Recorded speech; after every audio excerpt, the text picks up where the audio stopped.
That is time. Uh, No, you're right. Yeah, this is Time. time. Also, Time, and that is the world record. 6:53. Yeah. Yeah, by almost 2 minutes. I'm glad I called that like 3 hours ago, so everybody would stay for the best run of the marathon. That's right. The rest of you get wrecked. Get out of here, Sonny, with your Final Fantasy 1 PSP. One hell of a run, kind of. That was great. That was such a beautiful run. Like the whole thing was, it was a masterclass in just so many optimizations, right? Because like Shiraishi and Angel are both playing out of their minds, but these little decisions, and it took 7 hours, but we saw like at the 5.5 hour mark, those little decisions finally caught up to Shiraishi and Angel. Now, of course, you know, Kanayame's speedrunning this full time now, but yeah, what a this has just been about such 20 a minutes pleasure, behind. so, yeah. Yep. And it's not that any of the other runners are less. It's just that Shiraishi made decisions at every turn to shave 5 seconds here.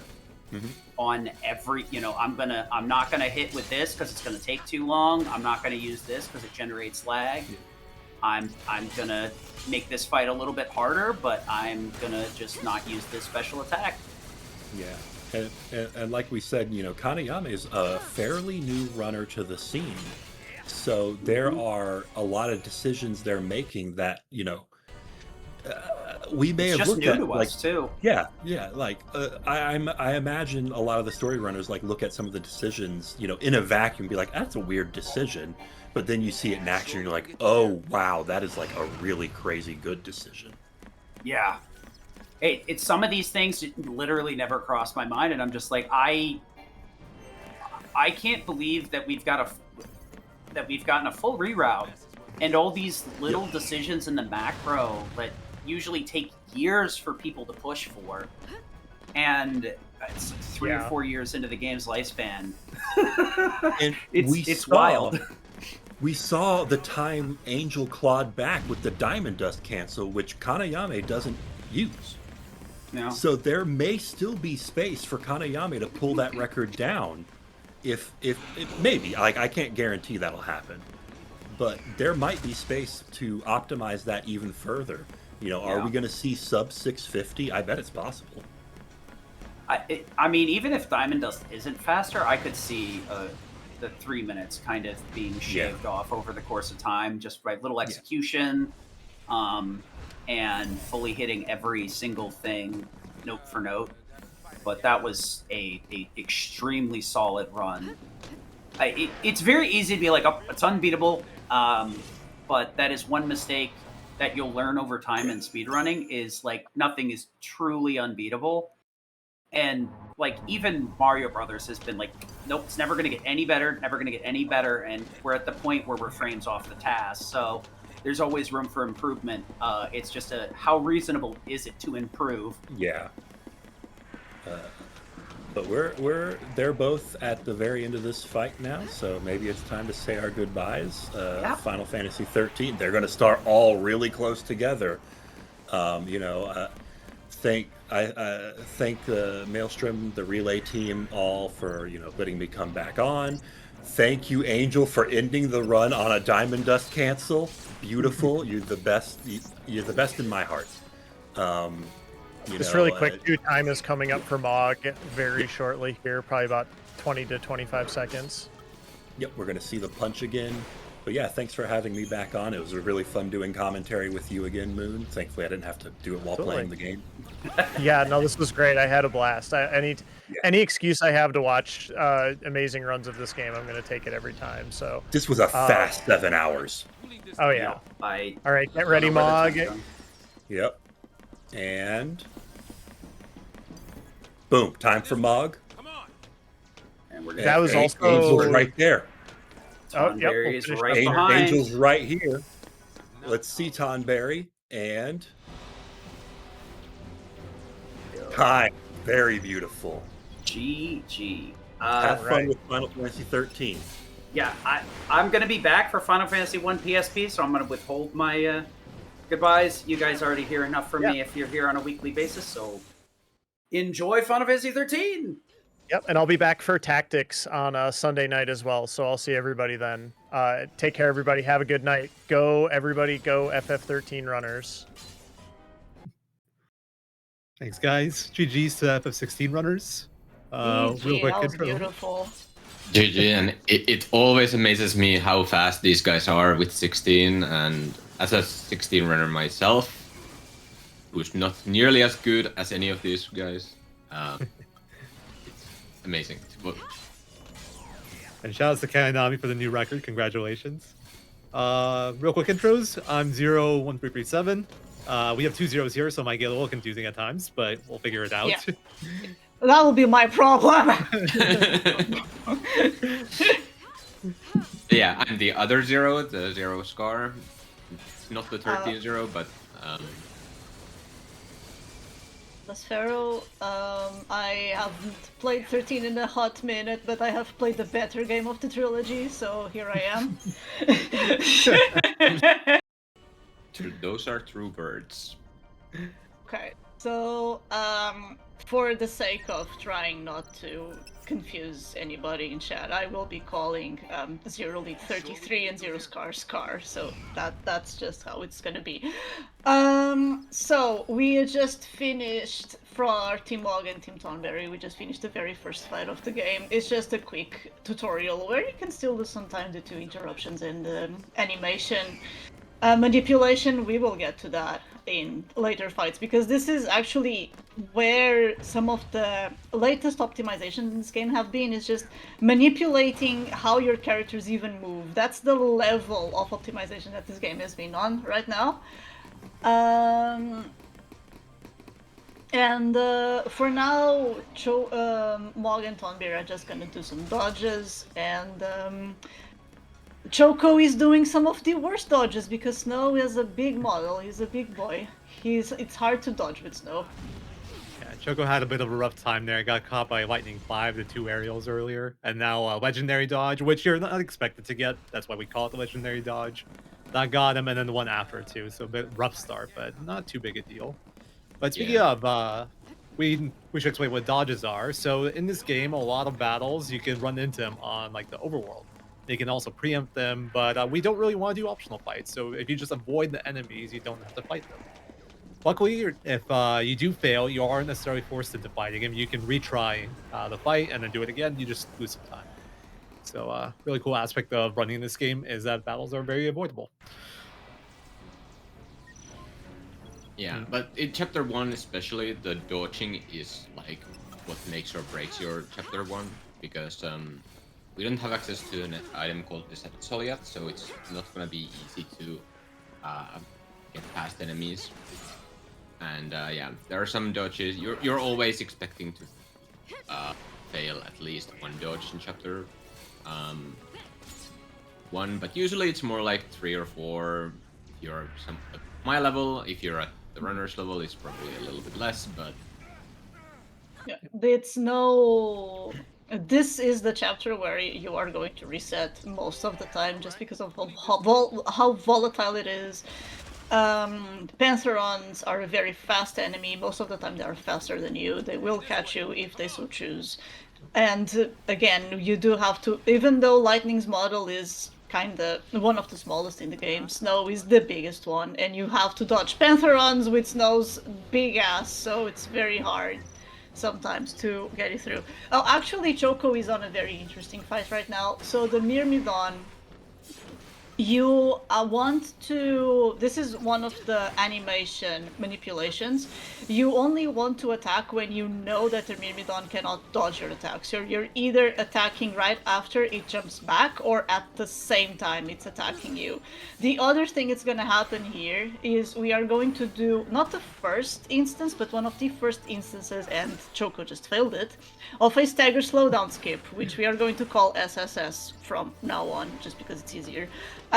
When you stagger an enemy, you can see on the top right corner of the screen you have the stagger bar there. It's something that is very common now on the Final Fantasy games, but it started basically here.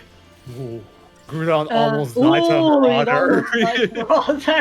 Spooky. But when the stagger bar gets filled, there is a small slowdown. Every time your cursor is not hovering over an enemy getting staggered, you can skip that slowdown and the game will not slow down for you. Every one gives you like half a second if anything, but it's still very important because we are going to stagger a bunch of things. There are many ways for you to get this skip. Either you hover over a different enemy when it's about to get staggered. You can also change paradigms, which you can't do it yet because we don't have paradigms. Or you can hover a potion, because that also clears the cursor. Oh, the potion actually targets your own team. Yeah. Oh, same yeah, thing. true. Yeah, the same. Because the yeah, lever same scope wouldn't work. principle. Yeah, true. So pretty cool. None of the runners got legendary dodge this run, so they're all on equal footing there. You can see Groudon and Kaya, Team Tonberry, Team Mog, both doing that fight. And in Chapter 1 specifically, there's 2 dodges where generally if you fail them, you'll take the fight. That would be legendary dodge they just did, and final dodge that M failed earlier. Maybe Mog and Tonberry will have better luck.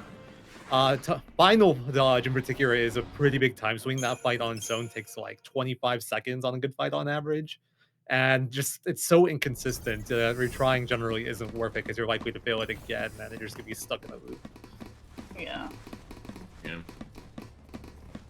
And besides those 2 dodges, like there are a bunch of things that can happen in other dodges, like we see at Groudon here, getting hit by these soldiers. But he's actually choosing not to fight them, so you can retry the fights if you wish to. You can also just, if you want to be sure to get through them, you can always just kill them. In Chapter 1, it's reasonable still to kill most encounters that you end up with, but yeah. At this point in the game, the only difference from taking a fight versus not taking a fight is the drops you get from it. There's technically one tiny detail in Chapter 3 that can happen, but realistically it'll never come up. That is, you learn too much about an enemy, so your character will perform different action in one fight and lose like a second or something. But we can see M is in Chapter 2 now, and here we're going to start doing our Shroud farming. So, in this game, there's 4 consumables that we call Shrouds. There's Deceptisol, Fortisol, Aegisol, and Leapersol, and to do the run quickly, we do need to farm some up. We're probably going to be seeing 2 Decepts and 1 Fortisol farm for each of the runners.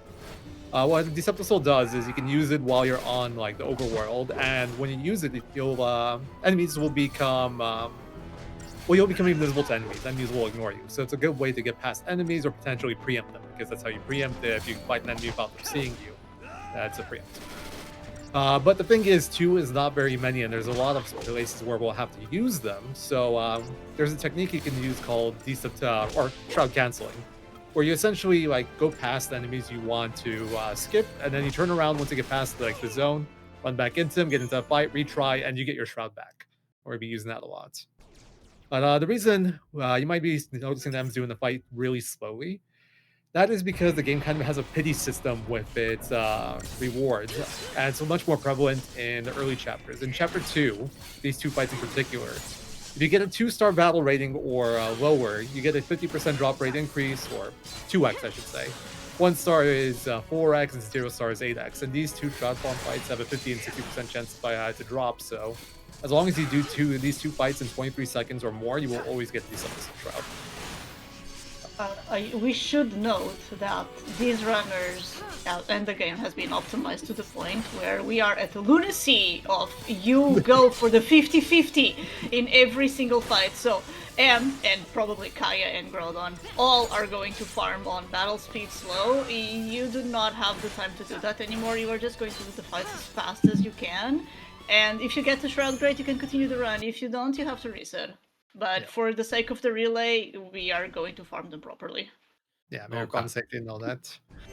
Nice. Kaya kind of got final dodge. Yeah. Oh, you can bet. Nice. Yeah, Kaya got past the final dodge, and then they caught it, but they got him when Kaya was past the battle zone of the enemies.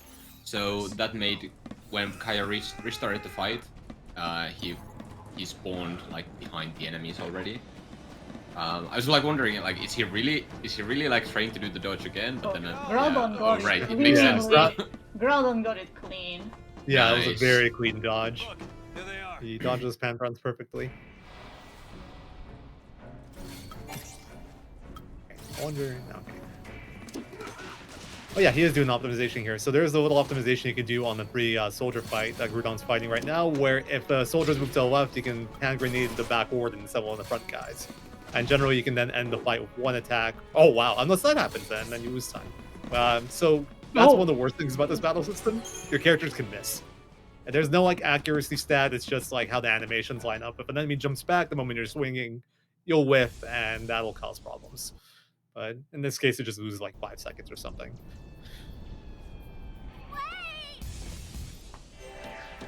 On them. Go ahead. Yeah, I was going to talk the same thing. We do that fight specifically for that chest. This is a slightly stronger weapon. It has slightly more attack, and we are going to use it a fair bit. You're gonna regret. Yeah, the And eventually it gets stuck. weapons in this game are like fairly similar, and they all have like their own quirks to them, kind of. So it's not like in some games where you get like where you just get like more powerful weapons towards the end game, and like you always still the things that you get later are better than the earlier ones. But because of how the weapon system in this game works, we'll get to more of it later. But there are like differences, subtle differences between different weapons, and not necessarily the latest weapon is the best weapon you can get. But here, the lightning got the lightning strength-based weapon, which well, makes her deal more physical damage but less magic damage. So that is a trade-off we do want to get early on, since we will have lightning use physicals early on. At this point in the game, she just doesn't even have access to magic damage, so it's just a pure damage upgrade. And later fights, it's a bit of a trade-off, but the physical generally outweighs magic. As a baseline, physical attacks generally do more damage than magic attacks in this game, so for DPSing, most of the time, it will be physical. That called No danger. That called it once. I don't know where I was going with this. Anyway, one of the strongest abilities in the game is actually magic-based, but we are not gonna see it in this run. Yeah.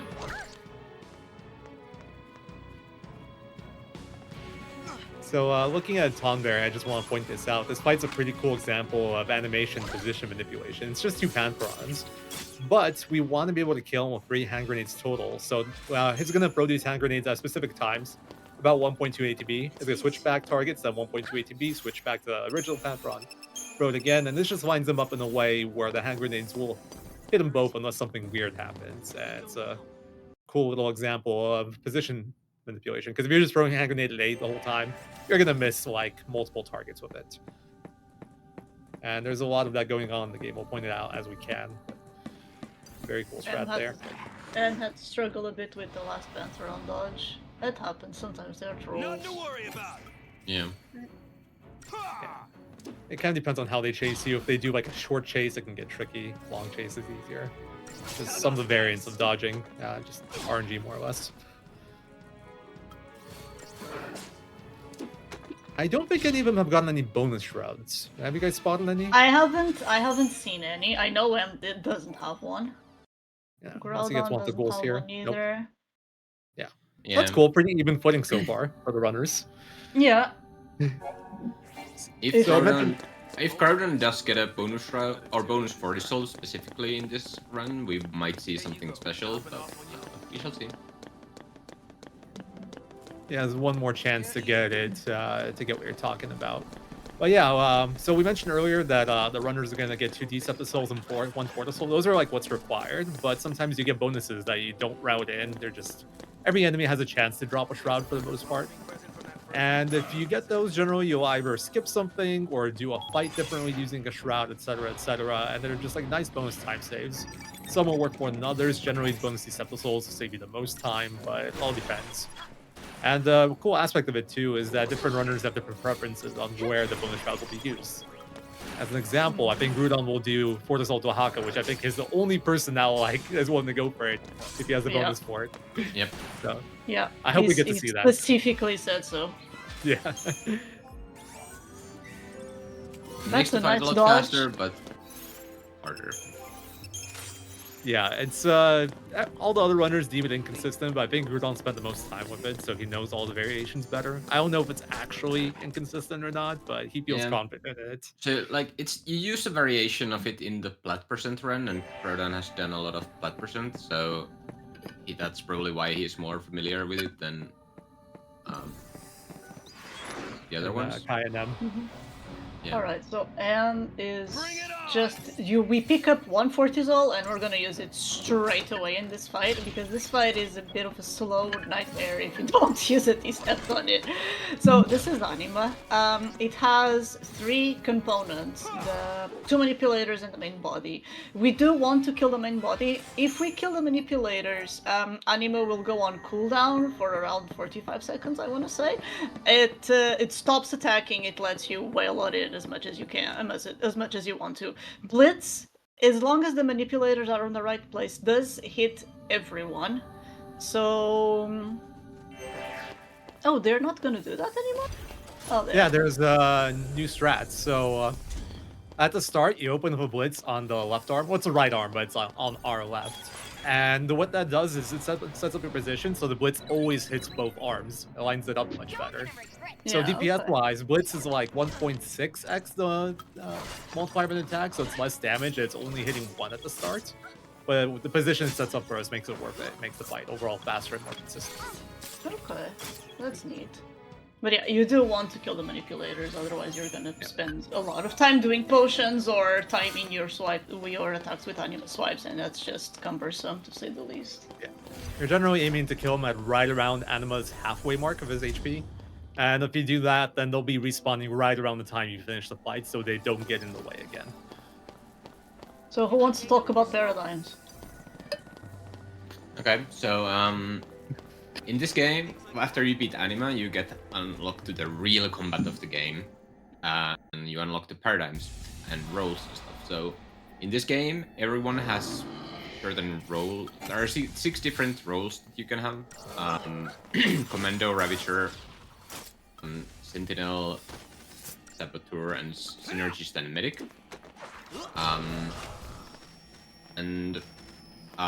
Then initially they unlock more. Each character unlocks more jobs that they can perform over time. Eventually, everyone can do all 6, although there's typically 3 roles that everyone is good at, or better at, or, well, technically speaking, they are more cheap to develop than the ones.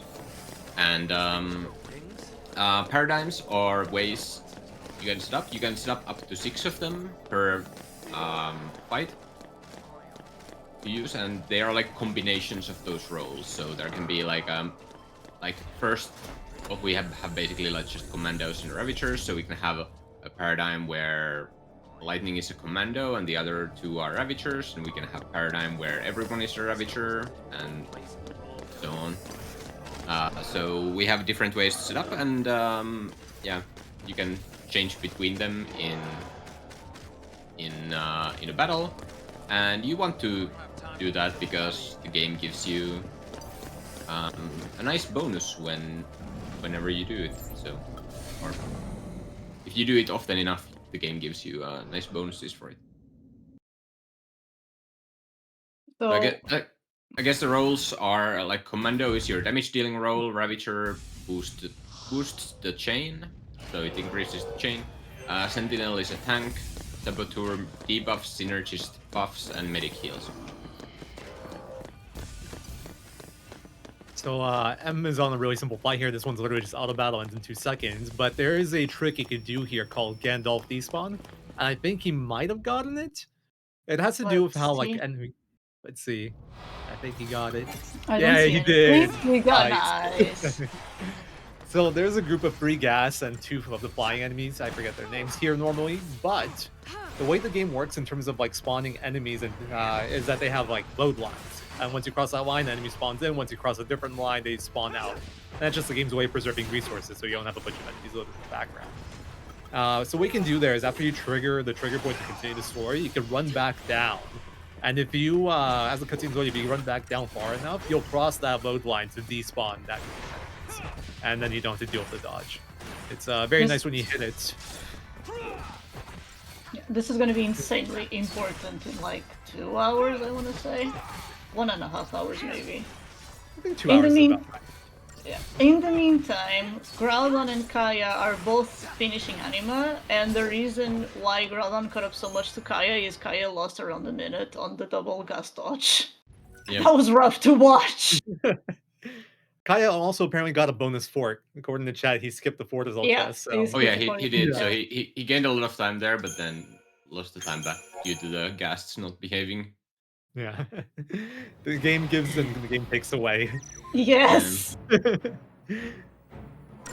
Alright, so coming up with M, we're going to have our first real boss fight of the run, but we kind of glossed over earlier. We did do a quick shop. There we bought 1 power spent 2 magician's mark. They're just accessories that give you plus 10 power and plus 10 magic, respectively. We put those on Vanille, Zaz, and Lightning. Lightning. And here we got our first boss. It's the tutorial boss back again. We're going to open with Libra. What Libra does is it gives you info on the enemy. We, as speedrunners, already know what that is, but it helps your characters they don't control do more efficient actions. Like they'll aim for weaknesses, they'll stop doing ruin attack if you have Libra info. But here we have Crystal Rain skip. That attack, Crystal Rain, will essentially kill you a lot of the time if you tank it. But if it starts it up and you stagger it, it'll cancel the Crystal Rain and it doesn't go through. And it essentially makes the fight consistent. And after that, we're just kind of cycling Grav and Calm, trying to ATB, what's it called? Trying to rack Snow. Rack means ready animation cancel. Yeah. I guess we skipped ATB refreshes first of all, so maybe we should go back to that. Oh, yeah, that was important. Farah, would you like to do the honors? Okay, sure. So while this is an ATB game, you can see the blue bar that gets filled up over time, and that's the bar that you use to consume that's the bar you consume to queue and perform actions. The thing is, the game will refund you ATB completely on whenever you ship the paradigm. This is called an ATB refresh. There are only 2 rules for ATB for getting an ATB refresh. The first rule is the first shift you get in every single fight will always be an ATB refresh. The second rule is every 12 seconds you get another ATB. Every 12 seconds Every 12 seconds after your first ATB refresh, you will get another ATB refresh. I remember my stuff. English is hard. Yeah. Ooh. What this does is not with your characters, because obviously your characters always depend on your human cues and actions. The AI can skip animations for your characters if you do the shifts correctly and have the correct refreshes. So we call this ready animation cancel. So every time you do an ATB refresh, especially the first one, you see the characters just Lightning doing a twirl, Saz showing off his guns.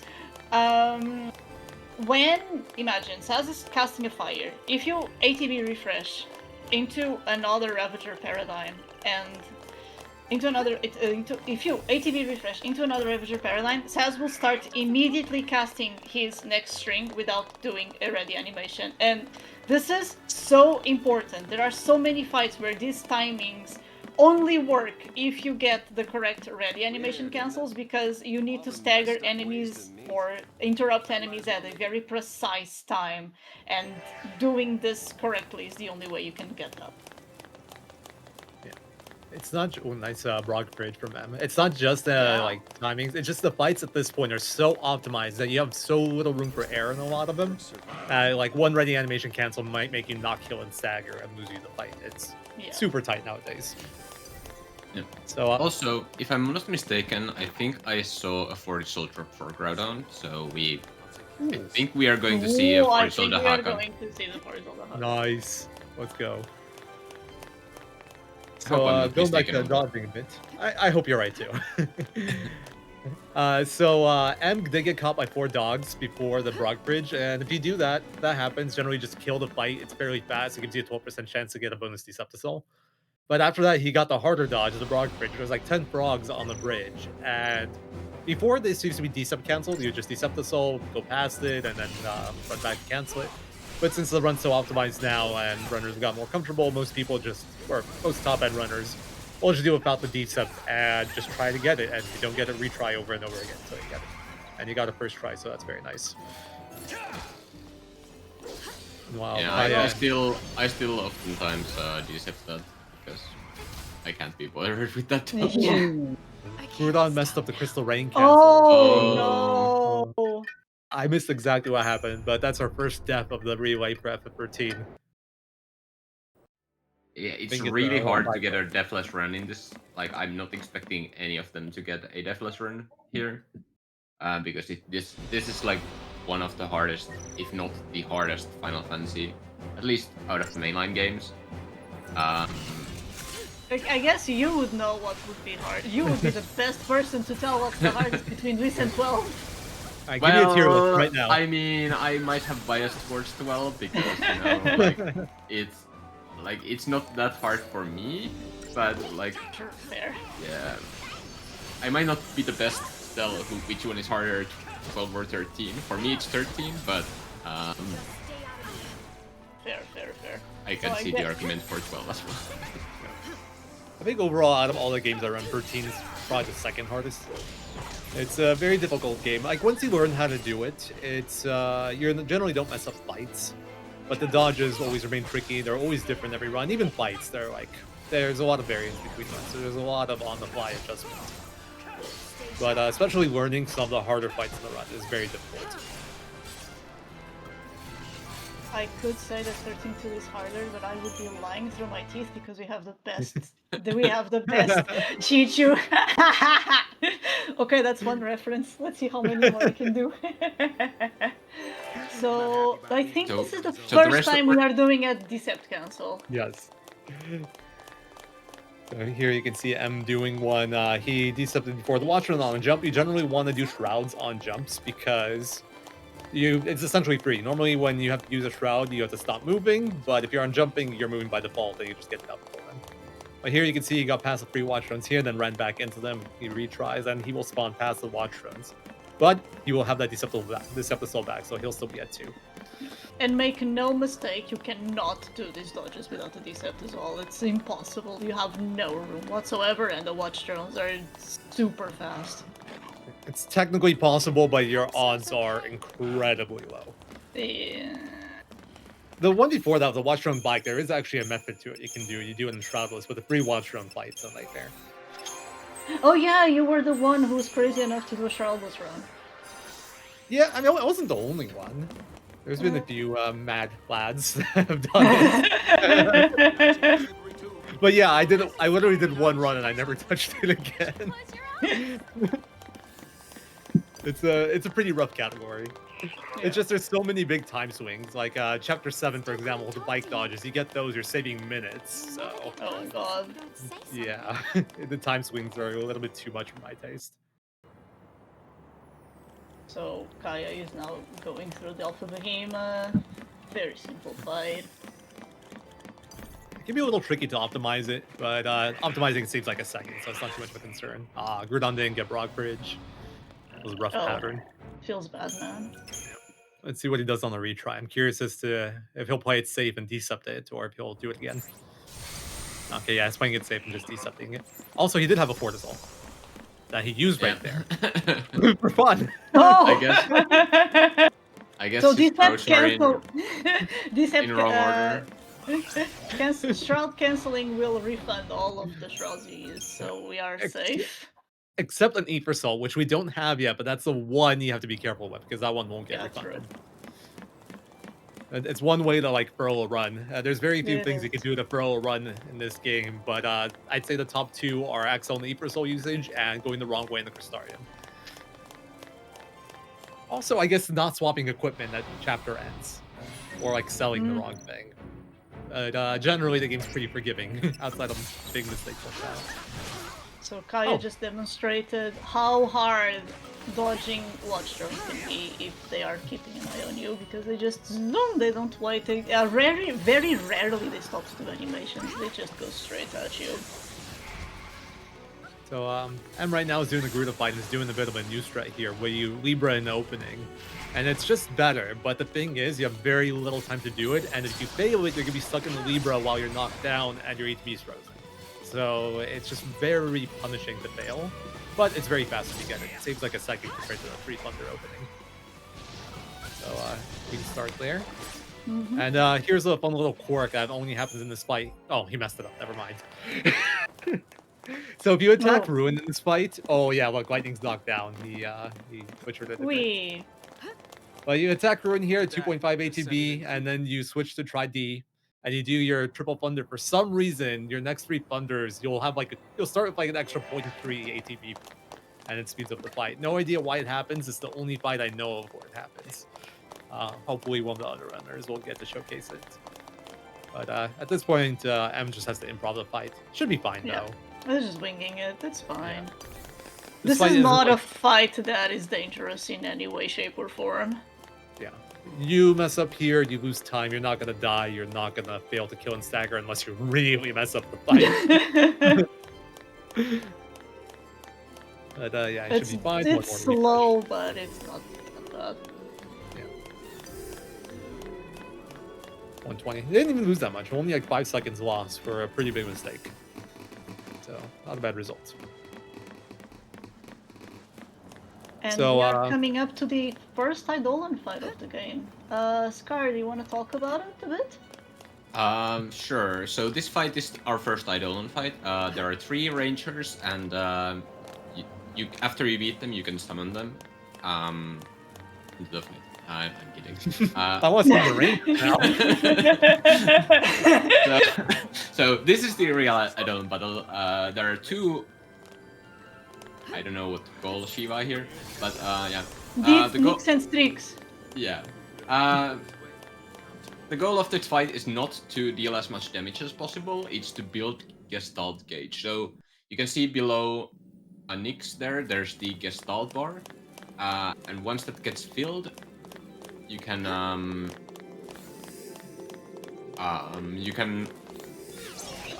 You just end the fight. And the Just press fight, yeah. square and the fight ends. Yeah. And the best way is to just build the chain as much as possible. So you want to be in Ravager as much as possible, but you do with occasional commando to stay give more chain duration, so we can actually keep the chain going a little bit higher. Otherwise, the first strike of the chain doesn't do anything because it just opens the chain. And we in commando we alternate between attack and ruin because that generates more chain than just spamming the same attack over and over again. So that was a pretty nasty Shiva. She refused to use ATB charge until it's way too late in the fight. And Yes. she's also doing pirouette. Very cool game. Well, he had wheel grind at the start. I think he executed the fight a bit. It could have been probably like a 59 or so, 1 minute. Yeah, I guess we did not touch a bit on the Duration. interactions. Yeah, on the interactions between the rolls and the duration of the stagger bar. So each roll, except for medic and synergist, because medic and synergist can only target your own characters. But all of the others have some sort of interaction with the stagger bar and what it does to it. So commando is a high damage roll that builds very little chain, but gives you chain duration. It's the roll that gives you the most chain duration. So whenever you want to start a chain to stagger, you should start in commando or in saboteur. Saboteur is the debuffer role that we are going to use quite a lot later on, but it doesn't build the chain quite a lot, but it also doesn't bring the chain quite a lot, but it gives more duration than Ravager. It gives more duration than Ravager. It doesn't build the chain as much as a Ravager, but it gives more duration than the Ravager. And then you have the Ravager rule. The Ravager rule is the chain rule. It's not a damage rule, although it can do damage, but it's not like Commando. It's the rule that builds the most chain, but it gives very, very little duration. So if you try to gain chain with only Ravager rules, most of the time you will not have enough duration in Stagger to kill anything. The last one, Sentinel.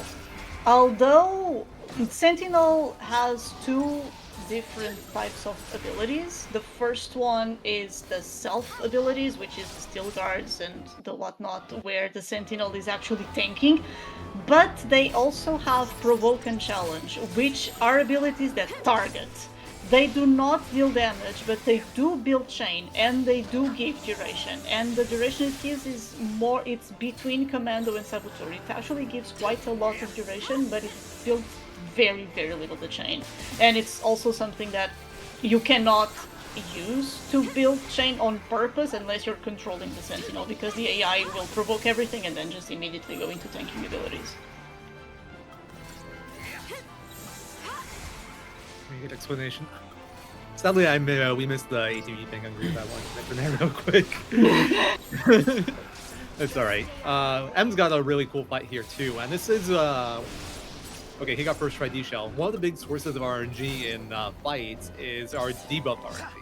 Because casting D-Shell, D-Protect, or any other debuff, it's not guaranteed to inflict. There's probability on it based off the enemy resistances, how much chain they have, like whether Vanilla has Belladonna on, all sorts of variables, Saboteur level.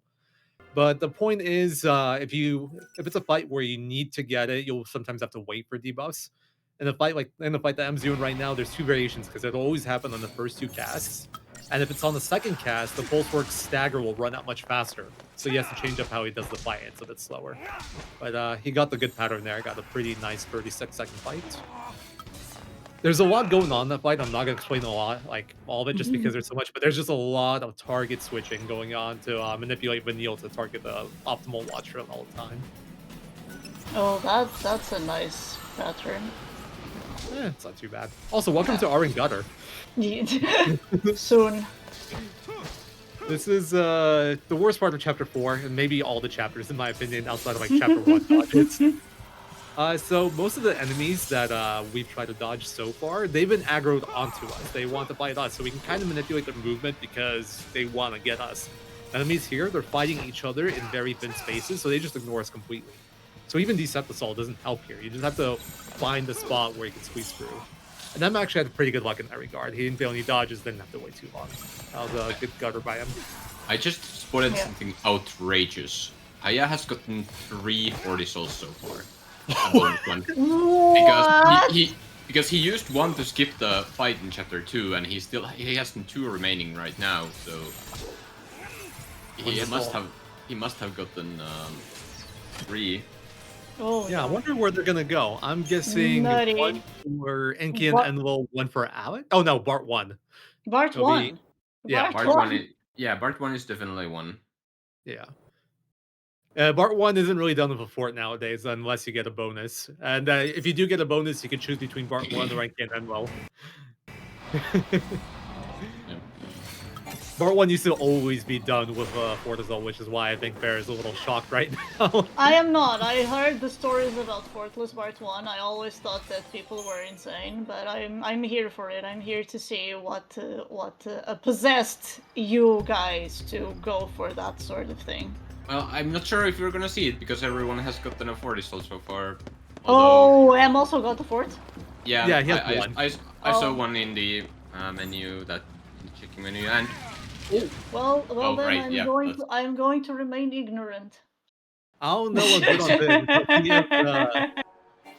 He has a Cursed Shroud menu where he has the 40 souls on top, these steps on the bottom. Yeah, that's why he used the 40 soul on the brokerage. That's what it was.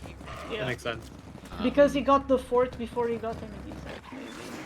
Yeah, that's. Or no, you always get a decept first because you get a decept from because from those guys. But it's probably that he used the Phoenix down somewhere. And then He probably he got on Phoenix Down in Chapter 1, sold it in the shop, and then got a Ford Assault drop. That's Yeah. like the only scenario where it happens. Okay, yeah, that makes sense. There is a chance of getting a Ford Assault before the Decept Assault, and that's if you get caught by the dog before the first Decept farm. You can choose to fight it for a 50% chance of Ford Assault. But none of the runners failed that dodge, so that has to be the Chapter 1 thing. Yeah. I personally never sell my Phoenix Downs just because of that, and I like having Phoenix Downs. So far, Chapter 4 is going really well for him. Yeah, he failed Kaya like the is 3 just- dog dodge at the start, but besides that, it's been clean. Yeah. So Kaya is starting Iron Gutter now. Yeah, Chapter 4 is one of the harder areas or harder chapters for dodging specifically. The fights aren't too bad, but Oh although boy. they are Kai's got a Going. brutal gutter too, like no space. There's nothing you can do in this situation. Yeah. Other than yell at the game.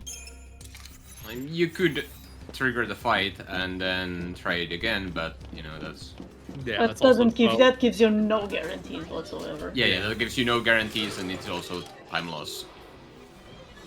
So for reference, Like a failing a guaranteed dodge is like 10 to 15 seconds of time loss. It depends on which one. Some are more punishing than that, but at minimum it's like 10 seconds. So if you go into a fight to like re-trigger or adjust the positions, you're betting that like it's not going to get better within 10 seconds.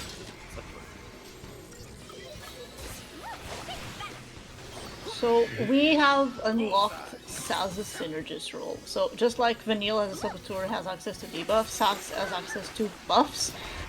They are going to be our main buffers and debuffers, so I don't think it's worth to speak of anyone else. So the main buffs we're going to use is Bravery and Faith. Bravery for physical strength, Faith for magic power. And for the debuffs, we are going to be looking at essentially 3. D-Shell, more important now, later on it's going to lose its importance. D-Protect, which decreases physical resistance, and Imperial, which decreases elemental resistance. And one important thing about 13 is that all of the damage is multiplicative.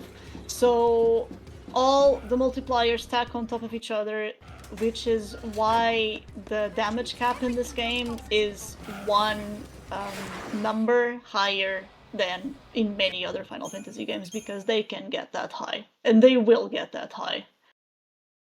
Yeah, and we will be seeing the damage cap at some point in the run, at least.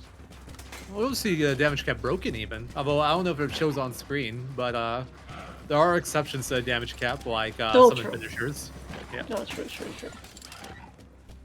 Yeah, it also moves that hit multiple times, you gain some more value from that, because if it's a single hit move, it's more likely to hit damage cap. Or if it's a hit if it's a move that does multiple hits, it spreads that damage out more, so you're less likely to hit damage cap. And if you are hitting damage cap, then you're doing a lot of damage because you're hitting multiple times, so it's a win-win. Yeah. So M ran some issues with the birds, but now is on to the Dreadnought fight. This is a second fight, I think we thought, or third fight that has multiple phases to it, 2 to be precise. Phase 1's pretty straightforward. We want to get D-Protect D-Shell on it, chain up till stagger, get a Libra to help our AI, probably after this triple fire string. And depending on what he does and how he interrupts us, we'll like want to adjust potions and whatnot. Oh, it's not potion here. I like the potion there, because if you don't potion there, Vanille will die to the next attack.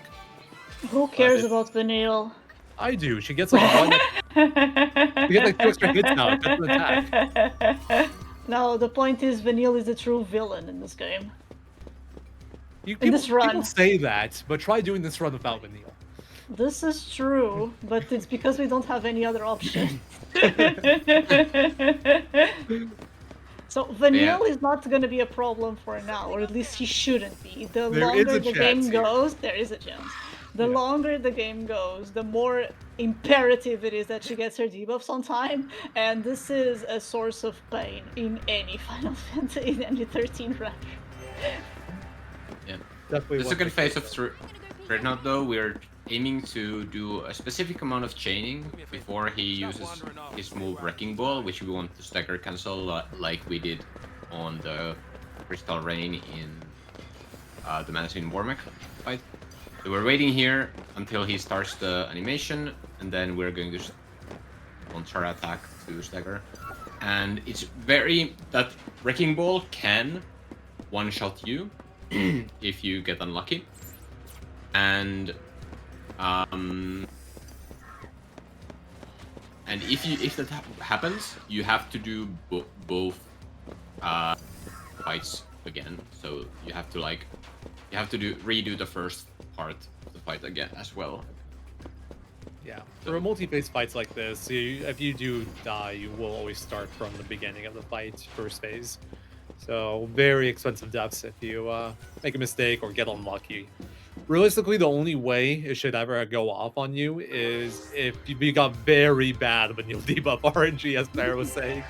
Yeah. But because it's influenced by chain, and his chain is like 1% before stagger, she has like a 99% chance or so to hit her debuffs. So the odds of her failing them are incredibly low. But it has happened before.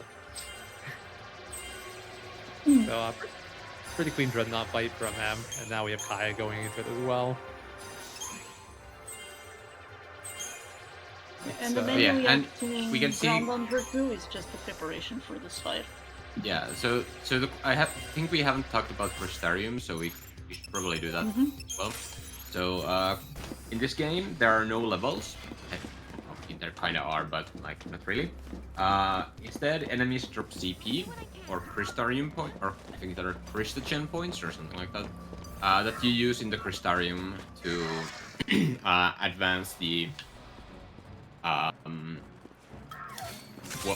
give more stats, abilities, and stuff. Your To typical develop the characters. yeah, and you can develop any characters, any role that they have. Some are more important than the others. Stat boosts from any Crystarium. They don't work just on the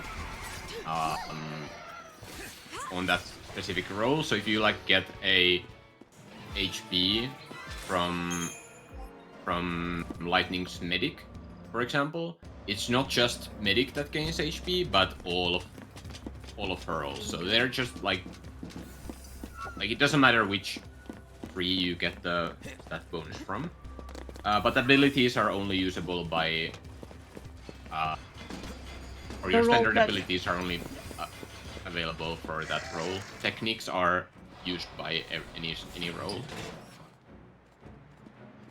And that includes passive abilities as well. Passive abilities only work in the role that the passive abilities for. Yes. So, for example, you won't be proccing Life Siphon and Calm passive ability with Ravager. It just doesn't work.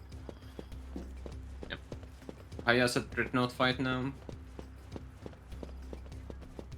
I'm just going through the second phase. The canceling for Wrecking Ball was clean, just like for M. Now it's just going through the motions until he dies. Yeah, unless Lightning whiffs a hit, which I have beef with her over. I also like how we can see the two Odin splits at the same time on the graph.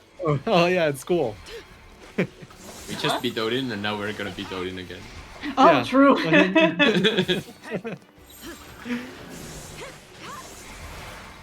Oh, so we got a fun little mini game here on M screen, the Dreadnought mini game, where you get to ride a Dreadnought through these sections and destroy these robots.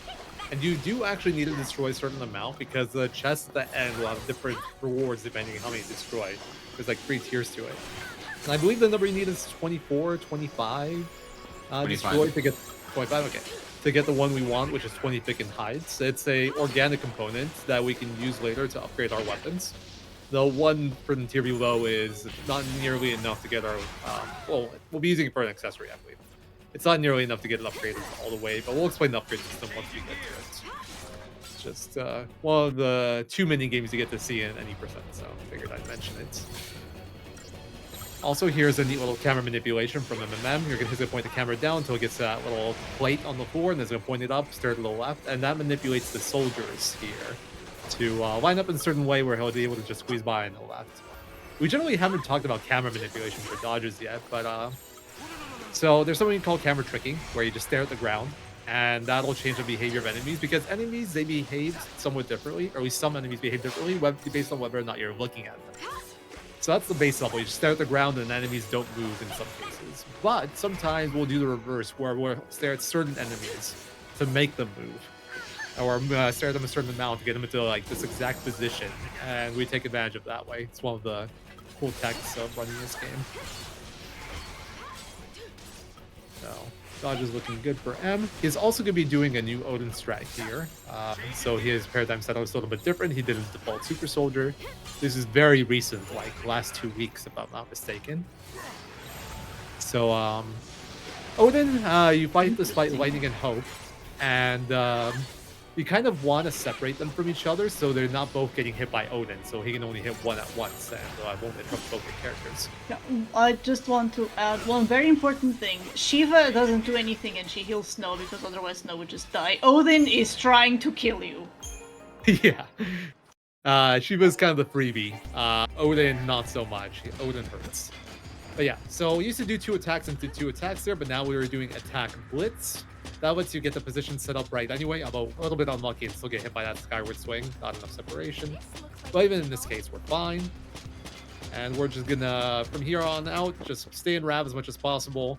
We're gonna try to control the timings of our hits with Hope, if possible, to line up his ATB refresh with Lightning. So you can see there, M shifted early to reduce the amount of ATB he burns so he does his next stream earlier. Nice little tech there. And from here, it should be pretty straightforward. I'll probably potion one more time to keep Hope alive. Hopefully, Hope gets the attack here without getting interrupted, but no guarantees. Yeah, he'll get a string out. This is a good fight. No, it's still a good fight, though. It's like a 50-second fight. But yeah, the strat saves on average like 4 or 5 seconds compared to the previous strat. Very nice find by the guys. And meanwhile, Groudon is one of my least favorite fights in this chapter, the 5-soldier fight. We kind of glossed over for the other runners, but this fight loves to kill you. Sometimes there's just nothing you can do about it. If the soldiers all gang up on Lightning and all like interrupt her constantly, you can just die without getting any actions out. It's luckily we haven't seen any deaths, but we have seen some variance in how well the fight went. Groudon got a 32, and got a really good one. He had like a 25. I didn't see what Kaya got. But would one of you like to explain the fight that I'm doing now with Odin? So this is the summon tutorial fight. So we skip this tutorial, but we still summon because summoning is good in this fight. Specifically, we killed. There were 3 soldiers that we just killed in a couple of blitzes. Then we're trying to chain and build Gestalt. So when you have a summon out, you have the Gestalt's gauge is back, and if you go depending on where you can go into Gestalt mode and ride Odin, and then you, depending on where the Gestalt gauge is, depends on how many actions you can do in Gestalt mode, and also the level of the final move. In Odin's case, it's just Sandatsuken. So if you build the Gestalt gauge to full, you get a level 3 Sandatsuken, which is what we want, and we want enough chain so that Sandatsuken will one-shot the rest of the enemies. Sandatsuken and Odin are really unique in this one aspect, in that all the other Eidolons, they just do as much damage as possible based off the result. So just level 3 does more. Actually, they just build more chain, I think. But the point is it's a damage multiplier. But Sandatsuken's finisher is an execute. So if it hits certain thresholds, it'll just execute the enemies. But if it doesn't, it's going to do very little damage. And the fight gets really slow because they're just left with a ton of HP. So very important you build enough chain and like get enough damage to hit the thresholds you need to get the execute there. Shout out for Sandatsuken being able to skip the second phase of 4th and 2. Yeah. Very so cool cool. strat that you only get to see in flat, sadly. Or I don't know if you get to see it in AM. I just know you don't get to see it in 90%, which makes me sad. So, also, shoutouts to that one bomb who refused to move out Yeah. the way of the stairs for him. Oh, so for Kaya, Odin is targeting Lightning. Odin most of the time will target Hope. When he targets Lightning, you need to queue potions to make sure 1, you survive, 2, you don't get thrown in the air, because that's a surefire way of you getting killed. Yeah, but I don't lightning actually target, know what's faster if he targets Hope or Lightning. it's I think lightning. lightning target is Oh. faster, yeah. Yeah, he actually had a really good fight there because lightning target's off Yeah. a 45-second, really fast time. Really Yeah, good. lightning target is better because you can control her ATB better, so she's not getting frozen ATB or locked out of actions a lot because you have control over it. If it's Yeah. Hope target, you have a lot less control. You can manipulate him sometimes, but generally, Odin will interrupt him, knock him up, freeze his ATB, and it slows him down a lot more. Oh, so we got our first upgrade menu here with MMM. He upgrades his Doctor's Code to Star because later on we're going to disassemble it to get components, but before that, he uses organic components on Power Wristband to get it a 2x multiplier. And then he's going to use 27 polymers to upgrade it to Star level, which is essentially maxed out. But the way the upgrading system works is essentially you use components to upgrade a weapon, give it XP, but there's two different kinds of components. Organic, they increase your multiplier on the upgrade. So by default, when you use components to give you a 1x multiplier, 1x of whatever value they give you, but you can use organics to get that multiplier up to 3x. So the pick and hides we use plus with a few extra components got us up to 2x multiplier there. And the mechanical components, they reduce the multiplier, but they give you a lot more XP than organics. So the general upgrade pattern you want to do is a bunch of organics to max out your multiplier or get it higher, and then a bunch of mechanical, all at the same time, so the multiplier doesn't go up down separately. And that'll give you like the best upgrade results. Here you can see Groudon doing the old strat of, or old opening of the Odin fight, where you do 2 attacks twice. Might be a death incoming for him. Okay, no, he got far enough away. It's fine. Oh, he's So that- fine. Yeah. Nice. Yeah. The Odin fight that Groudon's doing is the old one. It's more or less the same, just slightly different opening that takes a little bit longer to get going. But that 2-bomb fight that M just almost died to is one of the most RNG heavy fights in the run, one of the most likely fights to kill you, and a lot of the time there's just nothing you can do about it. You just have to retry. Sometimes you even quit the fight early before you die, because you know you're going to die, and it's faster to retry before you die than it is after death. But got through it fairly cleanly, so good for him. One of the bombs did self-destruct, which means you don't get the CP for it, so it's down for 12 CP, but earlier in Chapter 3, he failed a dog dodge, and he killed it, and that also gives 12 CP, so it's perfectly on CP route. He doesn't have to do anything for it. I think you're always permitted to lose the points for one bomb. If you lose the points for both bombs without having a backup, then you have a problem. That is correct. I forget exactly where all the changes come up now because the CP route has changed multiple times. But I think 2 bombs isn't too big of an adjustment. I'm trying to remember if Hope still gets water in Chapter 5 with 2 bombs self-destruct. It might be that Hope misses water if you miss it from both, but yeah, I think that's right. There's one other variation with one node later, but that's the biggest change. It's not too big a deal though. You just have to do a separate menu a little bit later to learn it before the Behemoth fight checkpoint. Yeah. So go ahead. MM is doing the gauntlet. This is the final part of Chapter 4. We have to do 4 fights. Because they are guarding 4 switches, we need to press all 4 switches in order to be able to progress. It had a few changes over the years. We usually left the 4-bomb fight for last. Now we are doing it first. Because it allows you to get preemptives lined up much, much better. Which also you don't need to wait as much for certain things to happen, and you can just move on with the fights faster. All of these you want them to be preempted except for the double bombs. It's very inconsistent to get a double bomb preemptive. For all of the others you kind of really have to, because they're always with pulsework soldiers, which are these big bulky guys, and they are so slow to chain and so slow to kill unless you have a preemptive strike with a full chain gauge. You can do them without. It's close to being the same with retrying the fight and doing the preempt or just doing the preempt. Yeah. Except for the double, you need to kind of preempt It because Yeah. depends. Like, the double is also really fast to retry because the retry position lets you preempt near instantly. The others you generally just take the fight, and it's like 20 seconds slower. Kind of depends on how the yeah, fight something goes. like that. Yeah, but it is a source of variance. But yeah, it used to be left to right, right to left, now it's left to right. We kind of missed it, but we'll probably get to improved on soon. You do have to do a lot of camera manipulation here to set up the fight favorably for preempts. So you kind of want to stare off at the right to align the two pulse works initially, and while you have the back left pulse work and bomb in your view as well. Once those are in a good spot, you then look at the pulse work and bomb on the left to line those up until you see the pulse work take like a few steps after turning left. And then you look away to make sure you don't push the position further. And after the bomb fight, you do some more camera manipulation. It's a lot, you don't need to know all the details, but it makes the preempts much more consistent. Sadly, though, the bombs are not manipulable. It's just the pulse work, so sometimes you still get trolled by the bombs regardless. Yeah. Bombs are completely RNG. They may turn when you least expect it, and yeah. They have some patterns to them, but yeah, they kind of like to take a few steps and turn, take a few steps and turn.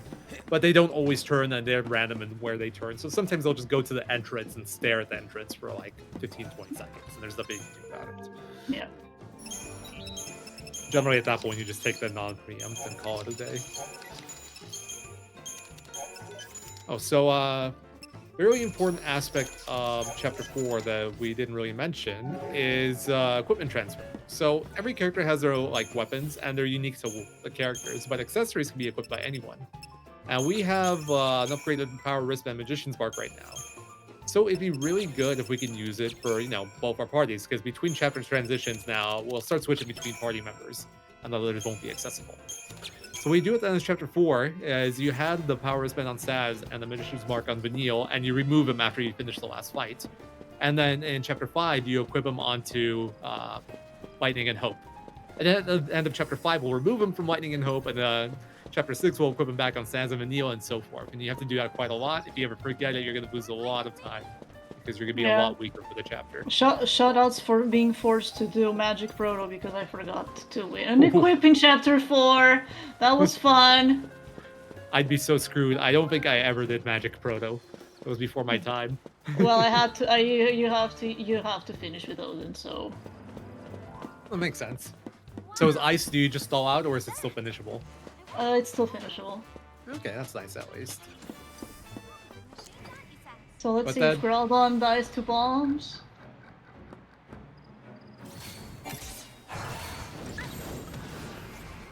If these double self-destruct, it was in trouble. No, it looks fine. They didn't double self-destruct. It's random on when they decide Oh, to okay. self-destruct. It's not random, so they will attack until they are full HP, and then they can self-destruct. So if the attack hits both characters, they will always self-destruct. If it only hits one, they don't have enough HP to self-destruct. Okay, that's really cool. I didn't know that. Makes sense, though. Yeah. Self-destruct also does 1/3 of their current HP. That's another little fun tidbit. Yeah. And It actually- self-destruct is always flat damage, so you're guaranteed to die if it hits you. Let's get this over. You know that part.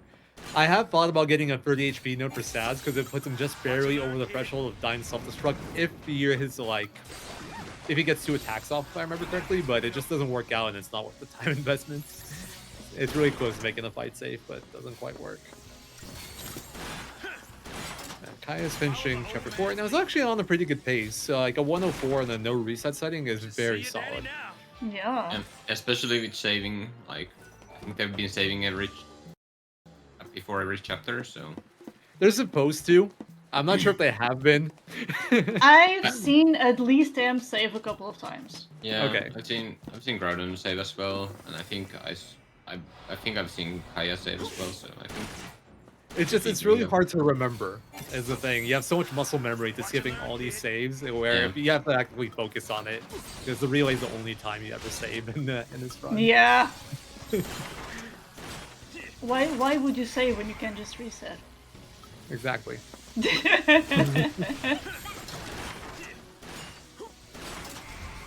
I'm waiting for the day some mad lad does Yellow Shroud farm in the relay. Oh boy. Okay, so I mean, chapter you 5. just manual Penangalan, I guess. Yeah. Well, you need good at least luck. one deceptive thing for cancels, but yeah, if you only have one, it'd just be manual Panagon. Yeah. If you YOLO the first one and then if you don't get it, then You just reset the chapter, probably. No, I mean, worst case, there's the ghoul fights, but yeah. yeah. So dodges in chapter 5 aren't too complicated most of the time because all of these enemies will stop to do animations and you can always use that time to try and swerve, get out of their way, stuff like that. There are a few that are tricky. This fight you have to do it because they are blocking the way. But it's pretty simple. They are weak to fire, you Libra, and then you Libra not because of Hope's fires, but to stop Lightning from throwing useless ruins, and then you just ATB refresh, cancel animation, stagger slowdown skip, and just try not to die, because Hope is quite fragile. So yeah, saving this crawler fight, you have to beat this fight to open the gate behind it. You can't progress the story without. You're gonna wait a little bit until lightning starts going there, then Fyra and swap the other slash and burn just to get that success. Clean fight there. Very clean. Meanwhile, Groudon just finished the last dodge in Chapter 4. He did Decept it. Kaya and them both opted into doing it Deceptless, so that's one difference there. It's not too bad to Decept, though. It's like 9 seconds slower than getting a fairly clean Deceptless dodge. It's just runner preference. Here we got our first... Go, go, go. Yeah. Go, go, go, go, go. I'm sorry. Yeah, that dodge is rough. I'm sorry for introducing the Deceptless. Let's try for it. But anyway, here we have M on the first Feral Behemoth fight. We Libra at the start, so Lightning does better moves, so we reveal the water weakness. That way she won't be doing Spark Strikes and stuff like that. But Lightning is a bit suboptimal here because she alternates between strikes and spells. And the reason she does that is because it technically builds more chain, so the AI decides that's what it wants to do. But it does a lot less damage, and the chain isn't that important. So 37 is a good fight there. But later on, we're going to have another one of these fights with Lightning as leader, and that can be as low as a 30-second fight because we have more refined control over her actions. So it's a cool distinction like that between how the party leader can change how a fight goes pretty significantly. Yeah, that's why one of the reasons and showcases why Hope is the first party leader in this game, because, you know, there's not only that, and also Hope runs slower than all the other characters. Yeah. Didn't quite mention it, but Hope runs 7% slower than all the other characters. All the other characters have the same running speed except for Hope, who is a slow boy. Look at those tiny legs.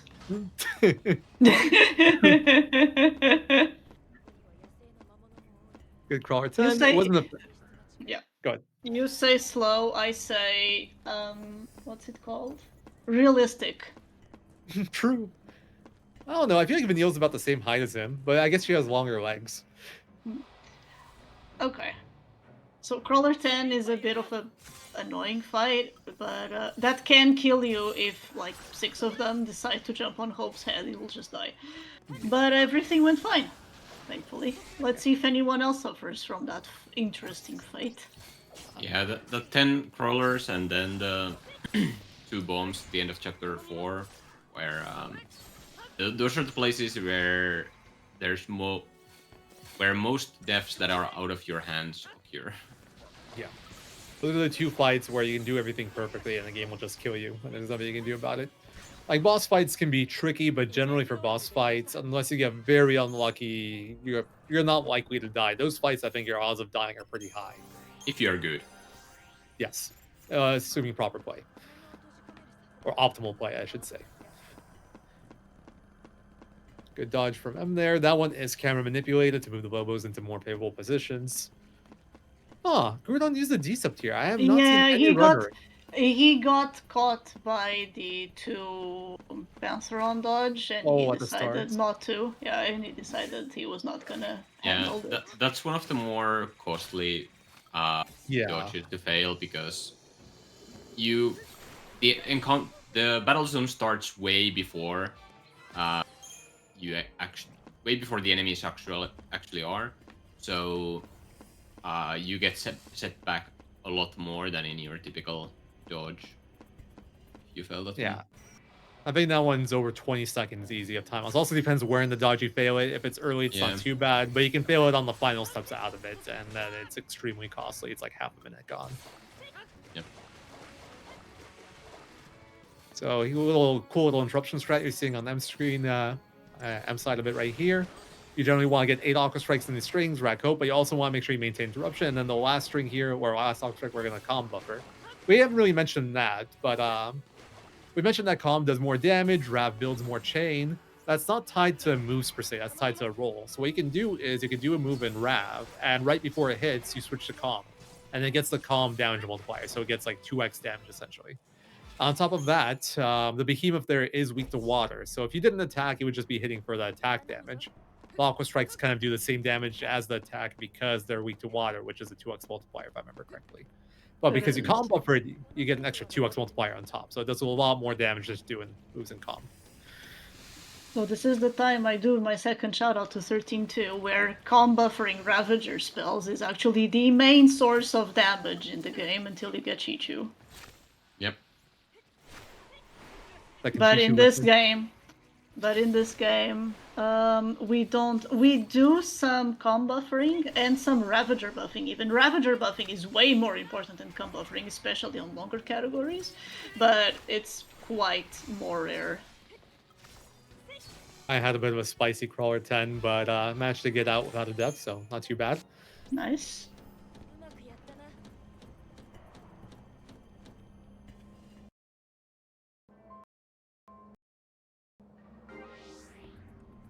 So kind of glossed over, but M had there's this 4 Lobos right after the elevator in this section. It's a funny little setup because you kind of manipulate the Lobos by moving to a certain part of the elevator, and they'll make the back right one turn left, and it'll give you a gap. So if you ever fail that dodge, you have to go to the back of the elevator and then go back out, and they'll set up the Lobos properly. If you don't do that, though, they'll all be facing forward, and the dodge is near impossible. Very hard.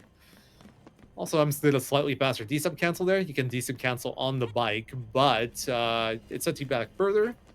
So what you can do instead is D-sub cancel on the soldiers, and the dodge is, you have to do it manually, but it's pretty consistent. As long as you play it properly, you'll get through and save a few seconds. But, so that's this fight, the fight you have to do every single time you want to practice Proto. Yeah. You also have to practice this fight whether you want to or not. And this fight really doesn't need much practice, so it's very annoying. So it's pretty straightforward. You do 3 attacks for duration, line things up, and then you start spamming strikes. You shift here between your dual casting for an SSS. And you can notice M is canceling his string, and putting it in again and canceling it again. That's just to keep Lightning's position. But because he did that, he actually went too fast and missed his ATB refresh. So he had to add a few more hits there, an extra shift. But after that, you want to get the bike to about 426% chain. You summon Odin's at Tsukin level 3, and it'll just kill everything. Pretty straightforward fight. You have a bonus Decept here. This is one of the best ways to use it, because you can then not cancel the Decept and do the bike fight faster. That saves you just under half a minute. One of my favorite places to use it, but I think some runners prefer to use it in a later segment where it can save you more, but it's also less reliable. But who wants to explain Proto? Or at least the main mechanic. I'll give it a go, I guess. Whoa. Yeah, so the next fight is after Protoflorian. The runners will use a 40 soul before the fight to give bravery, faith, and haste to both Lightning and Hope. They are very important, so if you die, you lose the buffs. Or if Hope dies, you lose the buffs. If Lightning dies, you lose the fight. But if you lose the buffs on Hopes, it's basically losing the fight. It happens too early. We start the fight with spamming Ruins for chain duration, and that gives us long enough stagger to be able to kill within one stagger. We use Libra, so Hope will know what element Protoflorian will be weak to. He will change. He has this mechanic of changing his elemental weakness. He starts without the weakness, and then at some point he will get a weakness. We want to see either water or lightning. And those are the preferable ones. Fire we can't deal with because we don't have ice spells. We got lightning, which is really good. Nice. And then ice would be tricky but doable. But yeah, now that he's weak to water, we just spam water and soon aqua strikes. We want to stagger, and then we start spamming aqua strikes for damage. So you can see lightning is dealing a lot of damage with those, and we want to keep Proto stunlocked so that he can't get a hit off. If he does, it's pretty bad because interruptions and you're losing damage and then you have to heal or risk dying. Yeah, you want to do 9 attacks with lightning, I think, per ATB refresh. 9 to 10, it kind of depends on positioning. Yeah. 10's better if you can get it in without paying time for it or messing with Hope's timing. But yeah, you got a very clean proto from M here. Lucky guy. Very good. Very good job. Very, very good proto. Very good chapter 5, really. Yeah, it's very standard. Yeah, very clean chapter. I don't think he failed any dodges either, so it was just like a textbook chapter. Meanwhile, I did see Groudon go down to Feral Behemoth, so he's having a bit of a rough time there. And Kaya's on bike, so we'll get to see another proto. Chat, any bets on Kaya's element? Yep. So yeah, water and lightning are good. Ice is okay. Fire. Ice is cool to see. It's horrible to actually play, and then fire is just slow. Ice is cool. I see what you did there. If he does fire, then we just have to stall and wait for the next element because we don't have ways of killing it in one stagger. Yeah. With the fire element. Ice is really scary in this kind of setting because it's very, very tight. If you do it well, it's almost as fast as the fast elements like water and lightning, but it's very volatile. If you misplay even a little, you can fail to fight and then just die and it runs over. Yeah, it just kills you. Yeah. Personally, I also just stall out ice when I do runs, and then I cry when I get fire after that. Yeah. That's the problem, stalling out ice. Also, the reason for all this is the Shroud route changed. Because since you summon on the bike fight, you don't have TP for Odin unless you use an Epersol. And now we essentially skip an Epersol pickup and skip Epersoling on Odin because you often don't need Odin for the Proto fight. But yeah, if the downside of that is if you, like, say, get ice and mess up, or even if you do get one of the good elements and you make a mistake, you can't use Odin as a backup for the fight anymore. Yeah. You just have to improvise and hope for the best. Hope for the best? Ah. Oh. Oh. Alright. Also, there is some AI knowledge for Proto's attacks that you need to know. So first 2 attacks will always be a physical after that fluorescence. And then he'll do a seed bomb on whichever character he didn't target with the second attack. Oh, Kaya got ice, which should be fun. But after the seed bomb, he can still do another seed bomb, another physical attack, or another seed bomb into another physical attack. And all these variations need adjustments on how you play the fight. So there's a lot of game knowledge involved, especially for ice. For the water and lightning and fire, it's very forgiving, but for ice, you have to be very precise with these. Yeah. So the reason why ice is bad is because lightning doesn't have flame strike. She only has fires. So, but Hope at least has fire out, so that helps a little bit. Kaya's got a spicy fight here because his chain was really low going into ice. So it was only 300. Yeah. The bright side of that is that he's going to have a bit more stagger time because he shifted right on the stagger. But the downside is less chain, so less damage. So there is a decent chance he doesn't kill in stagger. He might kill after. I'm hoping he kills after, because if not, and Proto gets a move off, his HP is in kill threshold. So I'm gonna be watching. I'm gonna be watching this very closely. I'm very curious to see how this goes. This doesn't look too good. He's gonna do 2-3 here. Oh, double blitz. Never mind. It's been a while. Yeah. Okay. Squeeze the potion then. Oh, he went for yeah. So that was a 50-50 right there on him surviving. Spooky. Spooky. That was Never terrifying. punished. Never punished. Kyle, lucky and unlucky at the same time there. Unlucky to be in that position, lucky to survive it. So this is the one fight where using Ravager's spells is actually Ravager abilities, because we are using strikes, we are using spells, but it deals more damage than attacks, and that is like the proof, the only proof you need to know that, because when you can do strikes, even if you are in Ravager, not in the commander role, Proto does take more damage because of the elemental weakness. While if you are forced to use attacks, it becomes so tight. And yeah, I think that's it. I think damage-wise they're really close, but the strikes are constantly building more chains, so your damage is going up and up and up. Yeah. Wow. Yeah, And I calm. remember what I wanted. This elemental weakness aspect of this game is going to be fundamental once we're in chapter 8. I think in chapter 8 is the first time we see it use here in an chapter end 6. spell with Imperil. True, Imperil's the first time, yeah. But we do get to see some cool applications Yeah, we of do get. spells in chapter 6. Yeah. And Also, Groudon also decided to use his bonus Decepticol on the bike, so Nice. nice. Oh, he has save 2 there. bonus Decepticals actually, because he still has 3. Oh, Wow, No, he's had very damn. good shroud drops. They're really good, yeah. Hmm. Lucky. In that aspect, he's also had a few deaths, so... But, oh, let's see how this goes. I want to point out the camera manipulation on M screen right now, but we'll get to see it again. We've already kind of glossed over it. yeah. So let's see. Oh, he's got a rough pattern actually. All right, got it. Let's see Groudon do the proto fight.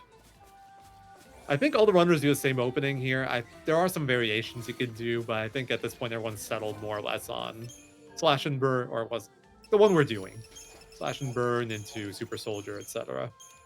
At some point, some runners were using Archmage here, which is, I think, Ravsin, for example. It's Ravsin. Yeah. Yeah. So we got double Hope target, so this is a bit of an annoying pattern because Hope gets interrupted a lot, but next Seed Bomb is going to go on Lightning. You have to potion here early because if he does double Seed Bomb, the second one will go on the Hope, and one potion doesn't recover enough to prevent him from dying. Fire, so Groudon got the worst one. Oh, feels But- bad, man. But at least it allows him to get some extra damage in, so that if he gets ice, it shouldn't be as tight as it was for Kaya. Yeah. Fire sucks because it loses you like at least 25 seconds if you get a really fast fire, but the bright side is with bonus damage, the fight's not tight ever. I shouldn't say ever, unless like something goes very wrong. Now it just sits in War and Peace. It's very important to not stagger early, so like before you hit the stagger threshold, you want to go into War and Peace, so Hope no longer chains. And he keeps your health maintained also, which is nice. I like to go to like 190, 195. Some runners might do like 180. It's just runner's choice. Oh, he got Fire Ice. That is the worst variation possible. Yeah. So, unlucky. This is the one. Chat, everyone say thanks, game. Unlucky. On the bright side, it's easier to play at this point, but even Fire Ice isn't free. Yeah, this does still require proper play. If you got Lightning or Water, it'd be free. On the bright side, though, his health is good, so if it does like go horribly wrong and he gets close to like he doesn't kill and stagger, he can take a hit or two. Meanwhile, Kaya's picking up a second Doctor's Coat. He's already done his menu. We kind of glossed over it, but you do a pretty big upgrade menu in Chapter 6. You upgrade Assassin's Weapon in Vegas to level 17, buying organics from the shop, and 51 polymers, if I remember correctly. Burns through pretty much all your money. You also get Vanille's best weapon in the game here, Belladonna Wand. It makes you more likely to hit your debuffs. And then you sell it, because it's worth like 15,000. It's just like the money is worth, sadly, much more than the effect it gives you, because the money buys you stats, and the stats make fights faster. So M has decided to use this Fortisol and Enki and Enlil, which is the Chapter 6 boss. It's actually the only fight in the chapter, so he's doing a bit of a different strat here. This makes the fight really reliable. More or less, we follow the same fast. Yes. There is a little bit of variance based off Vanille debuff RNG, but even if you get unlucky, you can generally get like 6 casts in and they'll be good. But cool strat here. We're gonna apply our buffs, debuffs, and then after Saz's attacks, we're gonna use free procs of poison. And poison for some reason hits twice. And that lets you keep him interrupted between Saz's attacks, even if he didn't have haste, which he has from the Fortisol. And that makes it so Enki and then Will, when they're in stagger, can never get a move up, which is very important because they have a move called Bellow, which gets rid of all their debuffs, gives them some buffs, and slows down the fight quite a bit. Plus the poison damage itself, it does. What's the exact formula? I know it over 5 minutes, it goes 100 to 0. Yeah. But it adds significant damage to that fight, is the point. Queen fight from Oh, yeah. M. We are not doing poison for the damage here, just for the interruption. It's not for the damage, but the damage is relevant. You know, like, these Yeah. would not kill without the poison damage. This is not a Versi fight. 121. So yeah, all debuffs hit twice. Once when the spell lands, and once when it gets inflicted. It's just that for D-Protect and D-Shell, the time between those two hits is very small. But for poison, the spell lands first, and then the poison gets applied like second after. So he gets like stun. The enemies get like stun locked from those. That's cool. I didn't know that, but that makes so much sense in hindsight.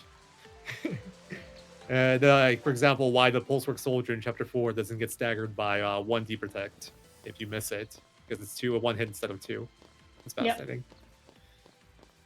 So yeah, Imperil's also I like a later infliction from what I remember, but I feel like Poison's just better and much more reliable. Plus, we don't have Imperil yet. Yeah, Vanilla doesn't have access to Imperil yet. I think she might be able to get it this way. I don't remember, but it's by design. You actually don't want it yet because then she'll start. No, she you can't can. Get it yet. She can. I think it's Chapter 8. Mm-hmm.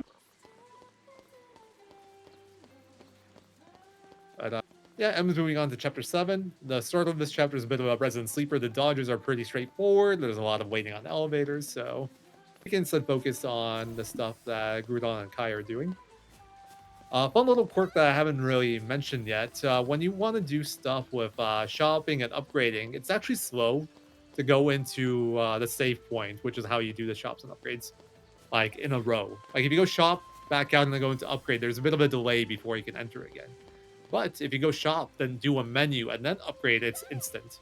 So that's a little optimization you can do there. Saves like maybe half a second, but really cool application. And yeah, Kai is about to go into Enki and Lendl. I don't. Oh, he also has a Fortisol, so we're gonna see the fort fight again.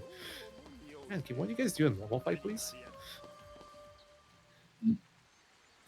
I mean, if Groudon is gonna use the fort of the Haka. The Haka, he might do the normal fight. Maybe, yeah. I don't know a Shroud priority. Ooh, Groudon got caught by the Gremlins. Also mention here that we open the fight on Enki and Lendl with a Libra scope because it tells us their elemental weaknesses, and that'll make Saz use the proper end spells to give our characters that element. We learn end spells for the first time in this chapter. They give our character a certain element, and if we hit weakness with it, we do more damage. Like, cover what you were going to say, Pharaoh. I gotta stop so I wouldn't interrupt you. I forgot where I was going. It doesn't really matter, probably. Oh, I'm sorry. It's okay.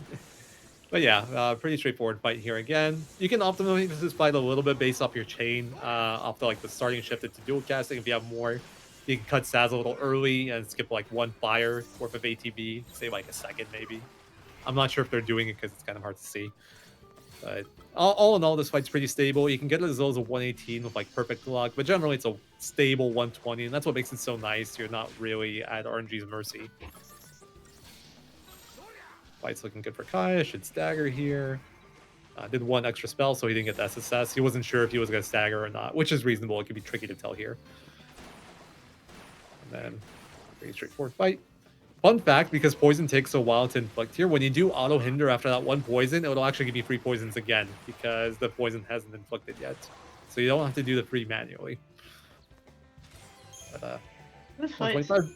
Yeah, a bit slower than M's, but still solid.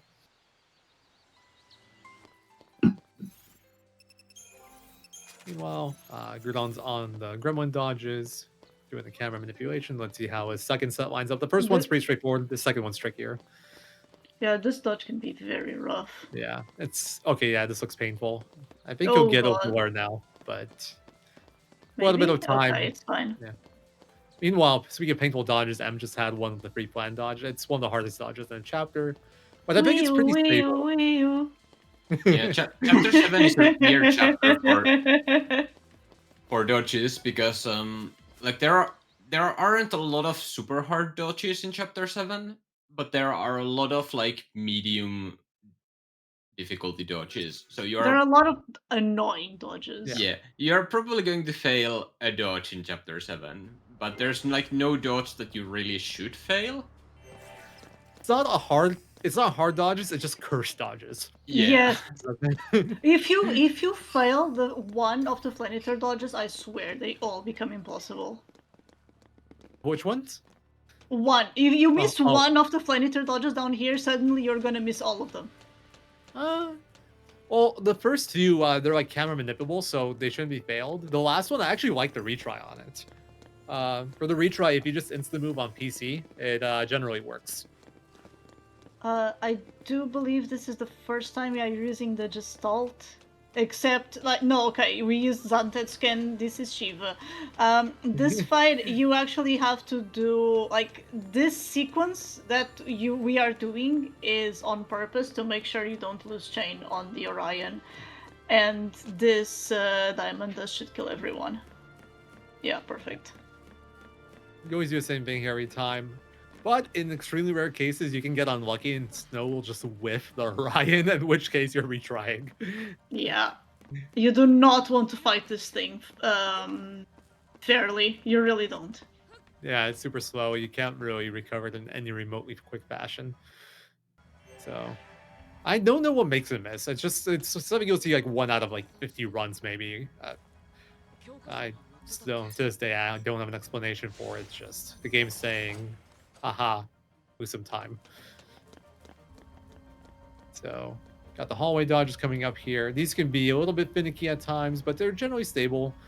You just kind of want the soldiers to get out of the way, give you room. You want to go left, right on the first one, left on this. Oh, got trolled.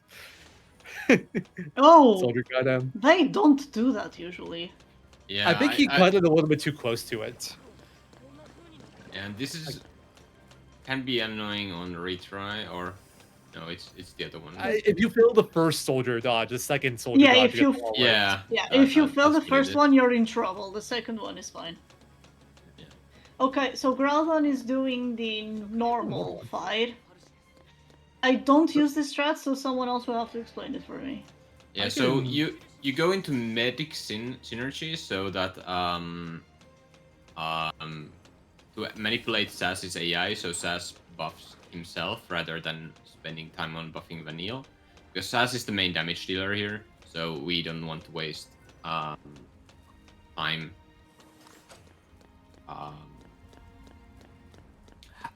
waiting for Sass to first buff Vanille and then himself. So that's a cool little trick that you can do. Other than that, the fight is kind of the same, or the idea at least is the same, that we are just stun locking and using poisons to interrupt. Yeah, it's the same general strat, except well, I think the biggest distinction why you use Symbiosis in a non-fort strat is because with the Fortisol, you already have every offensive buff besides the end spells on you, so you don't gain much from delaying Saz. It's only one delay by him buffing Vanille first. But without the Fortisol, he will try to buff everything onto Vanille as well. So Bravery, Faith, Vigilance, all that stuff, and it slows down the fight a lot. Yeah, the reason why I don't use this strat is the alternative is you are gaining chain with Vanille while Saz is buffing you, and the times. Oh, he got Bellow off. Interesting.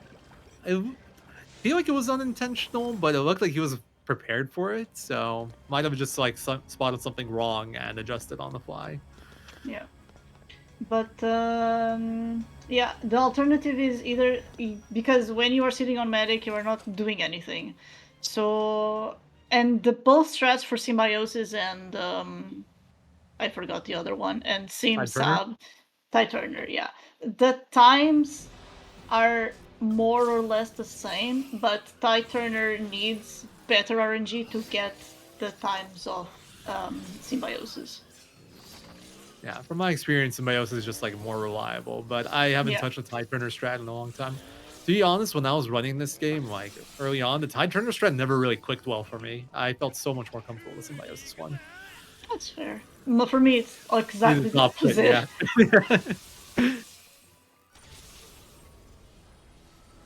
So where are we at now? Oh, cute little dodge of M here. It's actually optimal to run back and forward here to make the aerials kind of get out of the way.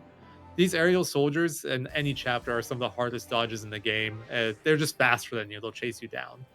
But in Chapter 7, you can generally manipulate them favorably, so it's not much of a problem. And you have access to Deceptive Souls if need be.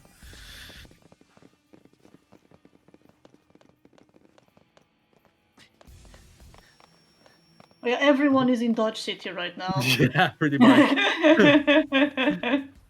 Kaya's probably got the most. Chapter 7 is so long and it has so little fights on it. Hold on to Vanille. Yeah, right.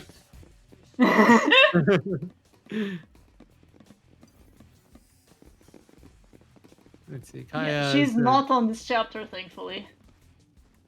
What do you mean? Imagine we can debuff Ushu. Yes, but also imagine you have to rely on debuff RNG also on Ushu. True. You already have to rely on debuff RNG at so many fights.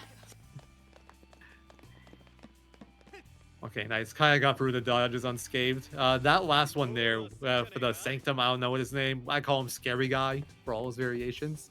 That one's brutal. That guy can just catch you for no reason. So, good luck for him there. If he wants to catch you, he will catch you. There's nothing you can do about it. Yeah. It's one of the biggest parts of why I dislike Chapter 7. But here on the M screen, we're getting to the bike section now, and these bikes are near impossible to dodge manually. So he's just using a Deceptive Soul, canceling it because one Deceptive Soul doesn't have enough duration to get through the whole section. And these are the most accessible enemies. Everything else with a Decept running, you won't be able to touch because they're just going to fly around in like inaccessible areas. So double Decept cancel here. You're just going to keep on going forward and cancel the second Decept on the bike coming up. These fights in Dodgeless are actually really fun.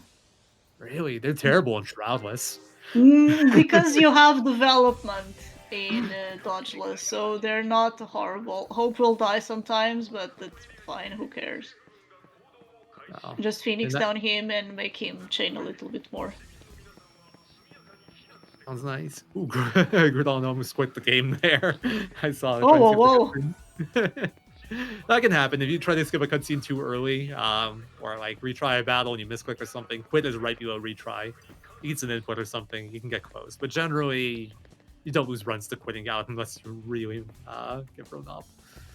Okay, so big menu here. We are going to upgrade Snow's Wild Bear and Lightning's Blaze Fire Saber, if I'm not mistaken.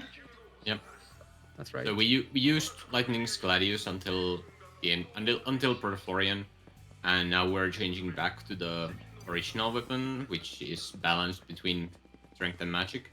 Mostly because it's cheaper to upgrade than the Gladius is. That is the biggest boon from my knowledge of the base weapons that you start with. They're just way cheaper to upgrade, so you can get more stats out of them with less resources. Yeah, that's why we basically used the starting weapon for everyone. This is also the part of the run where you kind of have to start tracking your money a bit more actively. This is when you can start running into shortages, and if you are short, you'll have to make adjustments, like get extra pickups to potentially sell, or maybe even cut an upgrade or delay it if you're really behind. And on the other hand, if you're doing well on money, you can start cutting pickups and being more efficient with your upgrades. But that's an exercise up to the runners. I'll point out extra pickups if we see them, but generally I assume they'll be fine here. Anyway, Ushu won. So this fight you have to do with only Hope and Snow. Snow is leader. And until he switches forms, he doesn't really build, like, you can't really build chain on him effectively. So you just do a bunch of calm and you're waiting for a Tailhammer here. He got an early one, which is nice to summon through. And after that, he will do Descent, I believe. Or what was the move called? I forget. Tailhammer. Overdrive. Overdrive. Oh, that's that. one. That one. That one also. Yeah, that one too. Oh, a little unlucky there. So what you're hoping for with that second tail hammer is that it doesn't hit the Shiva sisters, but it hit all three, both Snow and both sisters. So he's gonna have less just alteration. You can see they're already leaving, which means the fight is gonna be a bit slower and trickier to maintain because you won't have as good interruption. So this might get a little spicy for him. What do you mean? Hope is useless? Shocker. He's not useless. He's just fragile. True. And this fight gets really spicy if he dies. Like he's getting focused down quite a bit here. And Ushu loves targeting Hope. Yeah. If Hope dies, then this fight becomes hopeless. Yes. Oh boy, and Hope just died. He should be fine. He died late enough into the fight that he was okay. Yeah. But it was a very slow fight. You can get as low as like a 120 here. 125 is about average. That was a 134. So if Shiva sisters get dismissed early, it gets pretty rough. And that was a very good tailhammer timing at the start. The initial one was very perfectly timed. So that just shows how bad that second phase is with the sisters getting hit. But welcome to the bank section of the chapter. The second Feng section of the chapter. This is another bullshit dodge. You got unlucky there. So this bazooka guy will not stop to hit you. He will just run straight at you. And if he doesn't turn, because these enemies will also always try to turn towards you, but so if he doesn't do that, then he's just gonna run straight and touch your booty. Yeah, and that dodge is just, there is a theoretical backup if you react fast enough, but in practice you don't have enough time, so you just get owned. You just take the dodge, failed dodge, and retry. My brain is not functioning correctly, but are these the last dodges of the run that we do as Fang? This is the last time we are going to control Fang, yes. Yeah. Okay. Except for the Hummel. Oh, yeah. That's why I said last dodges, not last time. Yeah. We say hi to Fang in chapter 7, we say goodbye to Fang in chapter 7. Very nice dodge there from him. The two Orion dodge is pretty tricky. It's kind of like manipulated, but sometimes they misbehave, and you might have to adjust on the fly. Why dodge did Groudon fail there? I didn't get a good look at it. I don't even know what dodge that is. I've never seen it fail from that position. Is that? It's the last dodge of the triple. Yeah. I've seen that before. I'm just gonna chop that up to bad luck. All right, Kaya's on Ushu 1 now. Let's see how it goes for him. Yeah. And soon after this, and we'll start Ushu 2, which is also a very interesting fight. Yeah, there isn't much to talk about at the start of Ushu 1. It's just like 4 or 5 strings of attacks. It's a summon. There's just a little bit of variance on when the tail hammer happens. Or if you get really unlucky and Hope gets focused down so hard in this phase that he dies, but it honestly doesn't even impact the fight that much. Yeah, it really doesn't. So, there you go, looking good. Meanwhile, M is doing the forced Hope versus Ushu fight. And you might have noticed... Fight. The hopeless fight, yeah. We purposely been avoiding investing into Hope stats this whole run. It's for that fight so he can die faster to transition into phase 2. And then for phase 2, we're actually just going to quickly retry it. So the game wants to change our paradigms, so we're not stuck with the default and do our crystal and all that. Because of the default setup, that fight is so slow that it's actually faster to retry it and get set up for it properly. Looks like Kaya has a pretty early dismissal as well. Yeah, Kaya also got hit. Everyone got hit with Tailhammer, so everyone is going to go bye-bye. Well, ooh, Snow lost Adrenaline already. Snow on this like first string back takes a while to start doing cures. That wasn't too bad. He only had like 2 hits without Adrenaline. If Ushu doesn't hit Snow here, it's probably fine, because then the War and Peace that he didn't shift to for some reason will heal him up. Yeah, Adrenaline boosts your damage by 20%, I believe, when you are at green HP. Yeah. Yeah, 20 or 25. Adrenaline is the most important ability for Chichu. Wait, what? Yeah, you unlock it in the Chris right before that fight, and you'll see a pattern in later fights, mostly for Snow, but an endgame even for Saz, where we purposely have to keep our HP, our characters in green HP to take advantage of the adrenaline damage bonus, or the fights will become tighter than we'd like, I guess we'll say. Some will just like not work, some will become much more difficult. So in the next shop, we are going to buy some monster materials to upgrade Chichu, and then we're going to throw Mog around to find a silver chocobo, and then let Chichu eat that one. Chichu is a hungry boy and wants to needs to be fed. Okay. Usha 2 is just getting slammed dunk into the air. I guess we're gonna have to talk about it a little bit more once it's Kaya's turn to fight probably. it. Well, basically the goal of this fight is staggering him and then keeping him in the air as much as possible. The other thing we really want to do is time a smite. Smite is an aerial ability. It only triggers when an enemy is in the air. It can break damage cap. That's the really important thing. Oh, this is not good though. No, he's got it. He's got it. Oh, he's got it. Okay, nice. It was a bit of a wonky setup because Ushu landed, so he had to relaunch. Yeah, exactly. Launch is only a 50% chance to work, so he got a bit lucky in the launch actually launching. But once he got that launch, it's pretty easy smite setup.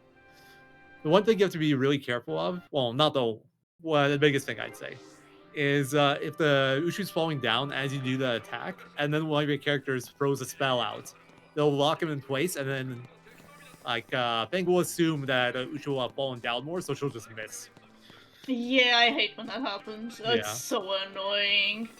Yeah, it has to do with another mechanic we haven't really mentioned, but when an enemy stagger is running out, that's the one time your characters will start doing moves without full ATB. So they'll like do one final move instead of waiting for their ATB to fill up, and that's what makes that happen. Yeah, it should be a clean fight from here. It wasn't the fastest variation possible, but got the first smite. You shouldn't need a second smite. This fight's looking good. Maintain adrenaline for all the relevant parts. Should end the fight here. Yeah, clean. 221, very nice time for that fight. Pretty good issue too. Kaya is doing the hopeless fight, just done, and I guess we can touch on the beginning of this dance. Oh, right, the menu first. Yeah. Change our paradigms. Like the paradigms deck is the real reason why we need to menu and retry the fight. Then we also get to do Crystarium. Crystarium we could have done earlier. Before the fight, but since we were retrying the fight anyway, might as well do it here. So our party was separated the whole time, so it'd have to be separate menus. Yeah, that too. Yeah, mainly most important things are getting stuff for Fang, and then Tandara for Lightning and Hope. Yeah. Ushu is weak to Lightning, so big. Also, this is the final Crystarium for Hope in this entire run.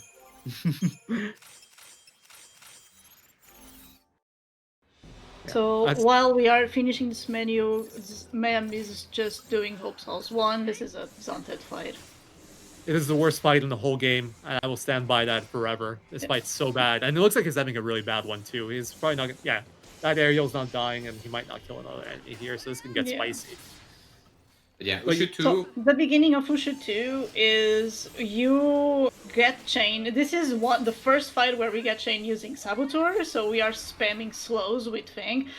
At the same time, we have Gorilla because we do want Protect on everyone. This guy really hurts.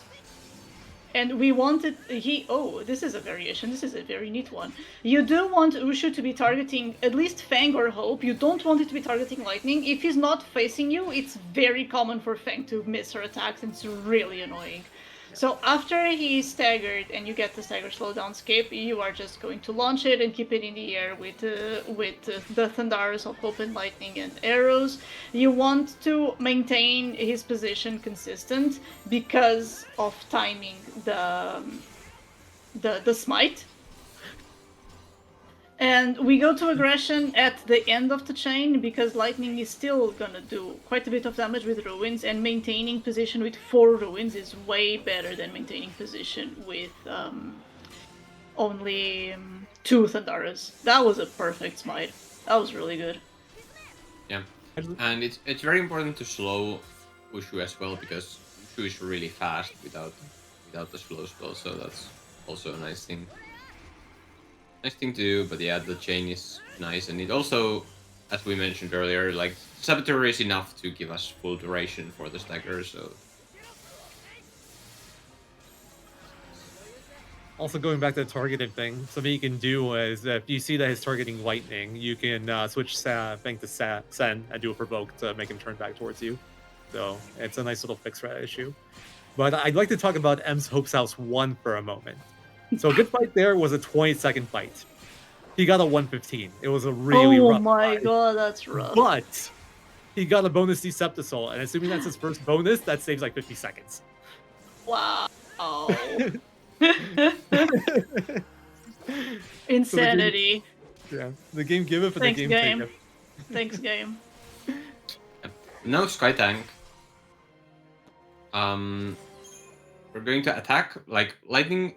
You're normally not supposed to reach with attacks, but if you manually attack with lightning, lightning will use her gun blade actually as a gun instead of a sword, and it's really fast. And this is the only fight in the game where we have access to that.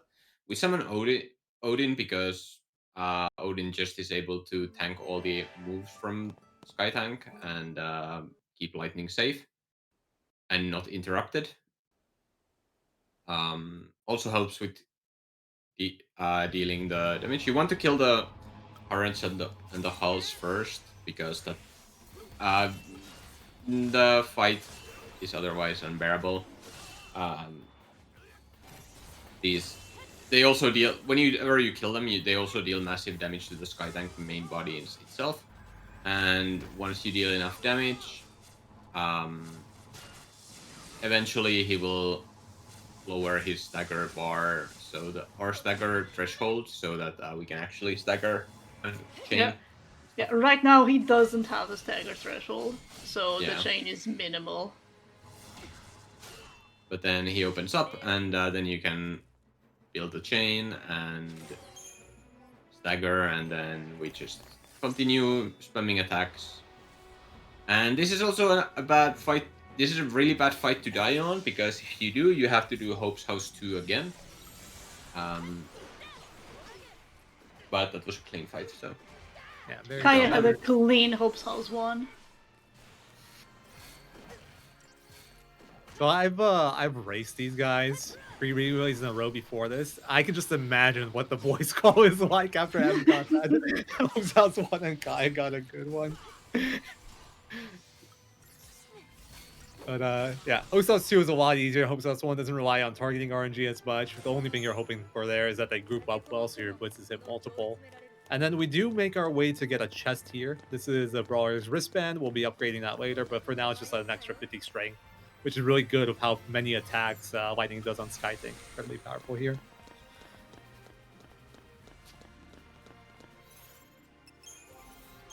Also, I do love that summoning Odin for Sky Tank is a game back strat. Yep. we started implementing a lot of those. Yep. Also, oh, go ahead. Lightning gets a accessory slot here, so now she can equip 2 accessories for the Sky Tank. Yeah, that's why we went into her medic. We don't actually care about the medic abilities or stats, but that's where her second accessory slot unlocks. So we had to invest some CP in there just to get the slot.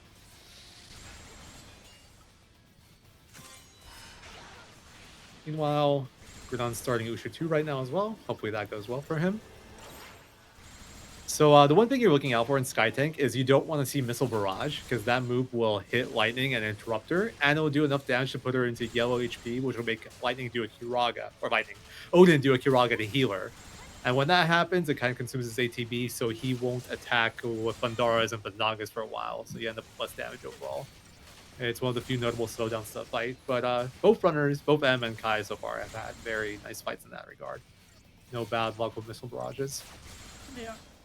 Yeah, the Sky Tank is behaving very nicely. So after you killed the other parts, I think, from what I remember, it's a total of 14 attacks needed.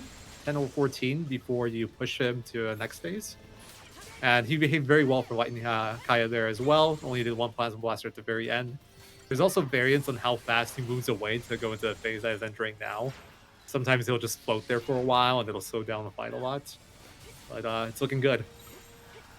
Okay, then shift into aggression here, get the combo for and an SSS. Before attacks, you want to make sure you attack through that big blast attack because it'll stop you from getting knocked up. And then you're going to do one extra attack here just to line up damage better. And Queen Skytank. 130. So whether you get knocked up or interrupted by an attack is yet another hidden factor that this game never explains to you, which is called cut and keep. It's really complicated, but essentially the attacks that lightning does give her such a high keep that the cut from the blast isn't enough to interrupt her string. Other skills or abilities would be interrupted by that. Well, I think I don't know exactly what the cut keep stats of them are, but the others are interrupted during spells either, so I think the threshold's pretty low. Oh, then I guess the big blast has pretty low cut. Yeah. For some reason. I'm not complaining about it. Yeah. M is at our second minigame of the run. Or we need to find the Chocobo. This is my favorite minigame because it's such a non-minigame. Yeah. I don't know if it should even count as a minigame. Yeah, you get a reward. But on FF13 standards, it's a minigame. Yeah, Yes. true. We need to find Chocolina, and I just spoiled the entire trilogy for everyone here. Oh man, I hadn't played them before. Chocobo, bye now. No, I have. Yeah, you get a reward there. It's more or less the same as the Odyssey. If you are getting spoiled by watching the movie, it's your damn fault, because the book is 3,000 years old, and so is this game.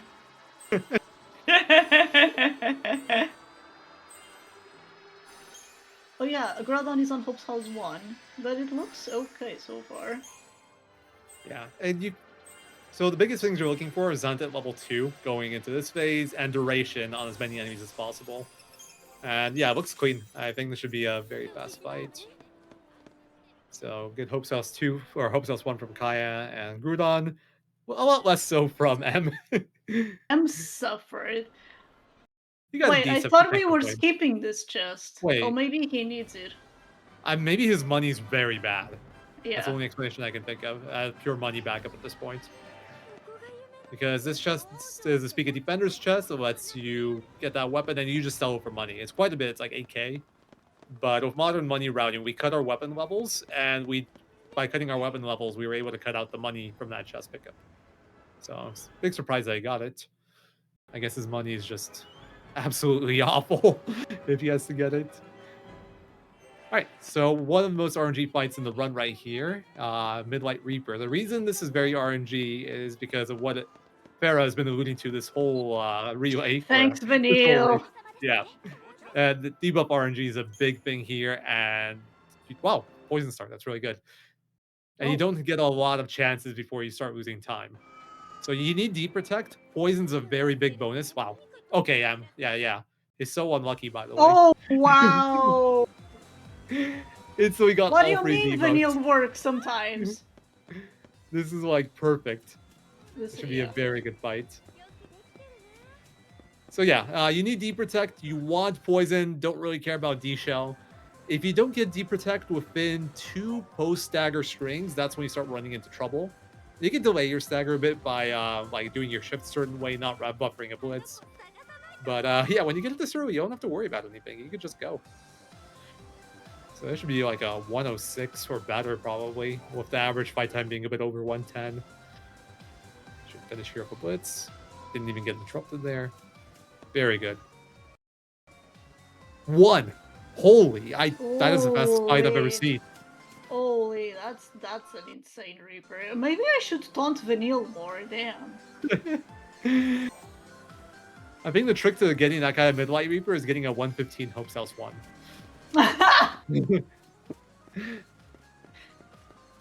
But yeah, that is the fastest mid-light I think I've ever seen all my time running. Insanely good fight. I'm sure Kaya will give us a more accurate representation of how that fight generally goes.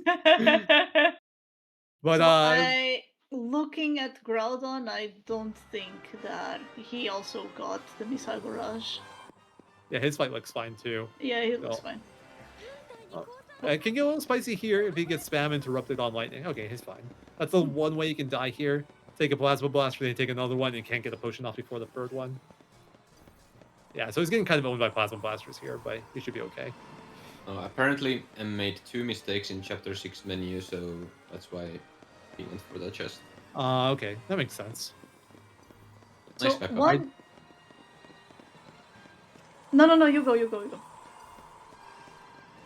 I forgot where I was. I was going to talk about Bryn, our next Eidolon. Yeah, me too. So this one's kind of unique in terms of like what builds Gestalt for her really effectively, and for some reason that's attack blitzing with and Frost. I don't know the exact mechanics behind it.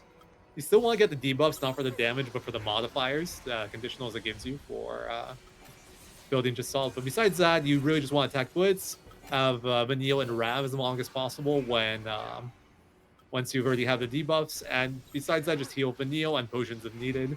And make sure you don't get knocked up by Pyro Burst, which does launch you. You have to potion through it. Or attack blitz through it. That's the gist of the fight, if I have to cover it in 20 seconds. One interesting thing about that fight is if Vanille dies, Saz gets a hidden multiplier that is incredibly powerful for building Gestalt. So if Vanille dies too early, you might get in trouble, but if she dies at the right time, you will have a very faster fight than you usually would. Yeah, it's kind of funny. Vanille times a bad time, bad fight. Vanille does a good time, great fight. So yeah, and Kaya is having trouble with Midlight Reaper as wasn't too we bad. expected. He got the deep protect on the first ring post stagger.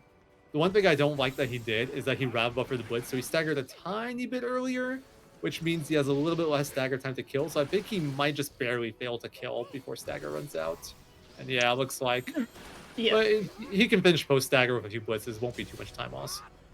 Yeah, Reaper is also not that bad of a fight to miss the kill in stagger because this big attack takes a while to load and it always targets Vanille. And she doesn't even die from it, so. Does it always target Vanille? I could have sworn I've seen it hit Saz before. I've never seen it hit Saz. Ever. I just feel like I remember dying to it once, but maybe I'm mistaken. But yeah, you have a lot of time and you can cancel it. It's just, it should never finish unless you have a fight where you got extremely late debuffs, like halfway into stagger late.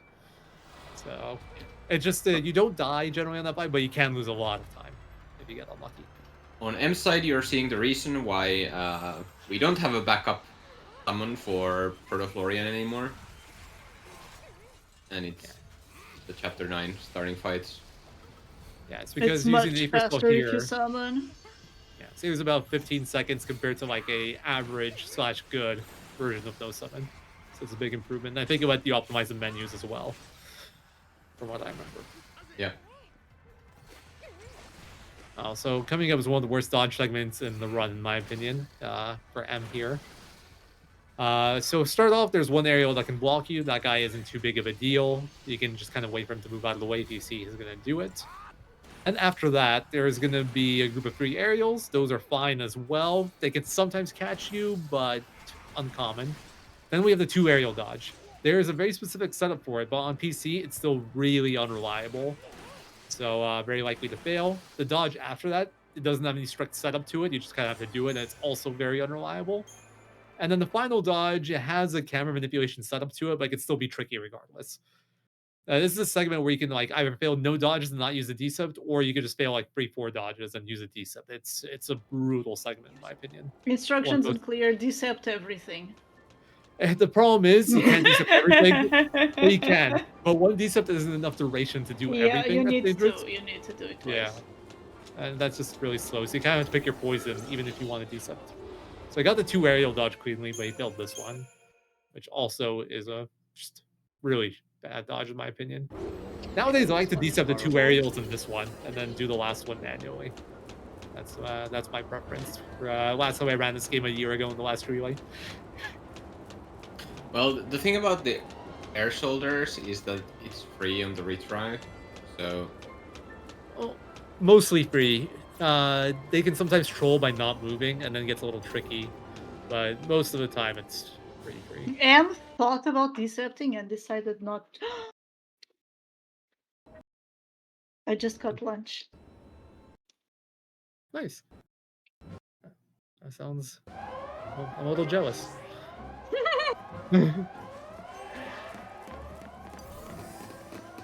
yeah, I just barely had time to have breakfast before the run started. So A late dinner, like at 11 or something. That is it's almost 3 a.m. for me right now. Time zones are fun, especially Yeah. when all the Time runners zones are at fun. 15 are Here, new. right here, it's 1:30 p.m. Oh, that sounds lovely. No. I will tell you right now, I'm 33, that every single time I've had to commentate Final Fantasy VI on the relay, it was either at 2 a.m. or later, and I will have to do it again this year. So... So very similar experience to what I'm doing now is what I'm hearing. Yes, I know. And you know the best part? I have to go to work that day. Oh, okay, no, that sucks. I don't have to deal with that at least. It will be fine. Who needs sleep anyway? It's I don't fine. need sleep. It's for the week. Alright, it's now Groudon's turn for Midlight Reaper. Let's see how this goes. No debuffs yet, but that's pretty normal. You don't expect debuffs on the first string. You generally don't see them until like the last string before stagger, if you see them before stagger at all. Nothing yet. Go potion here. Or not. He does this a bit differently than what I do. So yeah, I'm unfamiliar with this. Okay, I can't say I'm a fan of this strat. Because he staggers with the debuffs even without getting the debuffs. So now he has less time in stagger with debuffs. He's very likely... Now, he might be okay because he got the protect kind of fast, but I think he's not going to kill in stagger. Alright, on M's side here, we finally learned haste on Saz along with some other Chris, and we have a fight with 2 plans. He didn't get the preempt, which it does kind of suck. It loses like 15 seconds on its own. But huge bravery and water, and then we're gonna blitz him to death. Without the stagger bow, we really want the deep protect, or without the preempt, we really want deep protect because otherwise we don't do much damage. Hopefully it clears that one. Nice. This one here. This is gonna be like a 30 or a 32. I might be more honestly because I think these blitzes might not kill. It's a bit far away. Oh no, God, 32. This Yeah, one door? we haven't really talked about Saz's blitz yet. No. Would you like to do that, or should I do it? Mm, Oh, you're eating. don't- I'll do it. We have lunch. No, it's fine. I don't remember exactly that number. That's the problem. I was trying to remember. I don't remember exactly the numbers myself either. I know it's 7 bullets that hit in like a Yes. volley. That So, every single character except for Vanilla and Hope, because they have long-range weapons, other long-range weapons, every single one of them have blitz, and also attack. So, area of effect, physical ability. All of the characters, Lightning, Snow, and Fang do a circle around them. Saz, because he has two guns, he does a fan in front of him. And that fan fires 7 bullets, so if you queue 2 blitzes, which we are going to do forever in this run, we are going to queue 14 bullets. Of course, because they are bullets, they are weaker than regular attack. I believe that the multiplier for each of Saz's bullets in Blitz is 0.7% or 0.6%. I don't really remember the exact numbers, this is the problem. But if you hit all 7 bullets, it's always going to deal a lot more damage than 4 attacks would. Because it's a multiple hit ability, it's so much more damage than any other regular attack the only thing, or rather, the only thing that starts outputting, that starts doing more damage than Saz's Blitz late in the game is a really souped up Lightning Snow and Fang. Because with medium, the low or medium development, Saz's Blitz always outdamages everyone else. His strength growth is very weak to compensate for the sheer power of Blitz. And at the same time, Saz is the synergist that gets the early offensive buffs. So there are two default synergists in the game, Saz and Hope, but Saz starts with all the offense and Hope starts with all the defense. So for low and medium development, Saz is the highest DPS in the game, bar none, just because of these two factors. Yeah. And because of how Splits works with bullets being like individual, the closer an enemy is to you, the more bullets hit and the more damage you do. So a great example of that right now is M on this Permadon fight. He manipulated the Permadon, or waited for the Permadon to move closer to him, so the blitzes hit for more damage. Although he forgot that in water, so he's doing a bit less than he should be, but he'll still be fine. Oh, true. It's I think he did a new variation where he delayed in water, but then he kind of just forgot about it. So he started doing the blitzes, saw that he was doing less damage. It's like, oh wait, something's missing. Got the water back on. Which is a shame too, because he had a really good pattern. I think he remembered it would have been a low 1, but it was still a really good time over 110. He's probably yelling at himself right now in voice chat. Oh, I'm sure.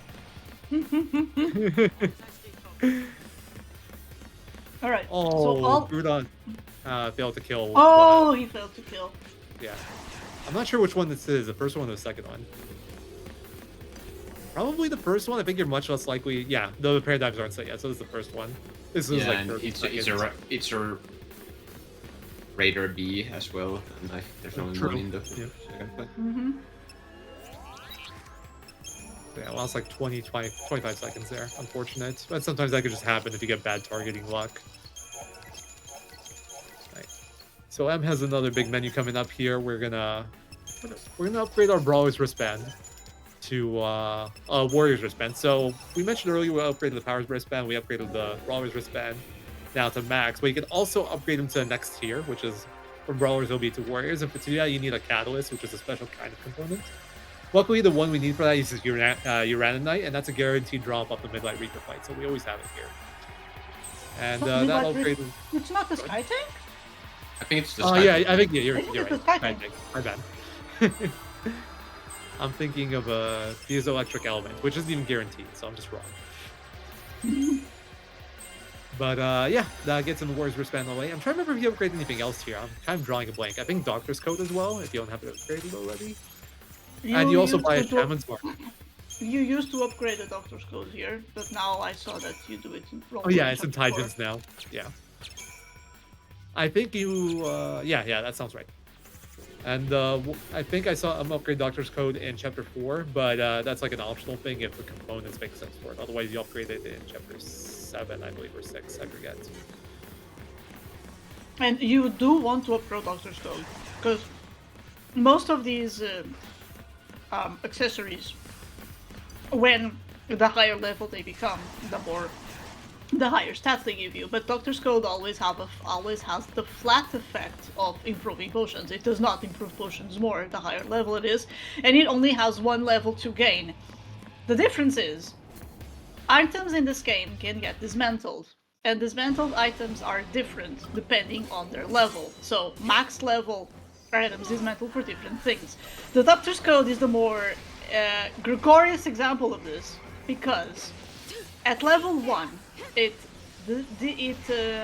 dismantles into one entire potion. At max level, it dismantles into Aegis-Sol, Fortisol, Aethersol, and Elixir. Which is insane. Yeah, it's so good. And it's also an incredibly cheap upgrade. It costs pretty much nothing to upgrade it. So, you might have noticed in Chapter 6 we took a little detour to pick up an extra Doctor's Code. That Doctor's Coat is not because we need a Doctor's Coat for combat, it's just so we can dismantle it later for all the useful stuff it gives us. Yep. Sadly, there's no more really Especially conveniently the on one. elixir. Yeah, the elixir is huge for endgame. So Kaya didn't get as lucky as them. He did fail the 2 aerial dodge. I think he decided to just decep the rest because of it. Meanwhile, M is on Kamalinka now, which is a 2-phase fight. First phase is pretty straightforward. Second phase is a bit more complicated and a little bit more debuff RNG reliant.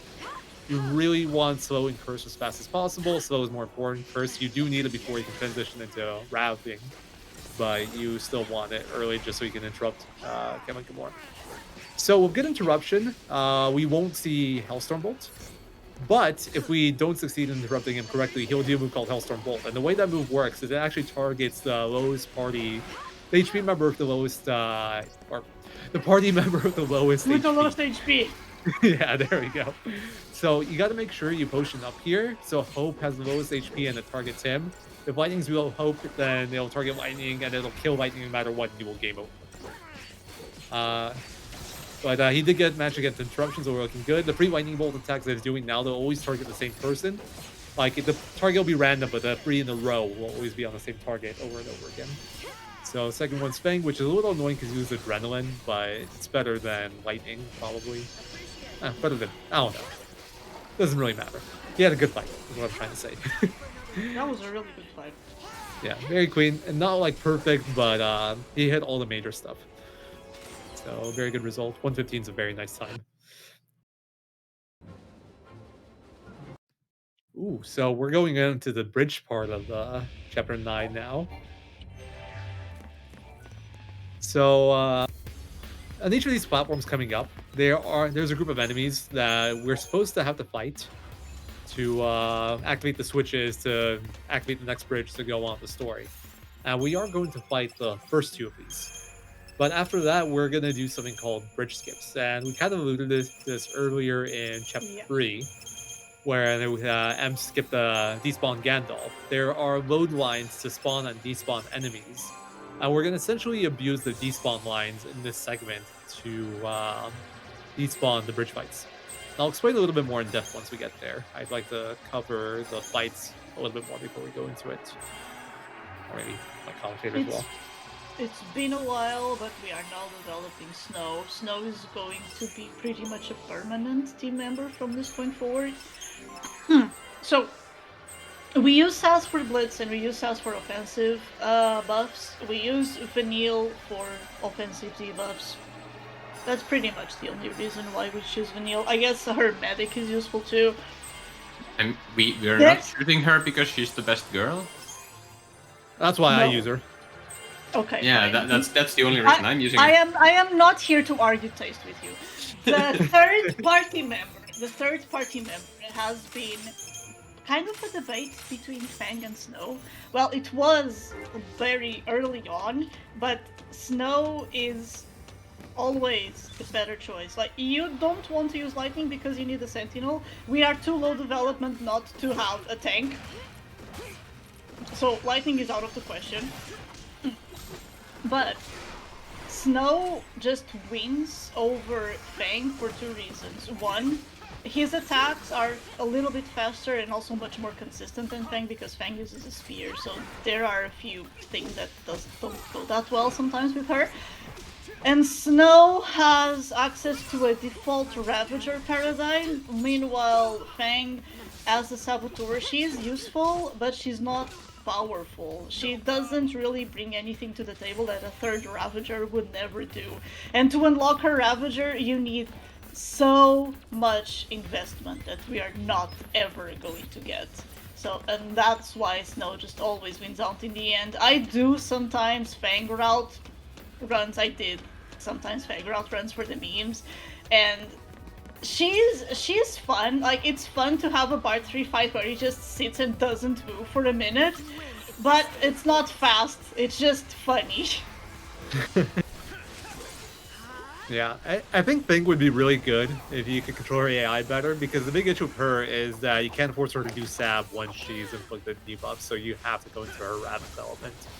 Like, this was before my time once again, but she has really useful debuffs in slow and curse, so I think that's why she was used originally. Yeah, But it just exactly. doesn't outweigh the value of having a good Ravager in snow. Like, even the one run where we use Fang, the one long run where we use Fang, not flat percent, all chests, it doesn't replace Snow. It replaces Vanille. Because we get so developed that Fang gets access to the Deprotect and D-Shell and Imperil. So at that point, you just use Fang instead of Vanille, so not because of Ravager or debuffs, but because she's a much better third commando. Next time. But who's the medic then? No one. You use her Okay. news.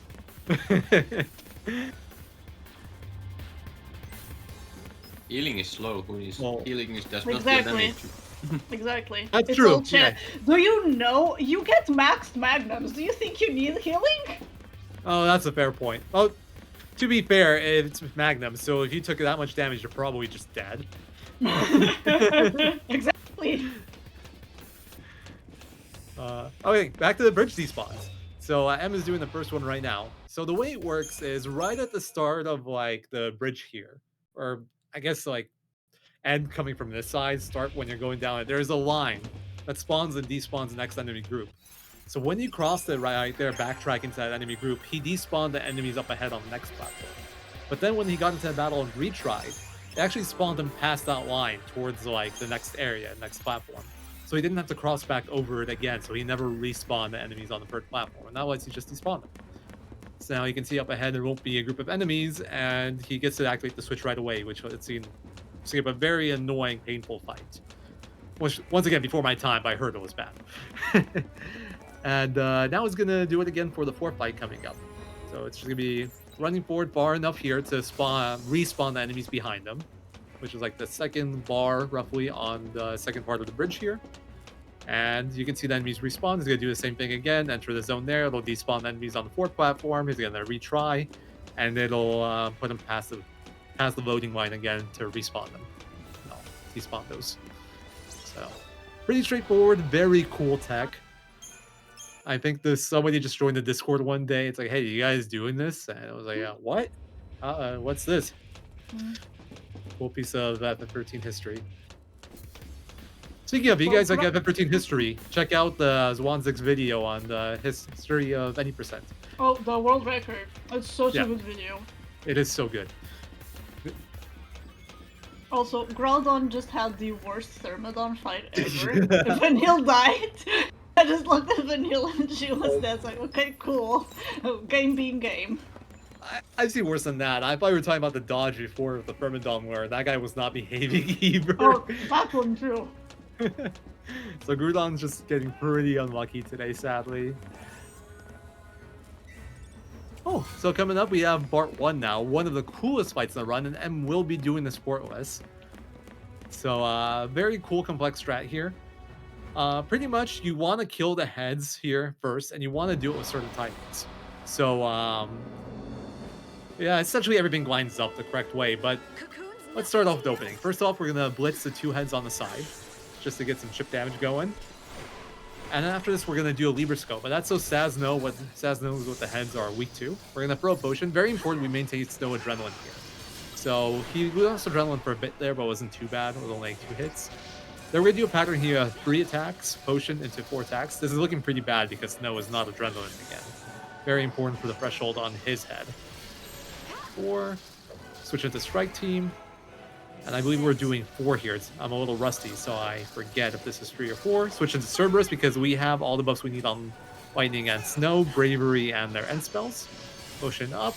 I didn't see which buff the heads got. Did you guys catch it? Oh. It's Snow's head. It's probably Snow Enchanted, I think. Looking at this.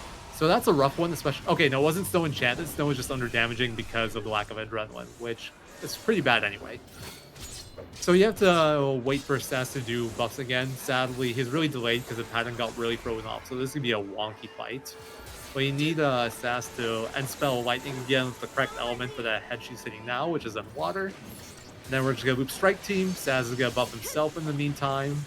And we're gonna kill these heads. This is the downside of being off cycle. He gets another buff up, and he used Enchanted Veil and Lightning Set, which gives him Protect. So this now takes longer.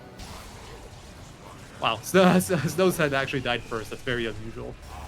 Very substandard fight. But anyway, that was phase 1. Phase 1's getting all the heads down. So phase 2, you go into Try D. You queue up your Fire Thunders. You just got to get your chain up here. And then to build duration, we use Quake for the first time in the run, I believe. Yeah. Quake hits every enemy, and it builds a ton of chain duration. I don't know the exact number. And now from here on, It's maximum. It's always maximum. I think the last time I commentated this game, I got called out because it wasn't maximum. So I'm Really? not sure I think it's anymore. maximum. I I always think thought it's it was maximum as well, maximum. but we could all I be think wrong. it's maximum. I think it's like 48 and it goes up to like 60 or something. Something like that. Point is, it's a ton for the fight as essentially maximum. From what I remember, I actually got called out on this on Kaya's GDQ run. It was like the one time I started talking in like 10 minutes. It's like, oh yeah, Zero, you're wrong.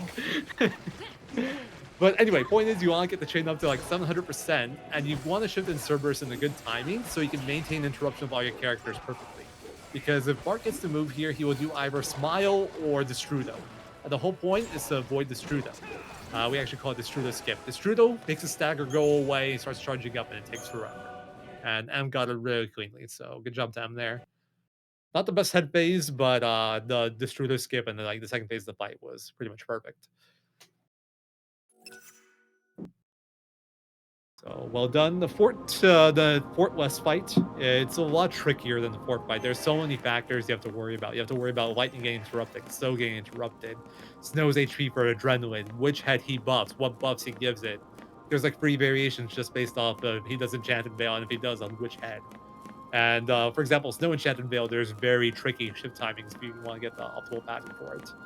So very complicated fight. Used to be a lot easier with the Fort, but it's faster to skip the Fort than it is to do Fort West Part 1 than it is to get up Fort just for Part 1. Kaya is using Forestful here. The man got like 10 bonus rounds. Quake extends chain duration by 26.6 seconds, and I'm trying to figure out which one is the maximum.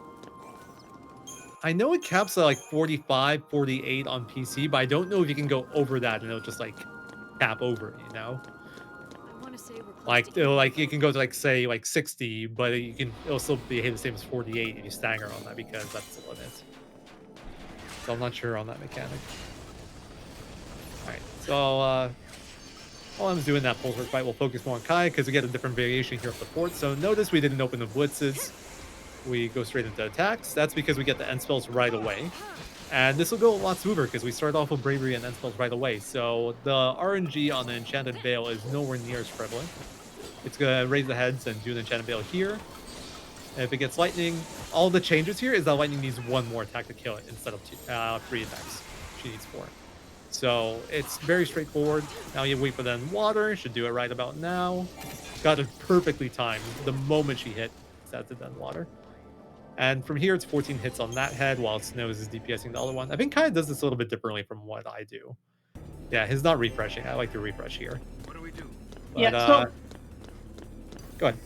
my research is that Quake gives you 26.6 and the maximum chain duration is 45, but it really depends on enemies. Really are being trained. Yeah. So yeah, we never really mentioned it because it's not relevant for the relay, but due to how like PC and console timers work, on console 45 seconds is the max. On PC, time runs a little bit slower or a little bit disjointed to real time, so it's actually closer to like 48. Which is why PC is a lot easier to run than console. You have like 3 seconds of extra stagger time and max duration, which doesn't sound like a lot, but it makes a huge difference on the tighter fights. You can use the forbidden technique of FPS fix to emulate console runs. Why would you want to do that? That's absurd. Oh no, FPS fix on the AMD processor makes your game run faster, so it would save you time. I didn't know it fixed the stagger thing too. That's pretty funny. It does. The FPS fix that on AMD always does make the PC fights emulate the console. He broke out for Kaya, so he might do a smile Uh-oh. here to get spicy. Let's see if he gets the stunlock back. Yeah, he got it back. All right, he's fine. It looked a little bit wonky with that shift. Like, there's a little bit too much time, but he's good now. The thing is, if he breaks out, he can just like get stun locked again, or he could just say, yeah, no, I don't feel like being stun locked anymore, and just do whatever he wants. It's kind of just luck based if he breaks out initially. But solid in the fight. Queen Fort fight. You can see the difference. It was like a 16-second faster fight, and your menuing is a little bit faster for Cortisol, so it's probably taking like 20 seconds. Well, 18-ish, roughly, compared to M's. But if you compare optimal fights, it's closer to like 12 seconds. It's hard to get an optimal Fortless fight.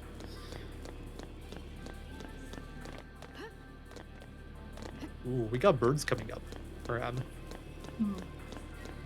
These are always nice dodges. Yeah, definitely super consistent. That's fine. So the trick to dodging birds in general, but especially in this chapter, 1, don't let them get near you. But 2, if they do get near you, you want to make them lunge at you. Because when they lunge, they stop and they don't actually catch you. So you want them to have as direct of a line into you as possible. It's just that it's not always easy to control their behavior. So me saying that is one thing, but ending up in a situation where it's relevant and executing it is different, because it's always going to be a little bit different. But M's got a big running segment coming up here. So we can talk about Kaya's pulse work fight coming up here. You open up a Quake to get duration. And then you potion up so you don't die. And we start throwing Thundaras at these. And we're hoping they stay grouped together and they don't kick Lightning's butt like they're doing. Also, that Snow hits his provoke on both of these. So they focus Snow in the fight. Because if he doesn't hit those, they can very easily kill Lightning. And that's actually a pretty common death. It's a lot less, like, it's a lot more rare than 2 bomb death or 10 crawler death, but it's up there in terms of like deaths that you don't really deserve. So anyway, after that, you basically chain until you stagger both. The Thundara will stagger here. You go into Malevolence to hopefully get on fire if you got enough Libra info, but if you didn't, you'll get Bravery, which is good enough. It's a little bit slower, but it still works fine. And you just DPS some blitzes, hopefully if they're grouped without attacks, which is quite a bit slower, and that gets you the fight. This is also the first part of the run where you unlock all your characters' roles. So before this point, all our characters had 3 primary roles. For Lightning, for example, Calm, Rav, and Medic. Now every character has access to every role, but the secondary roles are much more extensive in terms of CP usage. So we generally won't be using them, with like one exception later on. And the stats secondary roles give you are pitiful compared to main roles. Yeah. So the only draw of secondary roles is the versatility having those roles on every character give you, because you're not gonna go there for stats ever. Pretty awful. Oh, Groudon did Decept Bridge 2, I believe, which is probably my least favorite use of a bonus Decepticil, but it's also technically the fastest. It can save you over 30 seconds, but the fight's very unreliable in my opinion. And you can just die on it as well if they just focus down Lightning. I'm not a big fan of that strat. But it is a good usage of how many Decepticils he had. He had 3 bonuses apparently. So he did he got Bulwarker Decept, which is the most valuable by far. He got Bridge 2, and he got the bike in Chapter 5. Very good value. It's funny because Groudon's gotten some pretty bad luck in some aspects, but his Shroud farm or his Shroud RNG looks to be the best out of the 3 runners. Oh, so we got the Sid fight coming up with them. This is probably one of my favorite fights in the whole run. Reason being is you can kind of stop Sid from playing if you do the fight properly, and that makes me very happy. It's so cool. It's so cool. This fight is also a fight that saw a lot of development. Before, you used to use a lot of Snow Sentinel here to tank Sid out. But we realized, better than tanking, why not just not let him move? So we're going to essentially try to maintain interruption with Lightning and Snow throughout most of the fight using strikes. But you can't do that right away. We need to get our buffs on first, so we open Hook Quake for duration. Open the 4 strikes here. Notice these will interrupt him. Sid will start moving after the strikes here. And we're going to do 2 more and shift on the second. You want to make sure you shift before Snow gets another Steel Guard off. He was going to do strikes, and then you do strikes, maintain interruption. He'll get 1 move off here. You will push him through it. Good luck. The worst one here is Ruins onto Snow, because after that, because Snow is next to him, he will jump back, and then you'll struggle to maintain interruption. But maintain interruption nicely. Now you go into Malevolence. Snow Star starts buffing everyone, and you just maintain interruption. Goes into Recovery Shift. It can do defensive, but we're fine. Recovery is technically faster because you get to do more damage. Yeah. And you open up your refreshes here, get a rack on snow. Actually, he missed it. Yeah, he tried to greet for an extra strike, but it's not too big a deal. You should be able to line it back up again. The important thing here is that he gets interruption after this string here where he switches stances right now. This is the important interruption. Yeah, you don't really care about interrupting cures. You don't want him to attack you. Yeah. Here you potion through this. Oh, actually no, never mind. I lied. Don't need that. Snow's a bit unlucky because he loses adrenaline. So, oh, he got metamorphosis. He broke out. Oh, So- oh no. This is fine. Yeah, the Yeah. backup is fine. We used the Libra, the 2 pulse works at the start of the chapter, but we had to stop because of this strat. Because if he does break out, you cannot take the metamorphosis this rapid rate he does. So you have to summon through it with for the invulnerability frame, so you don't die. And then you just build up Zonted and some chain with Zonted level 3, with him about half HP and 700% chain to kill him. But it is quite a bit slower. So this is the problem with the recovery shift. So Sid has 3 modes, just like he has the offensive shift, recovery shift, and defensive shift, which are parallel to Sentinel Commando and Medic. On recovery shift, although he is healing, his defenses are quite low, so you are always going to deal more damage than he is going to heal with your strikes and also with snow strikes. That means if he breaks out for whatever reason during the second offensive shift, he can go straight into metamorphosis. If he does defensive shift, although you aren't dealing as much damage and therefore you need to do 1 or 2 more attacks at the end of the fight, if he breaks out of the second offensive shift, then you are almost always going to be safe from metamorphosis. Yeah, that is the downside of recovery. It's a double-edged sword. Yeah. Yeah, the other downside of doing the backup that M did now is if these 3 bombs catch him, or cryohedrons, I forget what they're called, he will not have Odin for the fight. Because if you retry a fight on one of these elevators, it spawns you at the top of the elevator, and obviously you don't want that. So for that fight, you generally just do it with Odin and Triple Thunderfall. But because he doesn't have enough TP to summon since he used it on Sid, you'd have to try to do it using like blitzes of lightning, and it's super sketchy. So luckily he didn't go to dodge, but the dodge is consistent there. It's just don't mess it up. I'm always more worried about the second elevator dodge than that one's way with worse. those bombs. Yeah. The bombs are like execution error most of the time, or sometimes they get stuck and get really wonky, but even then it's mostly fine if you play it well. The dodge coming up, the next elevator, that one's brutal. It has a good setup to it, but it's not completely consistent, and that fight you can't recover if you fail it, so you just have to retry and start from the top of the elevator again. Yeah. Meantime, Groudon is on doing Bart 1. And he Just had a doing 4 some chaining now.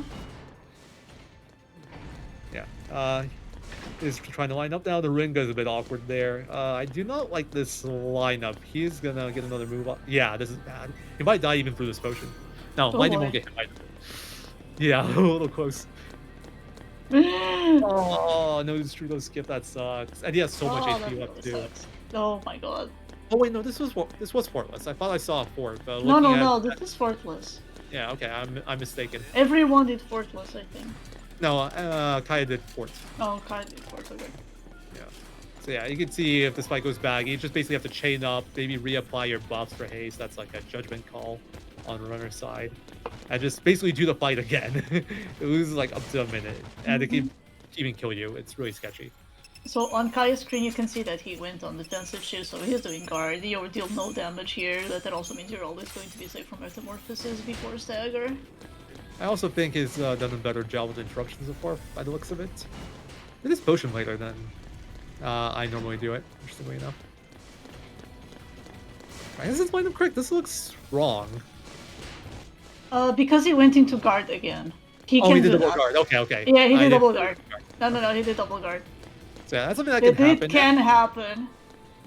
It's kind of funny because it makes the fight like easier in a way, but on this, okay, yeah, it's fine. You have to make sure Yeah. that he switches back to offensive after the guard, and it slows down the fight because you have to wait for the double guard to run out. Because if you stagger him in guard and then go into this like launching sequence, the guard defense buff stays, so you'll actually do a lot less damage. But the bright side is you don't have to deal with him hitting you after he shifts out of the first guard. So a bit of a double-edged sword makes the fight easier but slower. Shoutouts to me, I actually staggered him and I tried to kill him while he was on guard, and that went about as well as you'd expect. I think we've all made that mistake at some point. I definitely Groudon have. died on Bart 1, so he is going again. Oh, that's brutal. That's like 4 minutes of time lost. That's really rough. My condolences to his team. Meanwhile, I think M got bird elevator first try, so that's pretty sick. That's a dodge that used to be decepted just because of how risky it was, but M found a pretty good setup to dodge it, and we improved on it a bit since then. It's still not guaranteed, but it's a lot better than it was before. Did any of you catch how his bird room went? I missed it. Sorry? Did you guys see how his bird room went? No, I the didn't. dodge for the elevator? No.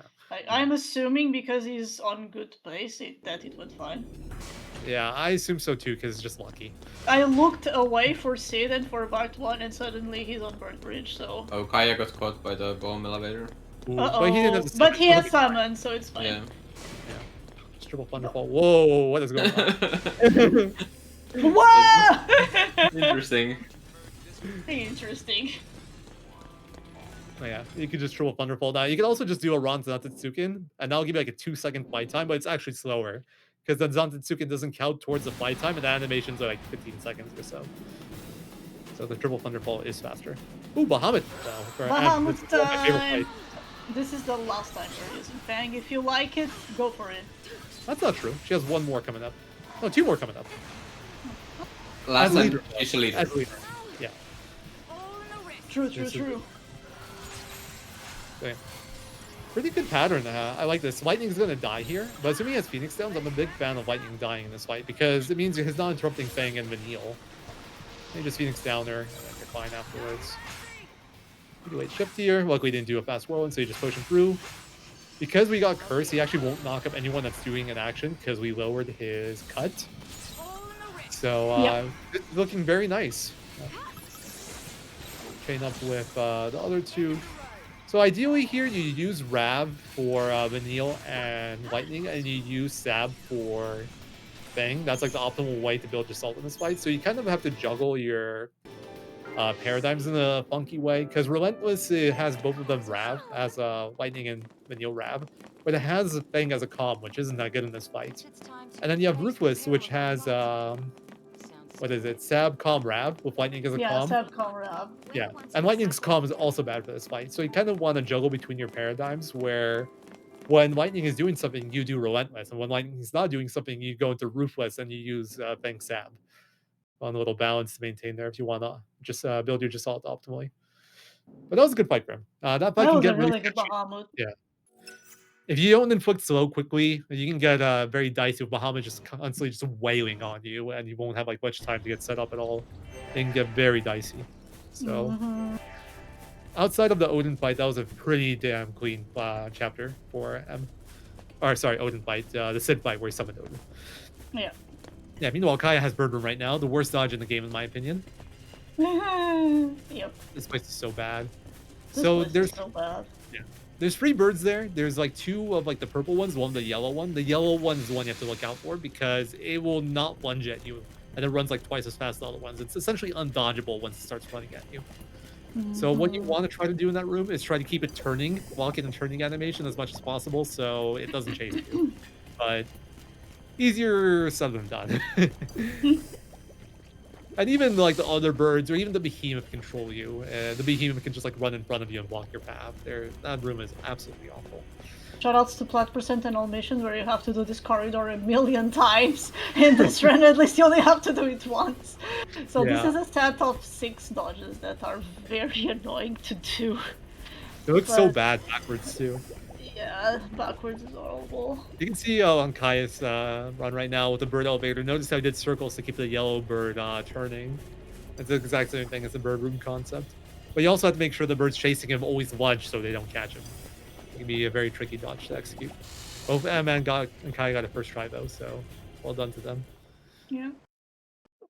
Alright, so we are moving on to Alexander.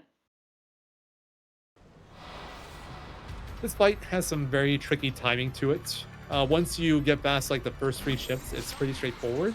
But it's really important now in this shift right here, Fang does not jump. Alright, we're good. Because if she jumps, she ends up getting delayed. She doesn't get that provoke in time. And Alex can target whoever he wants, and he likes to target Hope and kill him. Hope will die to pretty much anything without Protect, and with Protect, he can tank like Explosive Fist AoE only, I think. He's very squishy. Because, you know, we didn't give him any stats. We didn't give him anything. Hope's working with bare minimum. But once we get the setup going, we get Protect on Hope and onto Fang, I believe. I actually don't remember. Yeah, it's Fang. Yeah. It's not Fang. We easily do If this. lightning gets hit, she deserves to die. Yeah, agreed. And because of how her stats are, depending on what equipment setup they've gone with some equipment setups, she will do strikes more than others. So sometimes she will run up to Alex's face and get stuck there. And in that case, she can die. Ooh, she didn't block that. That's fine. It's fine, he's still targeting Fang. Yeah, but essentially you, in this fight, once you get the setup going, you go for this pattern of chaining with Relentless, and then shifting back into Entourage right before Alex would start attacking, get the provoke on him again, and then you chain again, and you do the pattern back and forth. And this part of the fight is really smooth. It's pretty hard to mess up. It's just all about the initial opening that's tricky. Meanwhile, we got Kyle Bahamut. Oh god. Let's see. Yeah, this is standard Bahamut stuff. He just throws everyone in the air. It's Whirlwind rude. opening is pretty rough. It's nice when it's on Lightning, it's bad when it's on anyone else. But luckily, he's very well behaved afterwards, even though he never got cursed. It looked like he didn't do too much, so looked like a decent fight. 43, it's actually very good. Faster than Ems. So good luck for Kaya there. Chaining, I guess, was a little bit better this time. So oh boy, the Almatians run is gonna start. Wait, what? Let's go. So this is the sort of like the open-ended part of the game where you can start doing missions, traveling the world and stuff. We're running 80%. We're not going to do any of that. But it's very important that we, as soon as we get control here, we do a menu to swap our battle team and do our paradigms. Paradigms aren't super important, but the battle team is important because, as we said in Chapter 5, Hope runs the slowest out of everyone else, and the game puts him as your leader here. And we have a lot of running we need to do here, so we do the menu. Yeah, big running segment. We're gonna have a farm fight here coming up. One few pure farm fights in the run. This is the only optional we take, right? This is still the only optional we take. No, we only optional we do for CP. We did do the Pulsework Shoulder for Ninerta earlier. Yeah. And and M did also the extra fight for the Speak Up. That's usually the case. Fair. Yeah. There's also like the Gladius and stuff, but yeah. And the Shroud farms in the Chapter 2 are optional as well. Yeah, fair. It's the only optional that we do only for CP, I think is the best way to put it. Every other optional has some other purpose. But this fight, it's going to be a fight with Behemoth King and a Mega Siberian. I think I pronounced that correctly. It can be done very quickly because they're fighting each other. So you can always preempt it, and that leads to a very fast fight. But there is some RNG to it. You need Vanille to hit debuffs. Because they're they're very high chain because of the preempt, it's generally not a problem. But there is a chance you get trolled and you have to like adjust on the fly. The thing about Behemoth King is he is kind of like a multi-phase enemy. In that once he drops below a certain HP threshold, he will start transforming into like a different form where he stands up. And when he does that, he loses all his debuffs and he gets fully healed and he becomes like uninterruptible. So at that point, you basically just have to retry the fight. So you have to make sure you keep him launched in the air so he can't transform. That's like the one tricky part of that fight. Yep. Getting another safety save in beforehand. And Kaya's on Alex, got the shift properly. Yep. So it should be smooth sailing from here. Also, okay, he got a pretty good position. These guys love to troll you by just like, oh, the one group of enemies you want to fight, we're going to go into the furthest point from you. Yeah. In the long categories, it's so common that these two just get in the way all the time, but in any percent you actually want them to catch and like, nah, man, we're cool. We're just standing right here in this corner, way out of your way. So, oh, no debuffs yet on the Bohemian King for M, so this can get this fight. Okay, he's got deep protect. He'll be Thanks, fine. Vanille. He won't lose the fight. It's just gonna be a bit slower. He'll lose like 5 seconds or something. Maybe a little bit more because he needs like 2 extra blitzes. We should see you, Daddy, now. Normally it's like a 2 blitz fight. If you get perfect luck. Yeah, I lost 10 seconds there. But better than dying. This ain't gonna be easy. Losing 10 seconds is faster than dying. You heard it here first, folks. So Alright, so Groudon is Groudon's... now going Sid. I'm hoping he gets a good Sid fight just so we get at least one clean Sid fight. Honestly, he needs it after that part 1.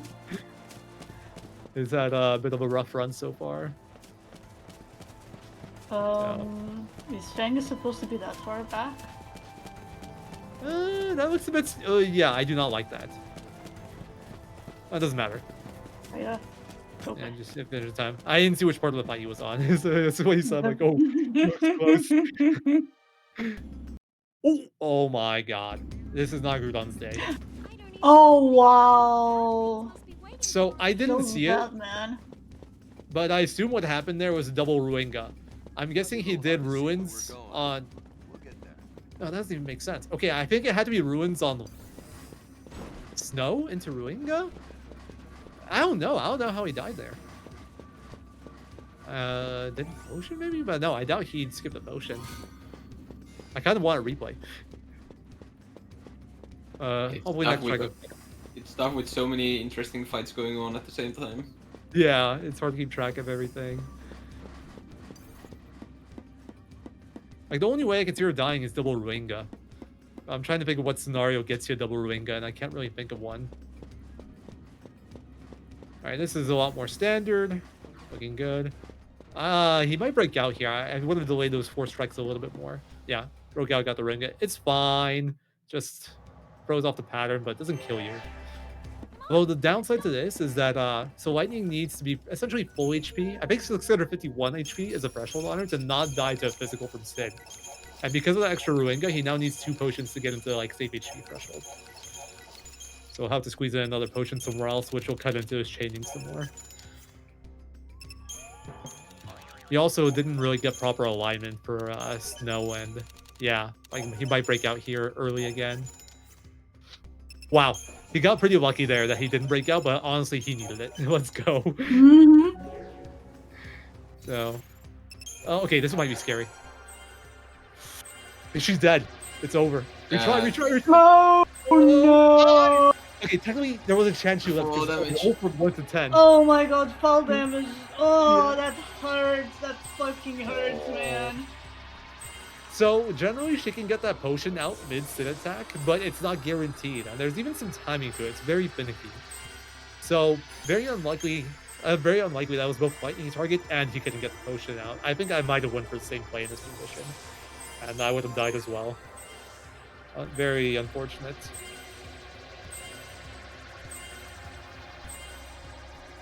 But yeah, that is why that 651 HP threshold is important.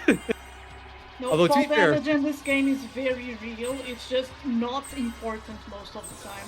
By the way, there is also fall damage in 13 too. And there is one chance where you die to fall damage on the very final boss if you're not careful enough. Yeah, that would be an awful spot for it. It's very funny when reprieve saves you, but then you die to fall damage.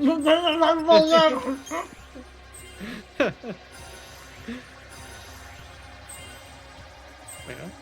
Oh, this fight's looking a lot better for Groudon. Kaya so far seems to be okay on the Behemoth King and Mega Therian as well. Oh yeah, he got the best fight because he got a double deal up there. Although he did eat 7 perfect. TP, or something looked off there on the ATV side. So it should be like a 29.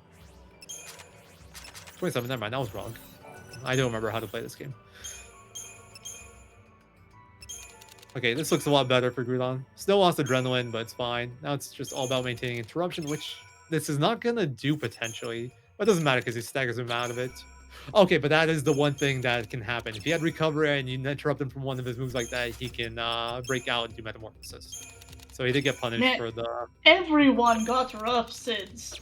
Yeah, Kaya had the best one. He played as well as he could have, to my knowledge. Just got, like, unplayable pattern.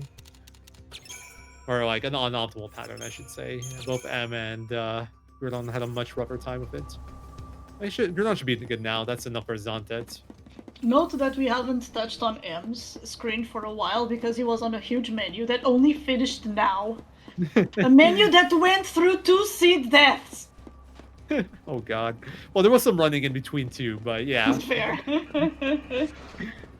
So that yeah. menu is to prepare us for Tajan's Tower, and also the next Eidolon fight, which is going to be the last one of the game, and in my opinion, the hardest. Yeah, I like how there's the like 3 back-to-back mandatory fights are all Eidolon fights. Yeah. Because technically, this one is an optional fight as well that M We is don't doing. talk about that! So We don't talk about this fight being optional. it's technically optional. It just takes longer to dodge than to fight. Fight it! Yeah, by like 5 minutes. Yeah. You can dodge it. Also, this is another one of those. Yeah, this is another one of those fights that can just kill you if you're unlucky. If they just double target Saz at the start, they'll just insta one-shot him before you get a chance to do anything. But it's pretty rare. It's what, like a 1 in 9, I guess, and they have to not get interrupted and do it in the timing, or they get it off. So uncommon death, but it can happen. Also, you might have noticed one more menu from MMN there. We're in ATB segment. He got, I think it was like 4th ATB segment there. And that is very important for the coming Eidolon fight. It saves like over 20 seconds on it. It's a big part of why we do the Behemoth King fight in Mega Safarian beforehand. That fight essentially pays for itself just because it lets us get this ATB segment earlier. But it also helps with some Crystarium for Snow in Chapter 12, hitting some thresholds. That would cause a lot of issues later on if you didn't hit them. I once missed Snow's accessory before PC1. That was fun, except not really. I have thrown multiple world record runs at this point, going the wrong way Snow's Crystarium in Chapter 12. Yeah. I have very big, non-polite words to myself in my notes about that part. Yeah, I'm not gonna say I missed several. I lost several PVs, but I lost at least one, and I never forgot about that one. I wish I learned from my mistakes as well as you have. Oh my god. I am so sorry for your loss. Yeah. I would give you a little bit of my dessert if I could. Instead, I will continue preaching. I will continue preaching the Church of Chichu, where there is no wrong way on the Crystarium. Can I eat Chichu? I'm pretty hungry at this point. What does a Chichu taste like? No, Chichu tastes you. They can be mutually beneficial. Both take a bite. Anyway, going on to the Hackathon fight. So once again, this is another fight where Fang position is incredibly important, and it's also very important that she gets the provoke off in time before Hackathon starts moving. So Hackathon has like certain strings he'll always do here. I'll generally do like 2 pummels into like a move 3-string pattern. The big thing here is we gotta be aware that he can do the shorter strings, which open up a Quake instead, because those will start hitting you earlier and they will hit Vanille as well. And you also want to get at some point a string with a counter in, because a counter makes him move back and reset the position. If he never does a counter, he can push himself close enough to where he can hit Vanille. It's pretty uncommon, but can happen. In that case, you have to make sure you potion through or renew through. It's right there, early Quake. It's a little bit annoying, but then he went up pummel, so we're fine. A Quake counter can kill Vanille from full HP, so you have to be aware of that. But if she's far enough away, the counter won't hit her. So you just have to be kind of play it by ear on like your spacing, and adjust as needed. Also, you might notice we're doing Saboteur moves with Vanille. That's actually the best way to build Assault in this fight. It's more effective than doing Rav. But the funny thing about it is you will build more Assault if it inflicts. So you get a pretty high variance based off how many debuffs Vanille actually inflicts. So, Thanks, Vanille. Yeah. Thanks, Vanille. But she generally behaves herself, and the variance in fight time isn't too big. This is a pretty good one for M. I think this is like a 145 or so. Which is, I'd say, like the standard. Oh, never mind. 136. It was actually a god bite. I was 10 seconds off. Yeah. He got really good inflictions. That's like the top end Hackathon time. I died so many times on this fight when I first played it because I did not understand what the fuck I was doing. Fair. I I think didn't it's. I didn't pay attention. Did any of them do deceptless bird elevator? They all did so far. They all did Except Deceptless. Groudon. Yeah, Groudon's Groudon. doing it with Decept. Oh, They both hit it too. I mean, Deceptless saves like 15-ish seconds or so. You can see here, like, Groudon has to run off the elevator, then run back into the bird, get into the battle, then you retry, have to wait for the load, and then after that you can finally move again. Yeah, So but it's you a lose 15 like 45 seconds if you fail the dodge. Yes, and that is why he's opted into decepting it, just for the safety of it, and that's why he was decepted for such a long time. It depends how early they catch you, too. The earlier they catch you, the less you lose. They catch you at the very end, it's like almost a minute. It's so bad. Alright, we got Kaya on the puddings now. Let's see if he gets unlucky and dies. He got one hitting Saz, but that's fine. Unless the other one goes for Saz before Vanille can get cures off. No, it's safe. M's got a bit of a rough dodge section here. I think he got through like the harder one already though. I think the next dodge coming up, not the 3 bombs, but the one after that is the worst dodge in this section. The one with the puddings and who was it? I forget who. It was Cryohedron and puddings. There we go. Yeah, the one that's coming up to now. I am not a fan of this dodge. Oh, this one. Yeah, this one's Yeah. annoying. But for me, the worst one is the one before, after the bridge. Really, I never found that one too bad. Like it can be. It kind of depends on how they line up. You have no space. At the front, yeah. I feel like you can get away with manipulating their movement pretty often, but yeah, sometimes they just don't give you much to work with. Yeah. That one is also rough because of Cryohedron, if he goes, he just goes. Yeah. You can also like push the puddings into you and stuff. It's very finicky. They like to fight each other, and then once they see you, they turn on to you. It's just all sorts of weird. But we got Groudon the Bahamut now. Pretty standard opening with pummels. Oh, good opening. Yeah. Didn't get cursed yet, which is a little unfortunate. I like this though. He goes into diversity, and then yeah, this is like one of the newer strats. You go diversity and then rack lightning into relentless, so she gets more strings off. And he's gonna do it again here. Rack lightning. Oh, she's taking forever. Lightning suck turning. Name a more iconic duo. Yeah. I think it's one of the like least significant but most infuriating things to me in running this game is like lightning getting stuck in turning animation. Actually drives me crazy. When there is one thing more infuriating than lightning turning animation, it's Odin turning animation. True. Bro, I just want you to use Thunderfall. Stop looking at the enemy. And that is why Hope's House 1 is so bad, because that fight gets screwed up so often by Odin turning animation, making you drop chain on the enemies. Yeah, this game's bad, guys. Don't speedrun it. Take it from us. Yeah. Don't do it. Nah, it's fun. It's fun until you get to like world record times, and then it gets a bit frustrating. So we got Kaya on Hecaton. Everything looks fine so far.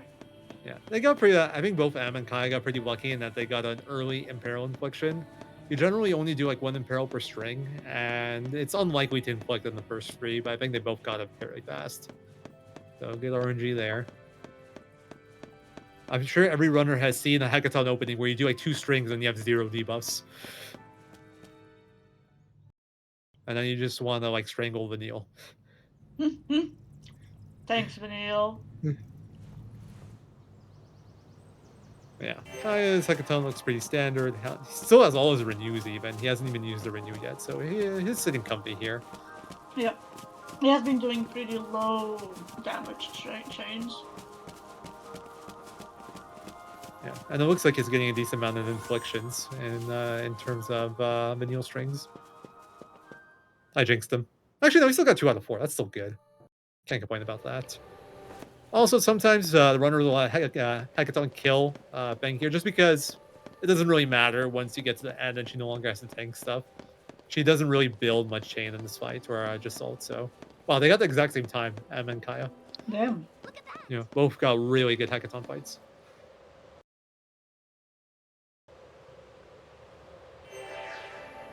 Time's a wasting. Meanwhile, Groudon's doing like the hallway part of what was this area called again? I'm not an full game runner. Alice I Media. forget. Balance media, thank you. I don't cross this area 6 times a run. I'm less familiar. So, oh yeah, I already replied. People are saying that Expedition 33 is on the relay. That would be sick. Yeah, I What's- would not. I'd be running it, I think. Look at that. We're going up. If you guys like Final Fantasy The new- games, The new haven't Final played it yet. Fantasy game. Yeah, it is so good. It's my favorite game all time now. Like, big recommendation from me if you haven't played it yet. There's also the fact that it won like every award under the sun, but yeah, take my word for it. It really doesn't have good. Chichu 0, sorry. It doesn't have Chichu 33, sorry. That's Lune. Lune's better than Chichu. Mm-mm. Alright, I'm not Agree gonna to argue disagree. with you over matters of taste, alright? Yes, exactly. Good. Glad we agree. So M's just entering Titans right now for the first time. I was hoping he'd do the Battle Team swap for the Amphi's Bane dodge, but it's like PC based. Some people get inconsistent, some don't. It works well on my PC. I don't think it works well on M's. So he just decepted that. But he also got to decept the 2 dogs then, which is nice for him. And we now enter Titans. Anybody want to give a quick rundown of what Titans all about besides the pain and suffering? You do it, Scar. I'm eating. And I also need to split Alexander. It's a tower. You have to do missions, and turn this run into all missions now. Some way. I have ran all missions. Let's go. Yeah, there's just a lot of forced missions fight here, and we are really under-leveled at this point in the game. Because not only have we been saving every optionals in like the first 10 chapters, in chapter 11, the game kind of expects you to explore, do some missions, see the world. We didn't do that. We just, continued on forward. So we are pretty weak here. Like, in terms of combat, in terms of offensive stats, we've done a good job optimizing that with our accessory upgrades. We bought some Warriors wristbands, but we upgraded them earlier in Mahabara. So our damage output's pretty good, but our defensive stats are awful. So a lot of the fights here, they can just kind of kill us if we get unlucky. We mitigate a lot of that by going for preempts, and that's a pain in itself, because we can't burn decepts here until like the very end for Penangolin. So a lot of these will have complex like preempt setups that can be very tricky and inconsistent. But on top of that, even the fights themselves can be tricky and inconsistent. And besides that, it's just a lot of running around and riding elevators, which is not the most fun.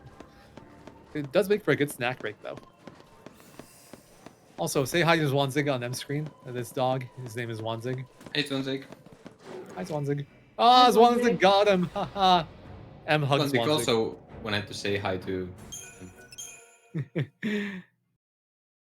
ZwanzIg is a nice guy. Who doesn't like some ZwanzIg hugs? ZwanzIg just wants a hug. I give ZwanzIg a hug. Just gotta fly to Germany first. Yeah, but the retry on that dodge is a lot easier. And now we got the Geo Titan preempt, which you want to learn basically towards you. Wait for him to turn around, and once he turns around and starts moving away, you run into him with the preempt. So that looks good. Very clean. The fights here are going to follow more or less a certain kind of pattern. We're essentially going to Bravery and Thunder, or like, sometimes Haste Saz, so he can get his end spells faster. And we're going to Bravery end spell for the weakness of the enemy towards Snow. Then we're going to do the same for Saz, and then we're going to DPS. And because we preempt, we do stagger really quickly. Manil does all our debuffs as well, and after that, it's just a matter of keeping him in the air so he doesn't interrupt us. And just DPSing blitzes and snow attacks. Snow did lose adrenaline here, so this will be a little bit slower, but it's not too big a deal. It's better to do it like this than to shift it to tireless because of just how things line up.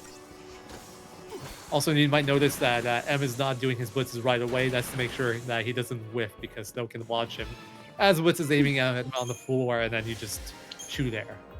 That happens so many times if you're not careful. Snow will just launch him away from you, especially on PC2. When that happens on PC2. Oh it's yeah, that one's so bad. That one's horrible. That one ruins that fight. Mhm. But yeah, it's kind of funny because in the speedrun, patience is kind of a virtue. You do want to go slower to go faster.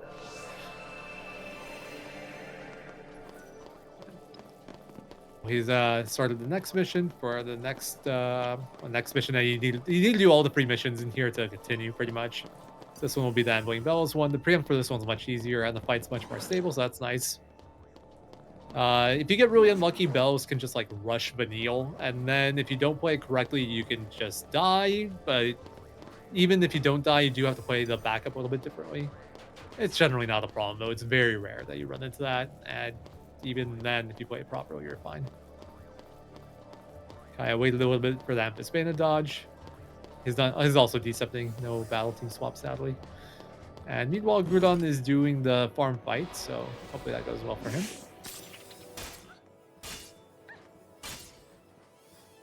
So you just open with Fire Aurora on the Bellows. That'll stagger him right away. Good positioning, and the Aurora will hit everyone because he didn't run out. So this is just going to be a good standard fight. Just going to summon Fire Aurora. Then just Salt, Force Blaster, Triple Pew Pew, Force Blaster, and just Salt. I mentioned earlier we do break damage cap at some point in the run. This is what I was alluding to because Assault finishers do break damage cap, and this one will do around 180,000. Damage cap is 99,999, just under 100,000. Yeah. So 170k. it is very important that we use summons. In other categories, we don't have to summon in these fights, but Ambling Bellows specifically is highly resistant to physical damage, and we do not have the resources for a magic setup on this party. So it's the only way for us to kill this thing is to use Hecaton Care. Yep. So you're saying we shouldn't teach Lightning Ruinga and do Lightning Leader at Bellows in any percent? I mean, you do you. Oh no, I would never do this. I'll run. That sounds so miserable. This is probably is miserable. Like, we don't even use Ruinga. What we do is Libra. Oh. No, on all missions and plat percent, we have to fight these things like a couple of times. I think we just use Libra so Snow knows what he's doing, and he launches it through ruins, and waters ruins to be precise. Oh, okay. In plat percent, we have Lightning Lead and we combo for Pandaras. Oh, That's cool. That's pretty cool, actually. Thandaras. I think it's Tandaras. I might be misremembering. Yeah, I think it's Tandara. Yeah. So Groudon is busy doing a dodge. This 4 hoplite dodge can be really annoying sometimes. Ah, I think it got through. Maybe it's Voleras, I'm not sure. Eh. Whatever kills the thing. Yeah.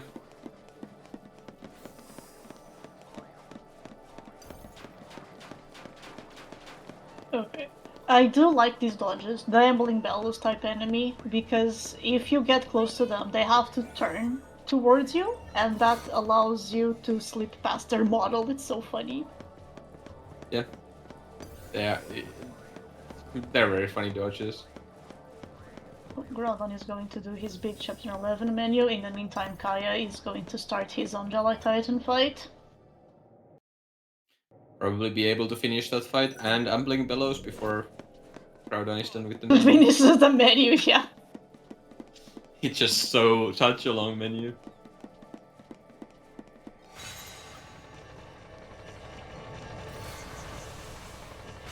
So Not as long as doesn't have- Treasure Hunter though. Oh yeah. So Snow doesn't have adrenaline. Everyone is kind of weak. In Kaya's screen, oh, he wanted some, but I think it should be fine from now on. And especially, this position is really good because he's on the floor. He's near the floor, so it's much easier for Sass to hit bullets. Ooh, that. Uh-oh. Oh, Unlucky. that hurts. That hurts. Ouchies. So yeah, this is the problem with keeping the Jelly Titan close to the floor. What's going on there is it's not it's not Snow that is launching it, it's Vanille's Auroras, and when an enemy is in the air, obviously the commando is not going to launch it again. So what happens is the Jelly Titan falls, and because Snow doesn't have haste, he is not going to get his string before the Jelly Titan can break out of the interruption.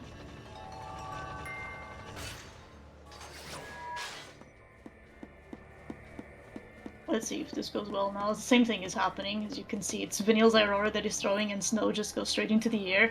It's much better for DPS issue, for DPS, but it's... Oh! What is going on? Snow is not being able to launch. That was funny. Yeah, I think there was some interaction going on where Snow just wasn't like he was getting or the Children was getting stunned or something, so that Snow wasn't able to launch. I think that's what happened. Meanwhile, Emma had a nice preempt. Nice. So this is where one of your bonus leaf sets can go. Sometimes these preemptives try to be very annoying. Not because of the Mushushu itself, but because of the Yakshinis. They have deceptively wide eyesight. They can see you even if they are not looking at you. So the setup is okay. It's not that bad, but sometimes they will just target you and look at you without really knowing how. I guess Kaya wasn't able to beat Ambling Bellows before the menu, but I think that's died. just Well, he died, so the Mushushu fight itself is not scary at all. Because of the quake, everyone gets staggered and then everyone gets interrupted very fast. And the Yakshinis are not offensive enemies; they are supportive enemies. The Ambling Bellows fight also looks pretty good for Kaya. He got the stagger pretty fast. Yep. Aurora got Gaia and Salvo level 3, so we're just gonna do the pew-pews, and everyone is gonna die.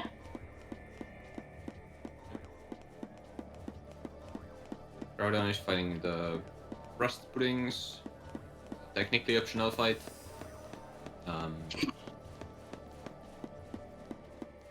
The pudding was close to Sass, so that was nice. The other one is far away, so it's actually using attacks instead of blitzes because it's so far away that attacks deal more damage than blitz. Yeah. And the Rust Puddings are not that large enemies, so they would have only maybe like 2 blitz bullets hit that one. So one interesting thing is there are 2 fights that we are going to do out of order. So in Taijins, technically there are 2 groups of 3 fights each to unlock new tiers on the tower. The game wants you to do these fights in their mission sequence order, but the last 2 we are going to do out of order.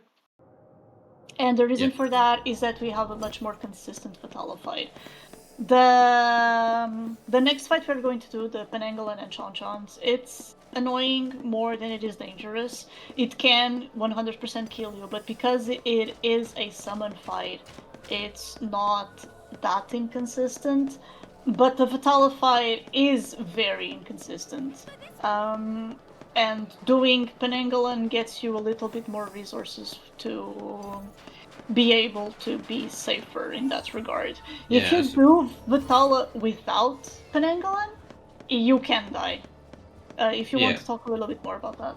Yeah, I was just gonna say that the reason why Penangalan makes you stronger, doing Penangalan first makes you stronger for Vitala is because we want to do a Crystarium before the Haka, and we do that one mission before the Haka. So if we did the menu before Vitala and Penangalan, we wouldn't have the CP to get everything we want in that menu. But if we do it in the other order, then we can have the Penangalan CP and then do the menu before Vitala. Otherwise, we would do it before Penangalan, and that doesn't matter as much as for Vitala. There's also the Diamond Bangle drop from Penangalan mission that I think is a big part of it. Extra 500 HP. That was very nice.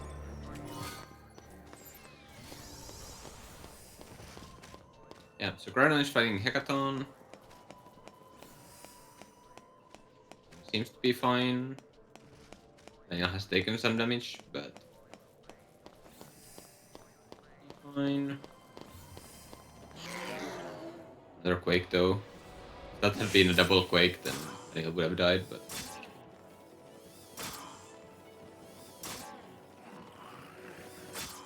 Yeah, looking good so far. So the damage in the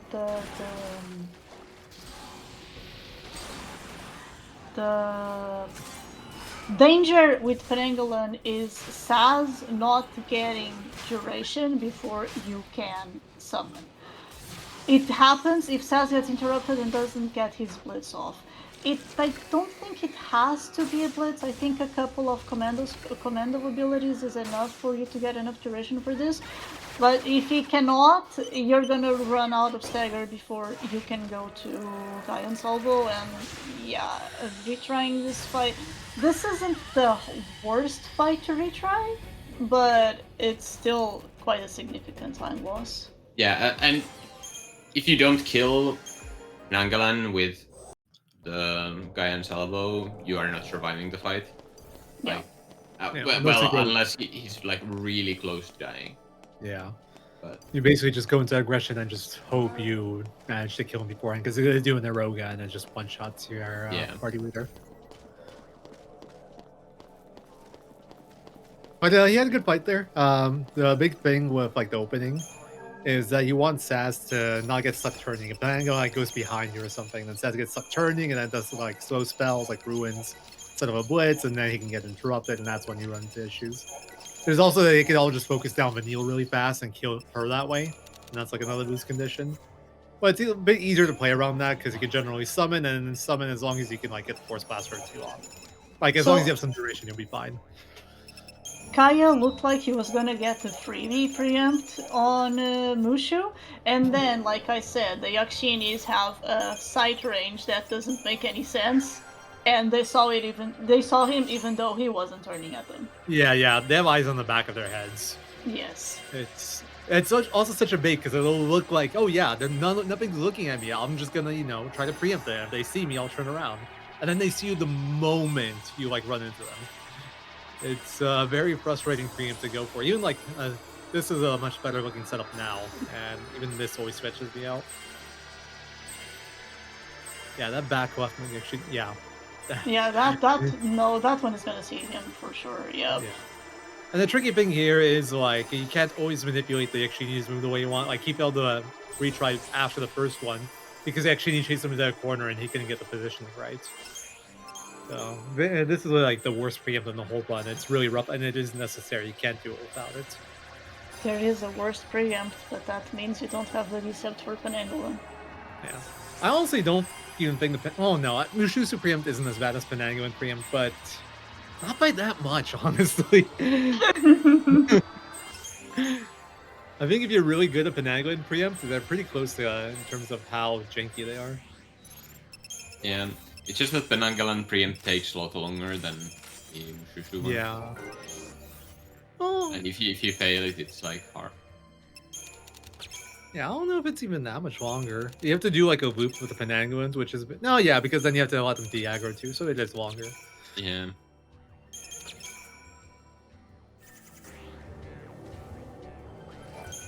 So M is just finished up this really long menu there. You have to do a ton of Crist, and you also buy more Warriors wristbands, upgrade those.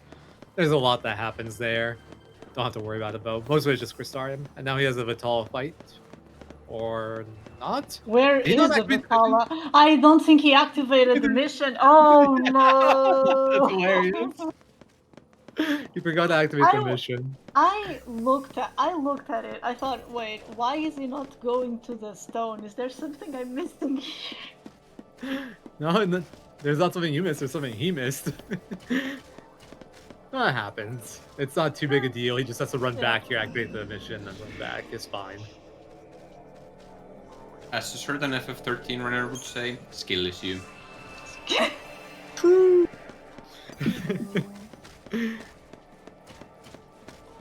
So Kai is on his way to Penanggalan now. All the love to him. Yeah.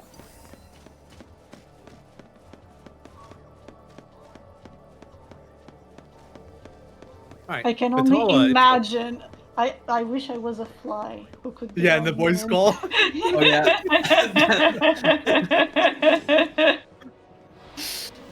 I wonder if M's mic peaked. Time to pull the old switcheroo. So this Vitalo fight is the only fight we are not going to get a preemptive strike contagion because it's impossible and it's also slower. It's not slower, but it's not impossible either, but there's I- no setup for it. I've gotten it like I- 3 times. And I you just thought it was slower. no, you could do it in like 26 seconds. Ends Okay. up being like 5 seconds faster or something. Assuming it's a similar fight. So That's the pretty reason why you can very easily die in Vitala is he has multicast. Multicast is random. The first the target is random. The first multicast is always a string of 4 single target spells. If you do Panangalan after Vitala and the string target says, you're dead, and there's nothing you can do about it. Yeah, which is a What? big part of why we made that order change. So the RNG on this fight is a lot less volatile.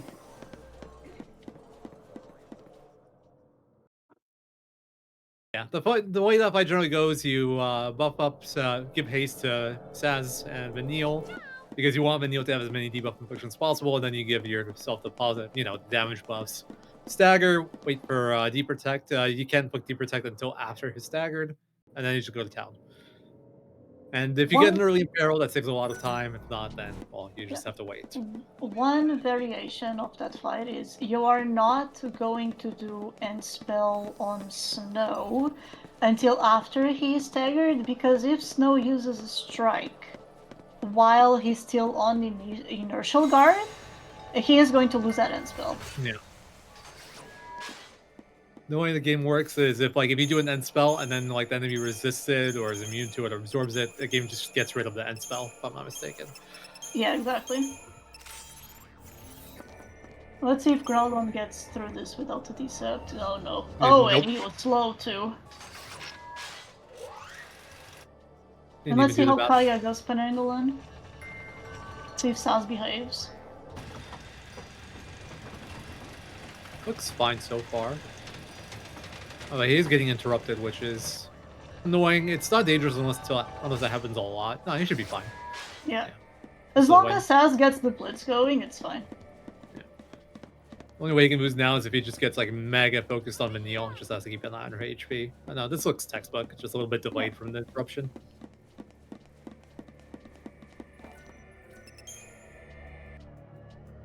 So Groudon did end up decepting Nampispena, but he did it really early, so he has to cancel on this fight here instead of the 2 dogs later on, which means he will have to do the 2-dog dodge manually, which can be pretty tricky. It has to be done in a very precise way because they like to just happen to catch up to right at the time you're entering the door and you have no space to dodge.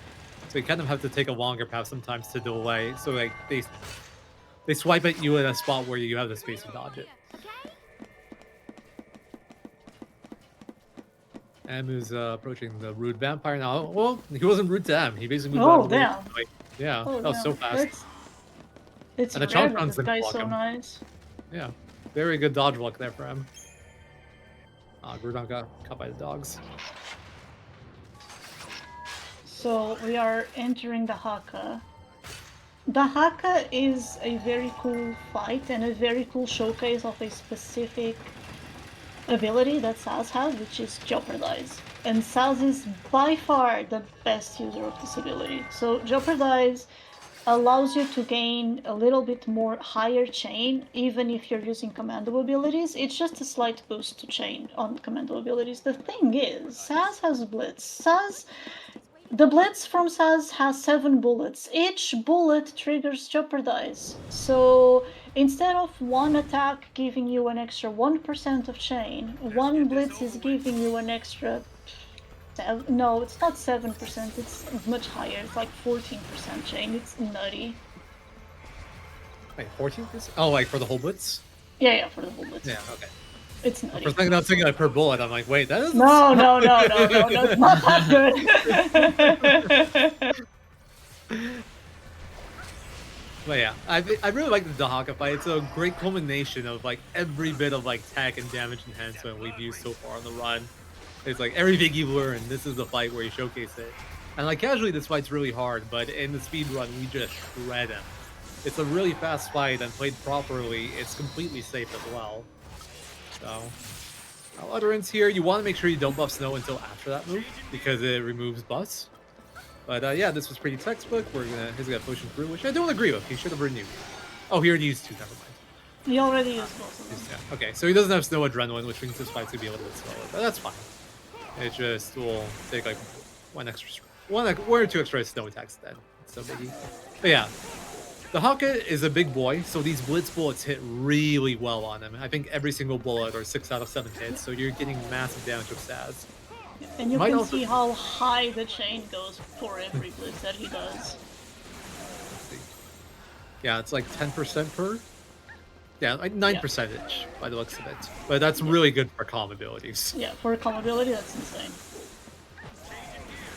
So we start the fight with while going between a Saboteur paradigm on Vanille and a Synergist paradigm on Saz. The reason is we want to inflict in peril on the Haka. On the other hand, we want to delay the Protect. So enemies have innate resistances to debuffs. The Haka is a very special example where his innate resistance to Imperil is low always, but his innate resistance to Deprotect is actually quite high until he's staggered. The other really interesting thing is that it only gets removed not when he's staggered, but when he's down completely on the floor, which is why we delayed the shift to Matador to get the Deprotect until so late. What? Yep. Yeah, groudonvert is having not a lot of fun with Jelly Titan. Yeah, he died and now he failed the preempt. This is rough. By the way, this is a terrible preempt if it's not the first attempt.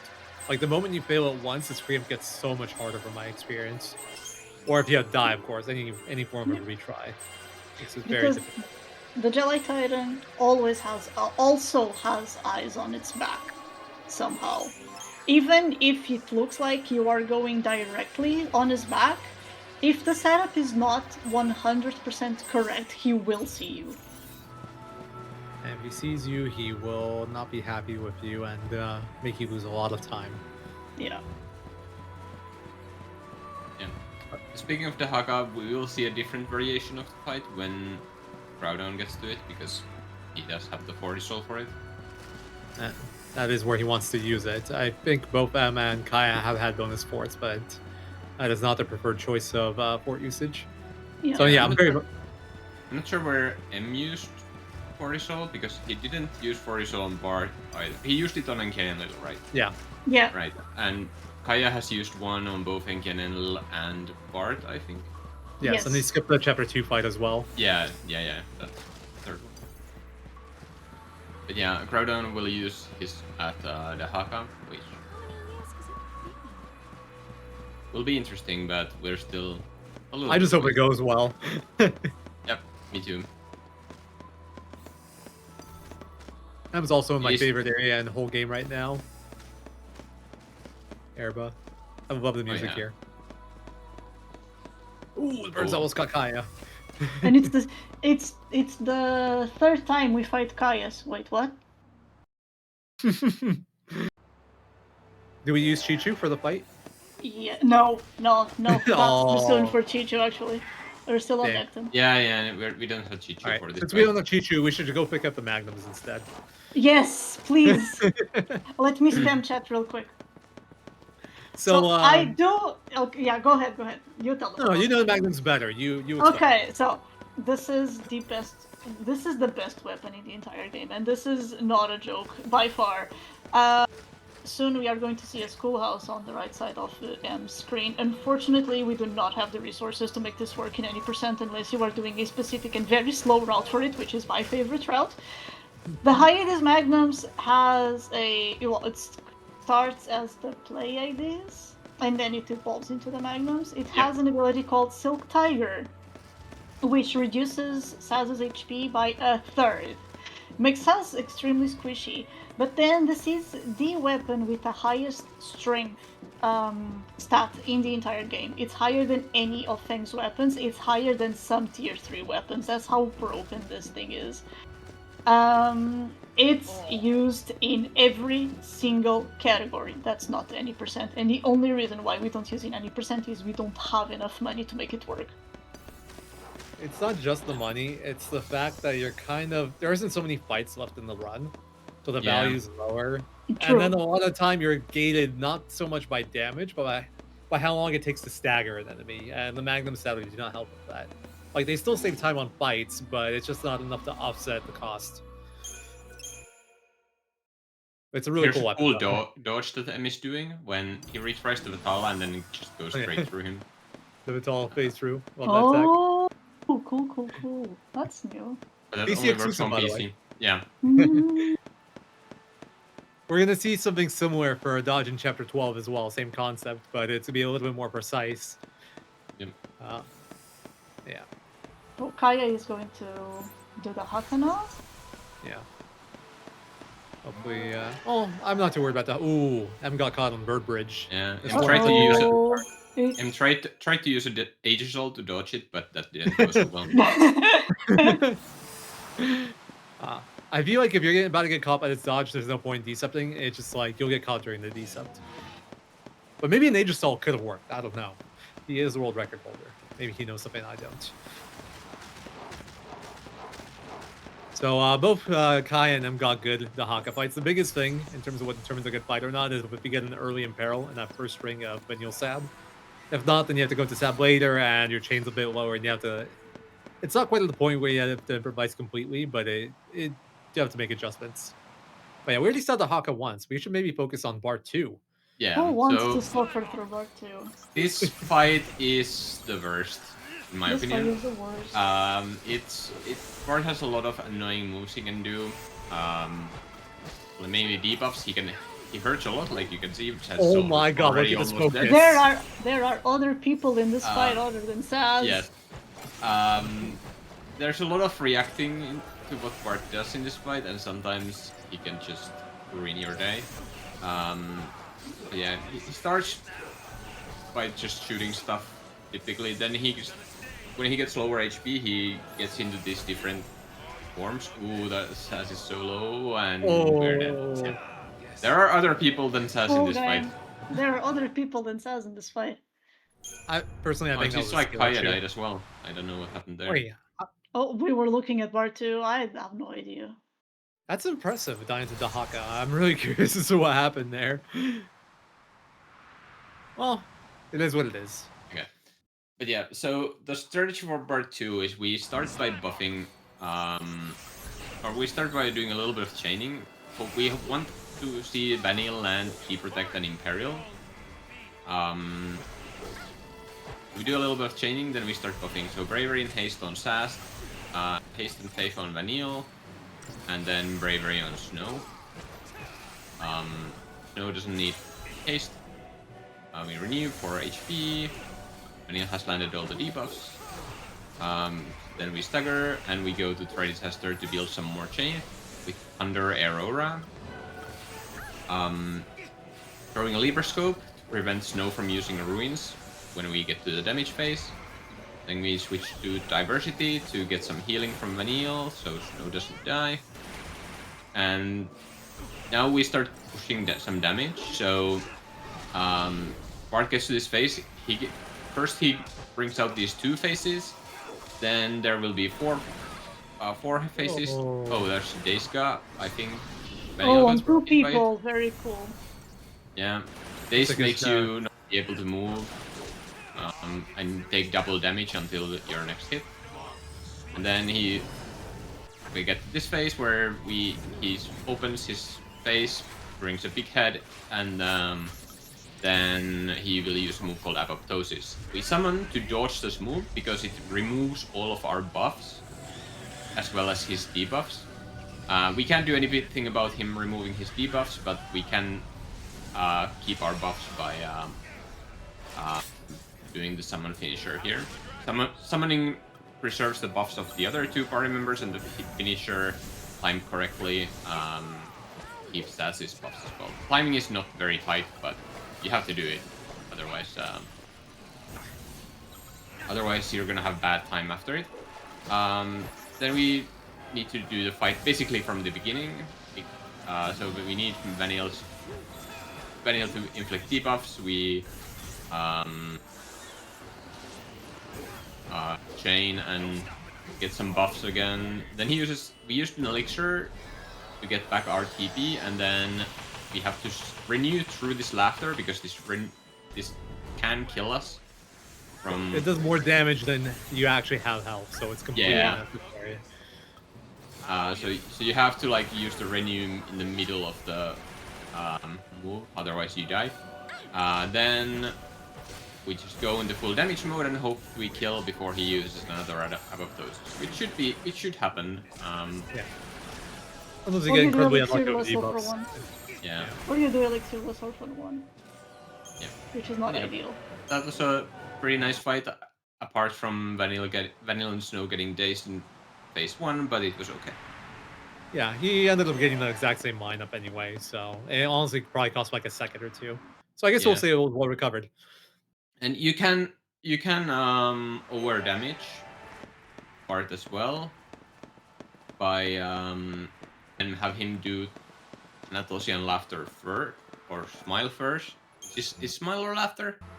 It's laughter. Laughter. Smile Laughter, is yeah. only part 1. Smile is in 1 and laughter is in 2 and 3, right? Yeah. So he can do Thanatos laughter first if you deal a lot of damage quickly. It is safer but slower if that happens.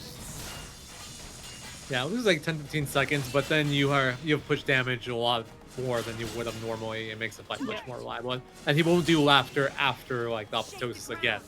Yeah. So you don't have to like renew through it later. So could recommend a beginner strat, or sometimes like we'll get it just accidentally do a bit too much damage.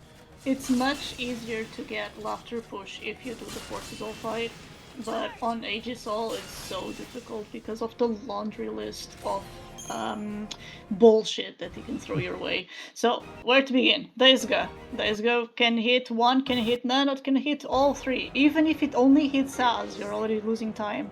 Kursuga, if you don't have vigilance, it becomes a problem because every single laser then has enough cut to interrupt any action that the character that is cursed can do. Each one of his lasers individually have the low chance of causing either pain or... what's the name of the other one? Silence? Fog. Fog. Pain or fog. So Pain cannot use physical abilities, Fog cannot use magic. These must be cleansed manually, otherwise, yeah, you're just not going to be able to move. And then, of course, hard targeting Saz. And that's how you die most of the time. Yeah. It's not usually like Daisuga spam. But honestly, if you have a pretty standard fight where Vanille hits or debuffs, and like, he doesn't like pain or fog you with a really bad time, it's not too hard to get damage right in phase 1. You'll generally only get like one move of like debuff, like Kursuga, Daisuga, Poisonga, which isn't really a problem. So it's a fight that like goes good, like let's say 80% of the time, but that 20%, it gets spicy. You have to really like react on the fly and adjust to what you get. Bart 2 was one fight where I always used an extra fort for it because it's exhausting. Yeah. Sometimes. I don't know. I never found the fort helped me too much personally, but I also never really learned to fight with the fort initially. I like how the fight goes about it. Also, we're still on chapter 12 on M screen right now, the 4 dogs here, but you got a good pattern. Lucky guy. Yeah. It's not over yet. Oh, if he turned 1 second earlier, but okay.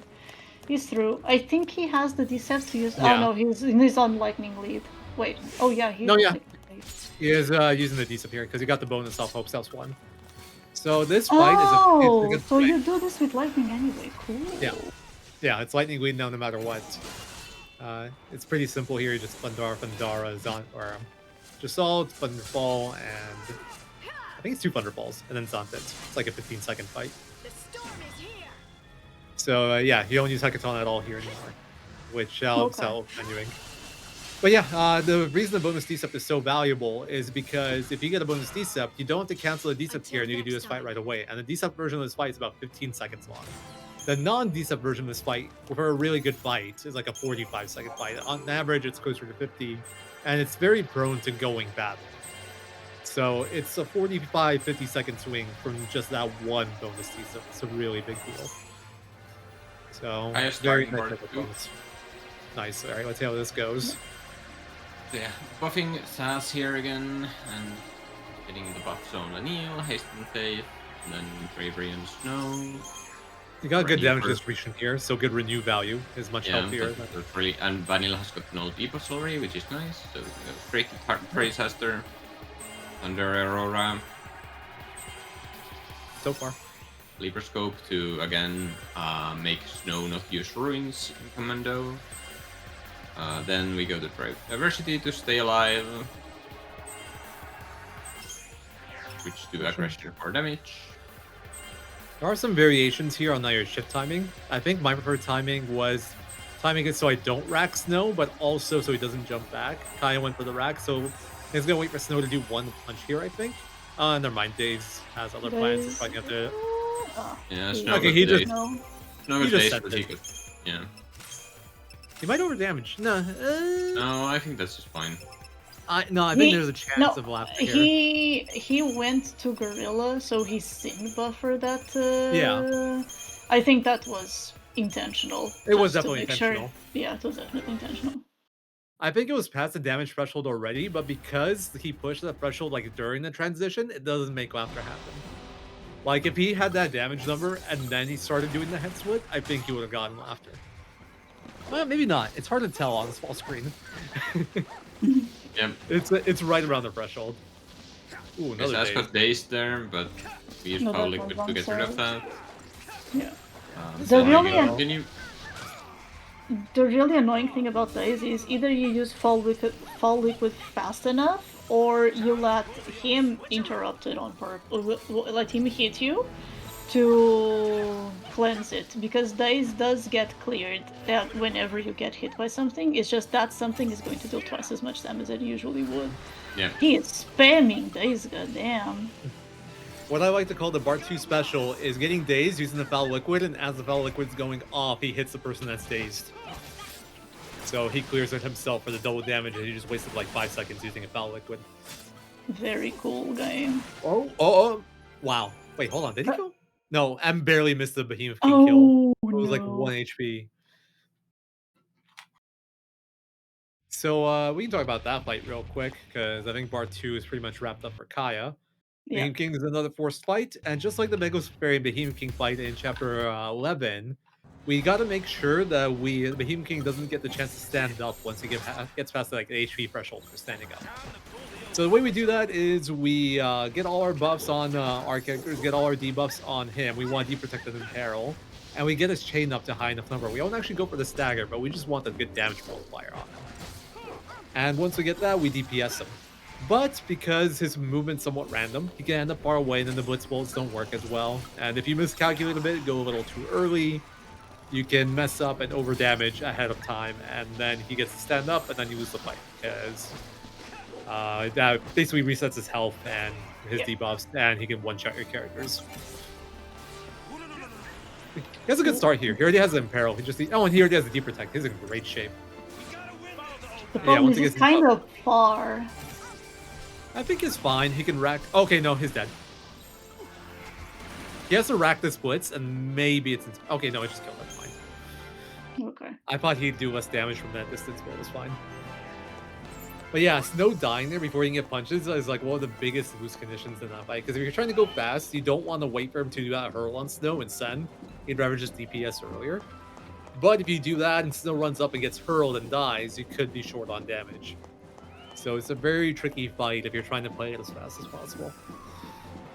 It's also a nice fight to showcase that you don't always have to stagger something in order to be able to kill it. It's just sometimes the multiplier of the bar is so high that you are fine with going commando even if the thing is not staggered. This is especially true for enemies with really high stagger thresholds, like the Behemoth King. It's also very important in Vladislaus, which is an all missions enemy. Is there anyone else we kill in any percent that we don't stagger? Well, there's like early game stuff, but I don't think we count. Yeah, that. without counting those, we don't stagger the. Actually, the Vladislaus. I was thinking attackers, Yeah, but we don't yeah. stagger the Vladislaus. Well, Vlad was the obvious one. I was Yeah. gonna make a joke that I'm gonna stagger Vlad, reroute. Just gonna get myself. How much is it? 199% chain or something? Yeah, it's maximum. It's maximum. You cannot stagger them. But yeah, I can't think of anything else that we don't stagger. I feel like there's probably something. No, maybe the plans in chapter 10 or chapter 9 if you don't get the yeah. PM. No, the rust puddings as well. You don't stagger. Oh, yeah, those. there's the rust puddings too. That's a good one. The Eidolon fights. They also don't have stagger thresholds. Alright, M's approaching his favorite fight right now, PC1. PC1 is so cool. Oh yeah. Actually, both Proud Cloud fights are very, very cool. When they behave themselves, they're super cool fights. When they don't behave themselves, less so.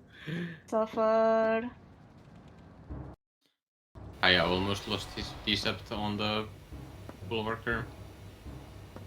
Well, at least he didn't. And if he did, he knows how to dodge enemies on the bridge below from GDQ experience. So he'd probably be fine. But yeah, you can see Kaya doing the non-preempt bulwarker now. This will be quite a bit longer and jankier. But I do want to also focus on the PC1 fight on M screen right now. PC1 and PC2 are unique in that they are immune to debuffs. Well, sort of with PC2. So you have to be... The damage here is much tighter since you don't have the bonuses from that. We have to play this in a very specific pattern. And this is the first time we use Cold Blood, which we just learned after the Behemoth King fight. It's like Saz's quote-unquote ultimate ability. I don't know if that's like a good way to describe it. But the You point can is, call it's it the limit break. Sure, yeah, it's his limit break. It does a lot of chain building in stagger. Additionally, you can ready animation cancel it, which is very important for this fight because the stagger duration is very tight. So you use 2 Cold Bloods, get his chain up really high, and then we essentially just DPS and blitzes. We got to make sure we maintain no adrenaline and just kind of go nuts here. But also targeting RNG is a thing if he focuses down just like one character that could ruin the fight, especially obviously if it's Saz because it's the party leader and just game over. But I'm got pretty lucky here. The targeting luck is good, damage is distributed well, so this is just textbook for him. Yeah. What the Kai already had? God. In Proud Cloud, you don't want him to hard target Saz so he don't die, but you also don't want him to target Snow too much, so he keeps adrenaline sufficient amount of time to be able to hit the Tremor threshold to kill it. Yeah. And you also don't want to target Vanille too much because she can die. So, you know, just don't get unlucky. Yeah. Skill issue. This isn't the time for people to be fighting each other. So Kaya's got the bridge dodges coming up right. Actually, no, he's got Behemoth King fight going up, and M has the Adamant Kelid fight coming up. It'll be the only turtle fight you do in the run. And this will be the only fight I can think of besides Stadium in Chapter 7, where you're forced into using Shiva. Oh, there's Ushu 1. Never mind. I was going to say where you use Shiva. I guess this is the only one where you by choice use Shiva just Salt, which is kind of cool. But Snow was actually made party leader here, despite him being in control isn't that important, because Adamant Kelid is weak to ice and water, I believe. So Shiva is like the best DPS against them. He's getting fast offs, which is a little bit annoying to play around. But from here, all you do is you just throw blizzards and while water is alternating. We never really mentioned it, but alternating your abilities is a conditional that gives you more chain. So, assuming the same damage, you want to alternate between 2 spell types. We'll be doing that the whole run. Builds more chain that way. And here you want to essentially build up Gestalt level 3, get to about 570 chain, and right when he stomps, you want Gestalt, and naturally lines up the timing for your wheelie so you don't go too far off center with him. And that'll make your spin freezes hit better. And then you just chain this up until like 770 if I remember correctly. Maybe it was higher. And then we go into Diamond Dust, and that'll clear. Oh no, it was more HP based than chain based. Yeah, it's You more wanted to HP get- based. Yeah. You want to get him to like 4/10 of his health bar roughly. But yeah, pretty textbook fight. He did have a bit of a rougher pattern because he got pretty quick stomps, but all in all, solid So- enough. Khaled is only weak to ice. We do chain with waters because snow doesn't have any other element except for water and ice. Okay, cool. I wasn't sure on that. So yeah, even though he's not weak to water, you still get more chain by alternating Yeah. abilities than you would with just blizzards. There was a time where we were doing Frost Strike, Blizzard, Blizzard, Blizzard, Blizzard, but we're not doing Yeah. that anymore.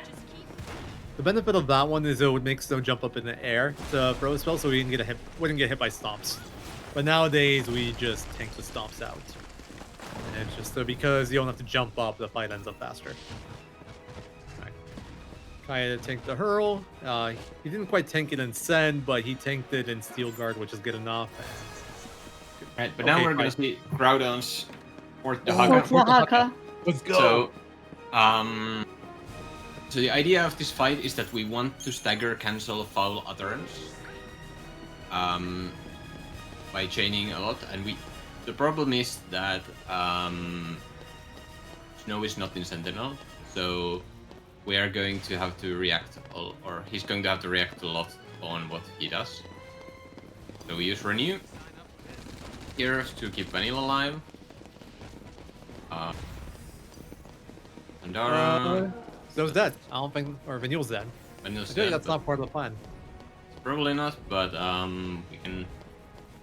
We'll see if it works. Oh, he'll get the stagger in time. So, Yep, that going that's for him. all utterance. Skipped. And then chaining. Big problem here is he still doesn't have him. Okay, he got Imperial. Never mind. He's fine. He got hit like on the shift. Yeah, then in thundering, he doesn't have time to buff before staggering, so he has to He has to buff after staggering or with the M buffs. But that works out very well because you have to wait for Vanille to hit Deep Protect anyway, so you can do them both at the same time. Yeah.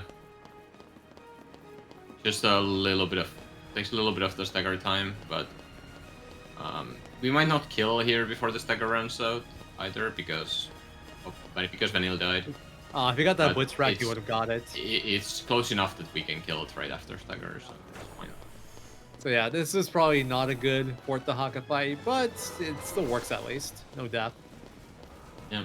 I think he had some issues at the start of the fight getting his spells in. I saw that he messed them up a little bit. So that might have thrown off the script, and he just had to improvise on the fly. Yeah, could Well, that be. looks super tight. Also, it might have been like a bad pattern or something. There Yeah. are like, from what I heard from Definitely- Groudon, you have to like adjust your play a lot by depending on what, or adjust your healing a lot by depending on what Makes sense. the Haka does. What the And Haka he does, did yeah. he did two spells so straight on Vanille and then a Tandara, which just killed Vanille, even though a renew had happened. So Look at them screen real quick. So this is another phase for tech. This is HNT. Traditionally, we'd have to like have a character push him out of the way, but nowadays on PC, you can fail to do that. It's the same concept as Vitala, but you do it successfully. You just run through. I am choking it a bit, making me look like a fool. It's alright. He'll get it. But yeah, the old setup for this, you'd make your other characters, if you're non-party leader, push the enemy away from the wall. You'd have to do like specific movement for it. It was pretty tricky and a bit unreliable. It wasn't terrible, but this one's really cool because if you do it properly, you never fail it. It's 100% consistent. It's not easy, but if you do it right, it works every time. And it's fast too. Sadly, did we talk also about PC only. PC? Did we talk about PC one yet? Yeah, we did. Okay, yeah. We can talk about it again though. Got nothing else going on for a bit. It's just we are on the kill phase now. I must have Hopefully been everything distracted goes by well. chat. You were talking Fucking- about EZA. And more importantly, we're talking about Order from Roshan. Yes. Also that. Yeah, it looks like Kai's But got a it pretty looks good like- fight. Yeah, looks textbook proud PC1. Yeah. Everyone's healthy. Everything looks good. 23, yeah. Textbook Yeah. fight. Let's check it out. It's messing with them a little bit. I think he has room on the right. Yeah. And Kai's got killed coming up, and Groudon's got this nice little running segment before we have him fight part 2 as well. Also, the dodges coming up for M here are some of the worst in the chapter, in my opinion. There's like the 4 dogs, that's the worst one. But the soldiers here are pretty unreliable. There's a lot of technique that goes into dodging, we might say. Well, I'd say the first one is the bad one. Because if you have a good first one, the second one is generally not a problem. The second one's only a problem if the first one goes bad. Because their second one's positions are kind of set. But the first one, first 3 soldiers you have to dodge coming up here, their positions are random. So you kind of just have to play it differently every time and hope they don't catch you. They are faster than you and they don't like to swing. So they're kind of like human birds. Interesting. Also, there's 2 chests here. You can only pick up 1, and the one on the left here is worth more. I think it's like 6 PAs. It's actually worth less money, but it's worth more in terms of upgrading your weapon or accessory. So we use those. Alright, he got an easy pattern. He just had room on the left. Whoa, whoa, whoa, whoa. Okay, never mind. Oh. Commentator's curse. Let's go. I did it. About the 2 chests, you only get both of them in all chests and dodgeless. Because in every single other category, it's not worth to fight the hidden toys. God, you can even get both. You can get both if the adamant toys dies. Yeah, you just have to beat the hidden toys, which is an incredibly difficult fight for this stage of the game. We used to get it in plat percent as well, but not anymore. Yeah. No, not anymore. It's really not worth it. Yeah. Makes sense. I imagine that fight's really long with the development you have here. It's not that it's long, it's you need to go out of your way to make it happen. Oh yeah, of course. Yeah, and you need to like set up for it and stuff. Yeah, you need to set up specifically for it. You need to have good enough magnums for it. And if you skip it in plat percent, you can make do with whatever you have at that point instead of developing Fang for no reason. Yeah, people have done it for as an incentive for. Yeah, for 20%. I remember. Yeah, I think I've seen Logic Dolphin do it before. Yeah. For Moment Break. I don't remember how the strat goes at all though. Summon magnums. Summon Fang Days magnums. So wait, was he getting magnums just for the incentive? I think so, yeah. Probably, yeah. Wow. That's commitment. Respect. I'm too lazy to change my route for the incentive. I am the person who routed any percent in Lightning Return specifically to be able to fight Arrow Knight, which is the super boss of Lightning Return. So what is going on Groudon's? Yeah, I was busy watching Kai jumping. What is going on Groudon's screen? No, something is wrong. Okay, we're fine. I think he was just thrown off on the menu because he did report the Haka. Oh, his Angel's gonna run out. Uh-oh. Oh no. Oh no. That sucks. I don't even know how to recover that. That's. When's his last save?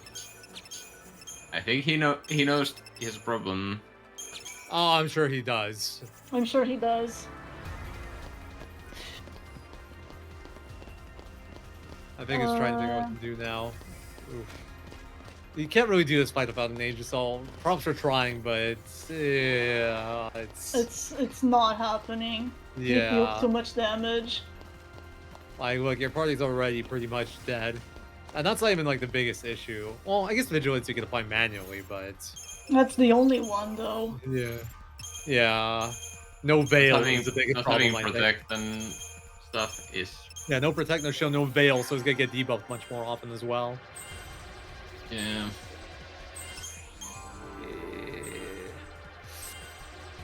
So what I saw happen there was Saz got stuck on a jumping animation. I don't know why that happened, but because he was caught off guard on this animation and he didn't know how to get out of that, the only thing he could do was switch leader to Snow, and then he continued forward. And the only thing you'd have would be able to do here is have enough foresight to know cancel to the go age. backwards and cancel it Yeah. immediately, and I wouldn't. Oh, I don't think I I- would have made that decision on the spot. That's hard. Is the backup strat what I think it is? What? He's going to get magnums, and then he's going to do the plat percent strat where you don't use a digital on. That's you wild. do not have enough. I to don't. upgrade the I'm not magnums. sure You if do you have not enough. have enough to upgrade the Yeah. magnums. I don't think that's it. I mean, you I'm just have hoping to he go doesn't and work get back to perovskite as well. I'm not sure if it's gonna work out, but I'm judging by what he's doing right now. I think that's what he's planning to do. But I don't know if that's. I hope it's gonna work out. In the meantime, M is doing PC2, and we are just completely glossing over it. Another option would be getting an PC. extra angel from something, but I'm not sure. I'm hoping there's one somewhere, but I don't know where. If there is I mean, one. you can dismantle your doctor's code. Or, The other Yeah, doctor's but code, then and you don't you but don't the, have the third Doctor's Code in the game is deep inside Fault Warrens. It's not an option. Yeah. But I mean, he still has his one for PC2. Maybe he could kill Beach and T and do like teach Snow Protect and do Shroudless PC2 strats, but I mean, Oh my yeah, god. no, I mean you there's also a HSOLS PC2 strat, so that Oh, for so plat yeah, percent I'm as dying on well. PC2. So, but that also requires magnums. So I'm not sure what his plan is, but By the way, We MM shall died see. to PC2. Yeah, MM died to this what PC2 happened. because he couldn't get limiters. Oh really? I thought his damage was fine. Interesting. No, he didn't get limiters. He went into aerial. Okay. I mean, that would do it. Yeah. We can go over PC2 real quick while Yes. Groudon tries to figure out what the hell he's gonna do. So, start off with a attack blitz to build chain, then you Libra so Snow isn't dumb. Then you start chaining Cold Blood, and the cool thing about Cold Blood is they do a good job interrupting him, although the game is kind of misbehaving here and it's getting through anyway. So here, he really needs to know to launch so he doesn't get another action in. PC2's 7th action, I believe. It's 7 for after 7. Will always be limiters deactivated, and that breaks the fight. Or not limiters, aerial defense mode. So you need to like minimize his actions as much as possible, or the fight just straight up doesn't work. But besides that, it's build chain, go into calm eventually, and keep him in the air, while also trying to heal up as much as possible, so you have good health for the next phase. Spending a lot of time in tireless here. So Groudon is not going for the magnums because he just skipped Yeah. the school. I think he's there going is to the get the perovskite. Negasol. there's the perovskite in. Oh yeah, you need to Yeah, get You the need 4 perovskite also. magnums as well, so it might still be magnum. Yeah. If like So it is. now we got limiters on Eric Maelstrom. This is normal. Yeah, you renew Fruits. Then if it's an Eric first, you play this a little differently depending on what he does. With an Eric, you do 2 more spells, and then you do Cold Blood, and you kind of play the same from here. But this is going to be a little bit different, because this is no Relentless version of the fight. He is just using 1 aggression here. So the like lineup of the paradigms and the shifts is a little bit trickier than what I'm familiar with. So I wonder if he's going to wait for Dahaka to fall here. Yeah, perfect. Oh yeah, looks good. You want to make sure it's that Dahaka's, or Dahaka, PC2 Yes. is on the ground, so Snow does ground hits and then gets more launch chances. Oh, Snow's And jumping, that's a little Snow, awkward. yeah, Snow jumped. I don't like this attack with, so I'd rather let him do actions than... Oh, and then Snow launched them out of... Ah, he's too slow. Thanks, Snow. Oh, he didn't Thanks, go for no. magnums though. He tried to do... Okay, I don't know. Also focus on PC2. So right there, I'm trying to do something called the Stagger Extend. If enemy's Stagger is about to run out, you can do a move like Cold Blood or a Limit Break move, and the Stagger will last until that move is over. So he was trying to buy himself more time, but he couldn't quite get the Cold Blood off in time. Surprised his chaining being though. His HP's low enough. I think he should just be in tireless. But I guess it's getting the modifier up a little bit. Yeah. And getting There's provoked no stop. harm. Yeah. No harm Probably done. because Snow takes some damage too. Yeah, lost like 30 seconds backing that up, but it could be worse. Kind of a slow one. Kind of catching him too. He still has to do an upgrade menu. few dodges, but his also on PC2 as well. Almost on PC2 as well. Wait, what did Groudon do? I don't know. He He did went over not the go. He He went he to got he got the Yeah, peroxide, but he didn't get the He magnums. I didn't don't get the think. magnums. Let me.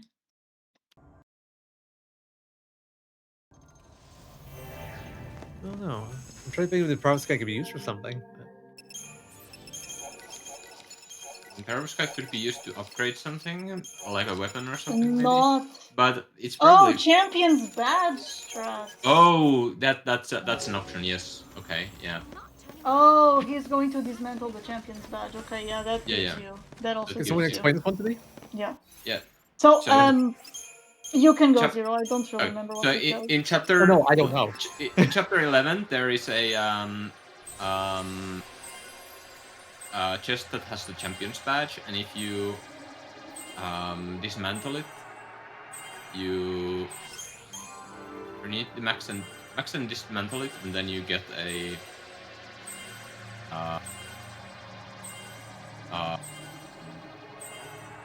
Aegis from it. Well, where I is the don't think champion it's- badge? Isn't it in I- Taijin? It's in chapter 12. Sorry. Oh, it's in 12. Okay, okay. That makes sense. I So we could just do it remember. later. Yeah. It's Yeah, it's in chapter 12. Okay. I gotta give him props. That's a very... it's near recovery. it's near the Sahakin Doches. I don't area. think it's the Champion's badge. You upgrade the Champion's badge, and it's this next tier that you have to dismantle. Yeah, It's either way. not. Like it's It's promised, not right? as good. It's not as good as a Doctor's Code, but it gives you at least an Aegisol and a couple of other things. Yeah, and with the position that he's in, he, like, doesn't really have a choice. Yeah. Yeah, That's a much better strat than going for Magnus. agreed. Yeah. So Kaya is right now on PC2. I guess we should give it a little bit more attention now. Looking standard so far. I didn't see how many actions PC2 got off, but not too many. Got a little lucky there because Snow can't launch until the Cold Blood's over. So when he shifted to Snow there, he got the rack, and at least 3 of the attacks there were not launchable attacks, but he got it on the 4th one. So 25% chance he can get the launch off in time, and that does mess up the fight quite a bit. Wow, those were some aggressive Dagger Knights on them screen. Oh yeah. They were mad. But yeah, Kaya's fight's looking very standard so far. Attack, blitz here. I personally like to do free attacks, potion, attack, blitz, just to get my HP up a little bit more for Snow. That's a preference call. He's doing the potion now anyway. But yeah, once the Haka, once PC, why do I keep calling him the Haka? Once PC2 starts landing, you want to do attack, blitz, and wrap up for the blitz, build chain, build duration, do 2 abilities, sometimes 1 if you build too much chain, and then play it based off of what PC2 does afterwards. So yeah, looking good here. The Muon cancel is kind of funky because he actually cancels the Muon. The animation goes through, but the damage doesn't. But because of that cancel, you notice he got 2 stomps off instead, which is actually a bad thing. Zo doesn't have adrenaline, so he's in trouble here. And not only that, he's probably real close to yeah, this is triggering really Ariel. Also lined up badly, so he couldn't get the launch off of Snow. This is cooked, as they say. Because Snow doesn't have adrenaline, so essentially every 5 attacks he is doing 1 attack less of damage. And in this fight, that is incredibly significant. Plus his HP is And Snow slurpy. is not. And Snow didn't launch. He is jumping. Thanks. I do not agree with this stagger extent. I know why he did it, but I think Tireless would have been better. You would have gotten about the same amount of damage out anyway, and you would have had extra heals in. Because now you have to fight him. Yeah, Snow's dead. Oh Because- boy. Yeah. I mean, he'll probably be okay here. He just kind of has to spam potions and to find the time to get blitzes out. I think it's honestly worth for staggering here if he can get it off. The big concern here is just like HP. It's hard to maintain the healing. Snow isn't doing as much damage because he lost all his buffs. So But as long where's as the he doesn't get solidarity is going from this deck, isn't it? Yeah, you have Tireless Yeah, instead. that's what I thought. But honestly, I think Tireless is better here. I guess no, if Snow dies, Tireless Solidarity's better. Yeah, you got it. Sketchy. Okay. Yeah. Very In the meantime, steady. we're on Clear Part 2. And M's on Bandersnatch and Jabberwocky. This is like Enki and Enlil 2.0. But yeah, this time you actually use Vanille Leader and you use Summon to clear Bandersnatch because I think he is immune to physical damage from what I remember. So it's just the best way to do it. Yeah, he is immune to. Bandersnatch is immune to physical, so you can't really take care of it in any other way. Even Flat Percent just uses Bahamut, even though you're already locked in to Fang here. You So, have to use Bahamut to kill this thing. M's got a bad pattern here with the Jabberwocky, a lot of Vanille focus. So if he does Breath of the Beast here, he will die, but he should be able to stagger in time. Yeah, just barely, but it works. And now you just, like Enki and Enlil, you maintain Tropical Poison while your other characters DPS. You might be thinking, why not Calm here? They are weak to the elements that we're using. So it does about the same damage but builds more chain if you're using Rav here. It's all in a fight. A bit slow, but fine. Didn't die, so, not bad. I think Kaya just failed like the dodge with the sacrifices at the start if I saw correctly. Yeah, he did. Why are you thinking? Why are you going that way? But I don't know. I missed it. Sometimes the positions control. Most of the time that path is fine. Yeah, it is what it is. Yeah. Failing a dodge is not a big deal in the grand scheme of things. But the really annoying dodges in this part are Dagonites, the birds. Yeah. Birds are consistently jerks in this game. It's true. And you also notice that M is using a Decept here. We did use our last Decept in Chapter 12. In fact, I think at the end of Chapter 12, the only shroud we might have had left is an Ether Soul.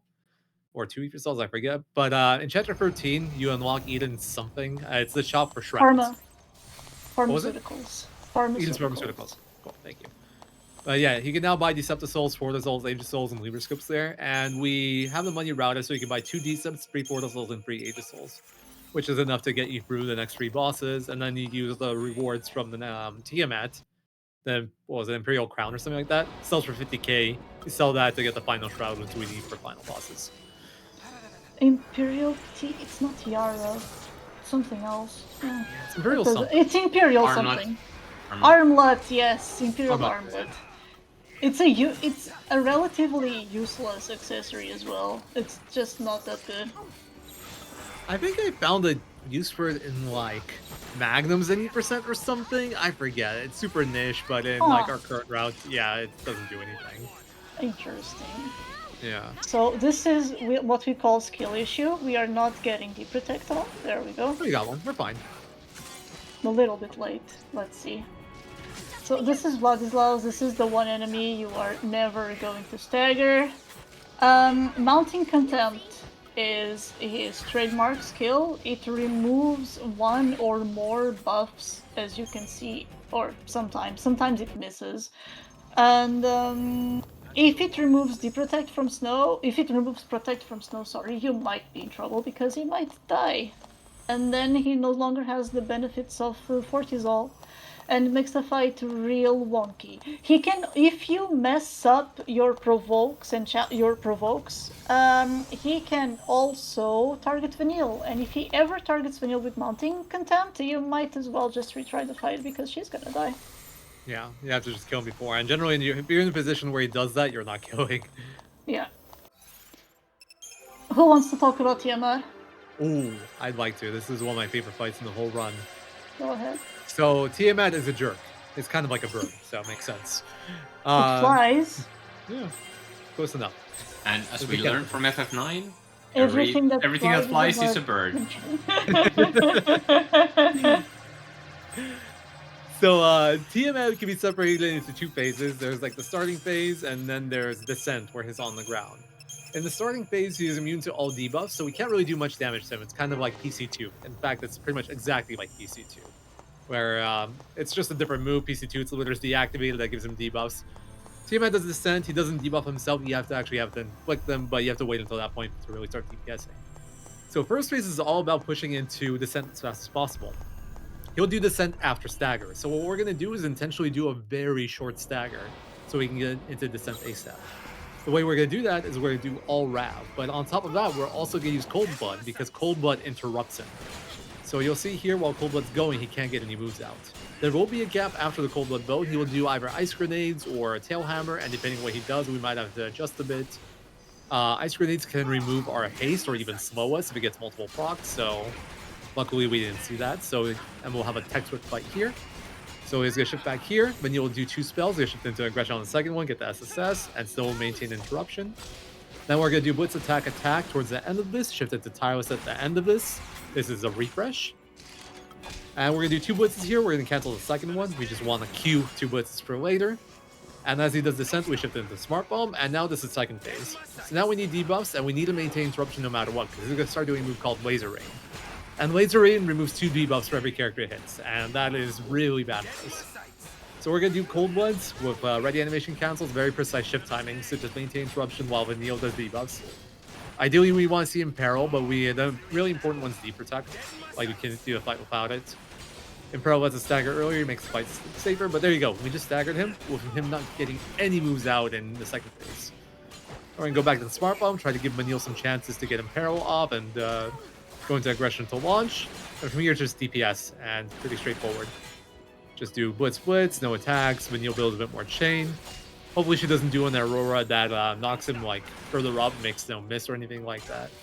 But it's looking good. Notice his HP is literally full. Vanille doesn't have to do anything because of the interruption. And that was a textbook Tiamat. 136 is a really good time too. That was a really good Tiamat fight. Wow. Yeah. That was pure textbook. He also got good debuffs, so he gets a good time. If you don't get good debuff RNG, it can take a little bit longer. But that was pretty much perfect. The only thing that can make that faster is if he gets an earlier Imperil. But since he got an early poison, it was still plenty fast. The poison damage actually makes up, does quite a bit of damage in there. Alright, so M is walking up to final bosses. If everything goes well, it should be exactly 7 minutes between now and the time for FF13 for Team Choco. But final bosses are jerks, so we'll see how it goes. Part 3 especially. Especially the first one. So we start with the best. Part 3, he's not debuff heavy like Bart 2. He doesn't apply debuffs anywhere.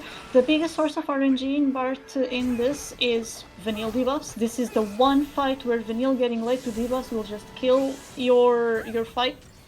It's bad. And the second one is Ultima. The second one is Ultima. Ultima is an ability that is trademark for this guy, and it is random damage. Where is the Imperil? Vanille? No Imperil. Very cool. So this is already bad. So I wonder how he's going to play this. There's 2 ways you can go about it. You can go for what he's doing, which is the backup, the faster backup. You're going to try to get the Imperil here. Looks like he got it. So the really important thing about doing this variation is proper shift timings. I think his shift timings are good, so I think he's probably fine. Yeah, I think he's good. But this fight is a little bit tight. The other variation is you can 2-cycle it. So what you can do is you can go into like Smart Bomb, try to get that Imperil, then just sit in Tireless and Consolidation until the next Ultima. And then you play from there. But that loses 30 seconds by default. So M went for the faster but trickier version, and if he doesn't get the Imperil there, it's almost like a loss pretty much. So you are like under DPS relatively to when the slapshot happens with this version, but on the bright side, because you stagger so late because of the lack of Imperil, you have more stagger time, so you do have enough time to kill. So yeah. One important thing about that was a clean fight. The one thing about that Tireless, it's percentage based, it can never kill you.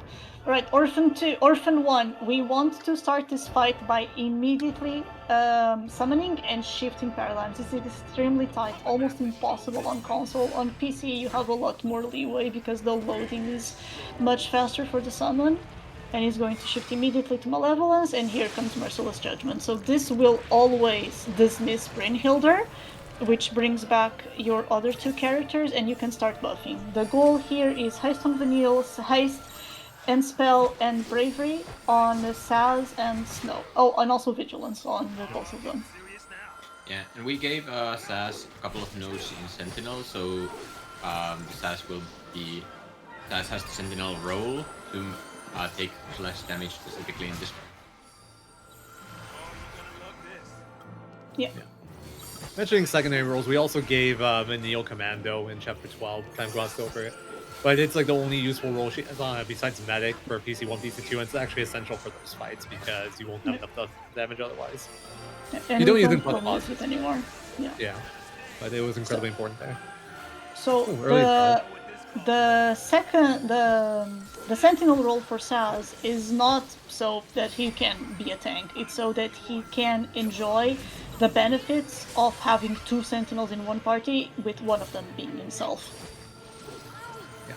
We never really mentioned throughout the whole run, but every role in the paradigm also gives your whole party a roll bonus. So, like for example, Sentinel reduces damage, Calm makes you deal more damage, Rav makes you build more chain. It's like a passive effect based off the character's roll level. I think every 2 levels it gets upgraded, right? So like roll level 2 increases it, 4 increases it. So yeah, there's that, and then when Saz and Sentinel, he does take less damage, even if it's just for that moment. So because Vanille got through her debuff so fast, we didn't really need to go through this. You want Deprotect, Imperial, and Poison on Orphan as fast as possible, and she got all of them before Stagger. This is ideal, and it can be. If she doesn't get Poison or Imperial, you are going to be in trouble. So we're gonna use an elixir here to get through this Merciless Judgment. We're gonna go back into Tri-Disaster, and although we are gonna chain here, we are biding our time to summon. Because we are very low on stats, and this guy just kills so fast. It's very rare, but you can get away through this without having to summon. The later you summon, the better, because because Snow is a much better damage dealer than Bring Healer will ever be.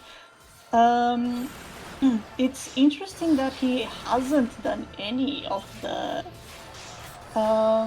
dangerous attacks. So he can do Desirai, or he can do... what's the other one? Progenital Wrath? Yes, so Primogenital Wrath is a 50-50 to kill someone, but it will always target a Sentinel or a Medic if there is one on the fight. And Desirai is just a party wipe with our stats. But Yeah, that was a really good Orphan one, though. Yeah. That was a really good Orphan one. He behaved really well. Vanille got all the debuffs right away. That was very good pattern. The only thing that I could have done better, well, is get the damage push. So Orphan's like transition into next phase is a damage threshold. But if he's doing a move, that transition will be delayed until that move finishes. So there is a window where you can push past that damage limit, damage threshold, and like have less damage to deal with in phase 2. Because you pushed that earlier, and you do a lot more damage back then because he was staggered, so you were doing 1000% damage instead of like 200% damage with no stagger. Ooh, got licked, and he didn't renew through it. In fact, this looks complete. What is he doing? Pattern, that's fine. What are you doing? Okay. He's gonna die on Orphan I'm trying to back it up. Oh, good luck. You still have the renew, you're probably fine. Ooh, the Sass targeting though. Uh-oh. It's probably fine. Oh, he already got the Snow already got the provoke. We're fine. Oh, hold on, no Imperial yet though. Okay, he got it. It's probably fine. So we usually joke a lot that no one ever dies on Orphan 2. Orphan 2 can kill you if you're not careful. Yeah, the practice run race that they did, there was a Orphan 2 death. It's, And... time. GG. GG. GG. Time for Team Choco. Let's see how Kaya... Oh, Kaya had to retry Part 3. But that was a good run, Em. Yep. Yeah, thanks. Unlucky for Kaya. What happened on this Part 3? I missed it. Oh. I was watching your Orphan 2. I... We'll assume no debuffs. I don't know. Yeah, I don't know if that's what I happened. think it was soon enough to assume it was no debuffs. Yeah. If he retried, there was no debuffs. If he died, then it was SAS focus. I just didn't see I mean, if which. it was that, then he could have done a two-phase as well. That would have been an option. Nah, it's too slow. Just retry. But this one is still, yeah, keep it in peril. Okay, at least this time it looks like Imperial landed, so let's see.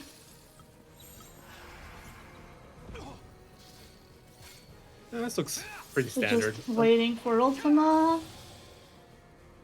Oh, got some Oh, provokes. really high roll on Vanille.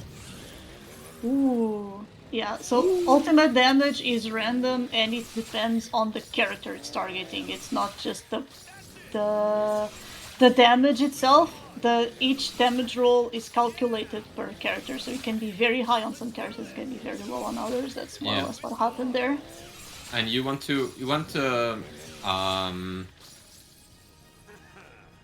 Ultima's target to be Snow, because Snow has the ability Fringe Ward, which reduces the damage that everyone takes from multi-target attacks. Way to go. So it's really important he shifted the consolidation fast enough to Snow to get the challenge off before he starts Ultima. Initially, Barrow's mentioned that ultimate damage is random. She hasn't mentioned by how much. I think the variance is like 100% damage to 2% damage or something along those lines. Yeah, it's really dumb. It's huge variance. Okay, so But Orphan the way 1. it's routed is if you have Fringe Ward and everybody's full HP, nobody can die to Ultima, even if it's a max roll. They'll just be really close to it. So same thing. We want to summon and shift immediately into Malevolence, so we have a full ATB bar, and we can start buffing straight away. Again, the goal is haste on Vanille and haste Vigilance, Bravery, and End Spell on Saz and Snow.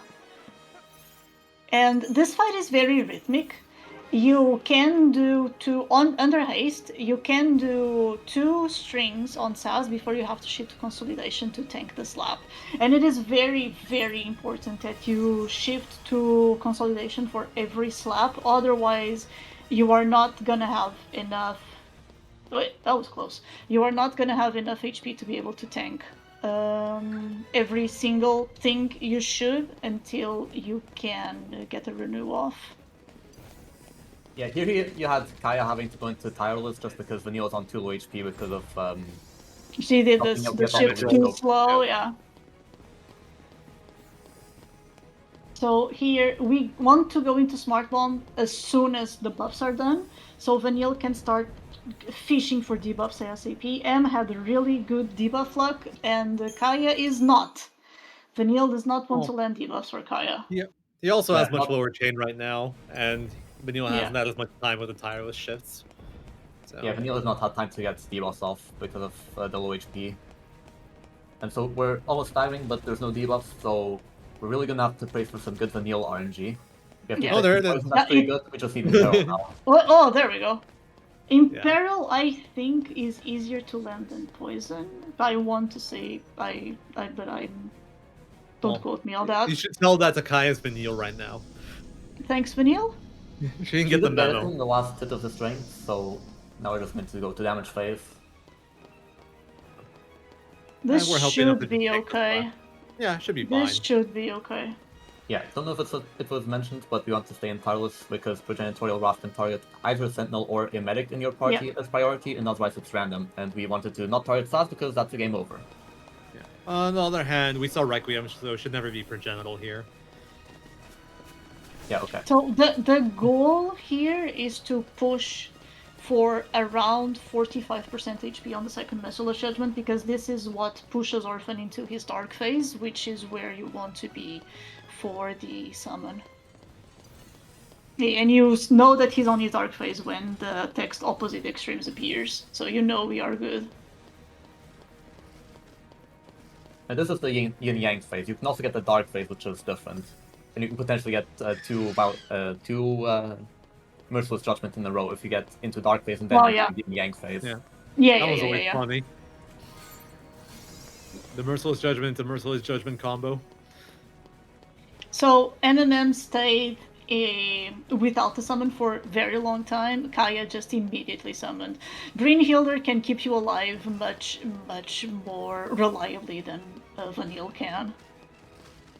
And you are doing damage here, but poison is doing most of the work for you. Yeah, this is the fight where poison shines more than any other fight. It is majority of the damage in this fight. You are another- helping, but you can even see the bar tickling down, even if Saz is not using blitzes. It's really You got silly. the Bryn dismiss animation. Yeah, pretty Oh, slow fight, but at least I got through it. yeah. All right, let's Alright, see if we can get a Orphan proper 2. Orphan 2 fight. Yeah, hopefully Kaya shifts correctly and not into try like I did.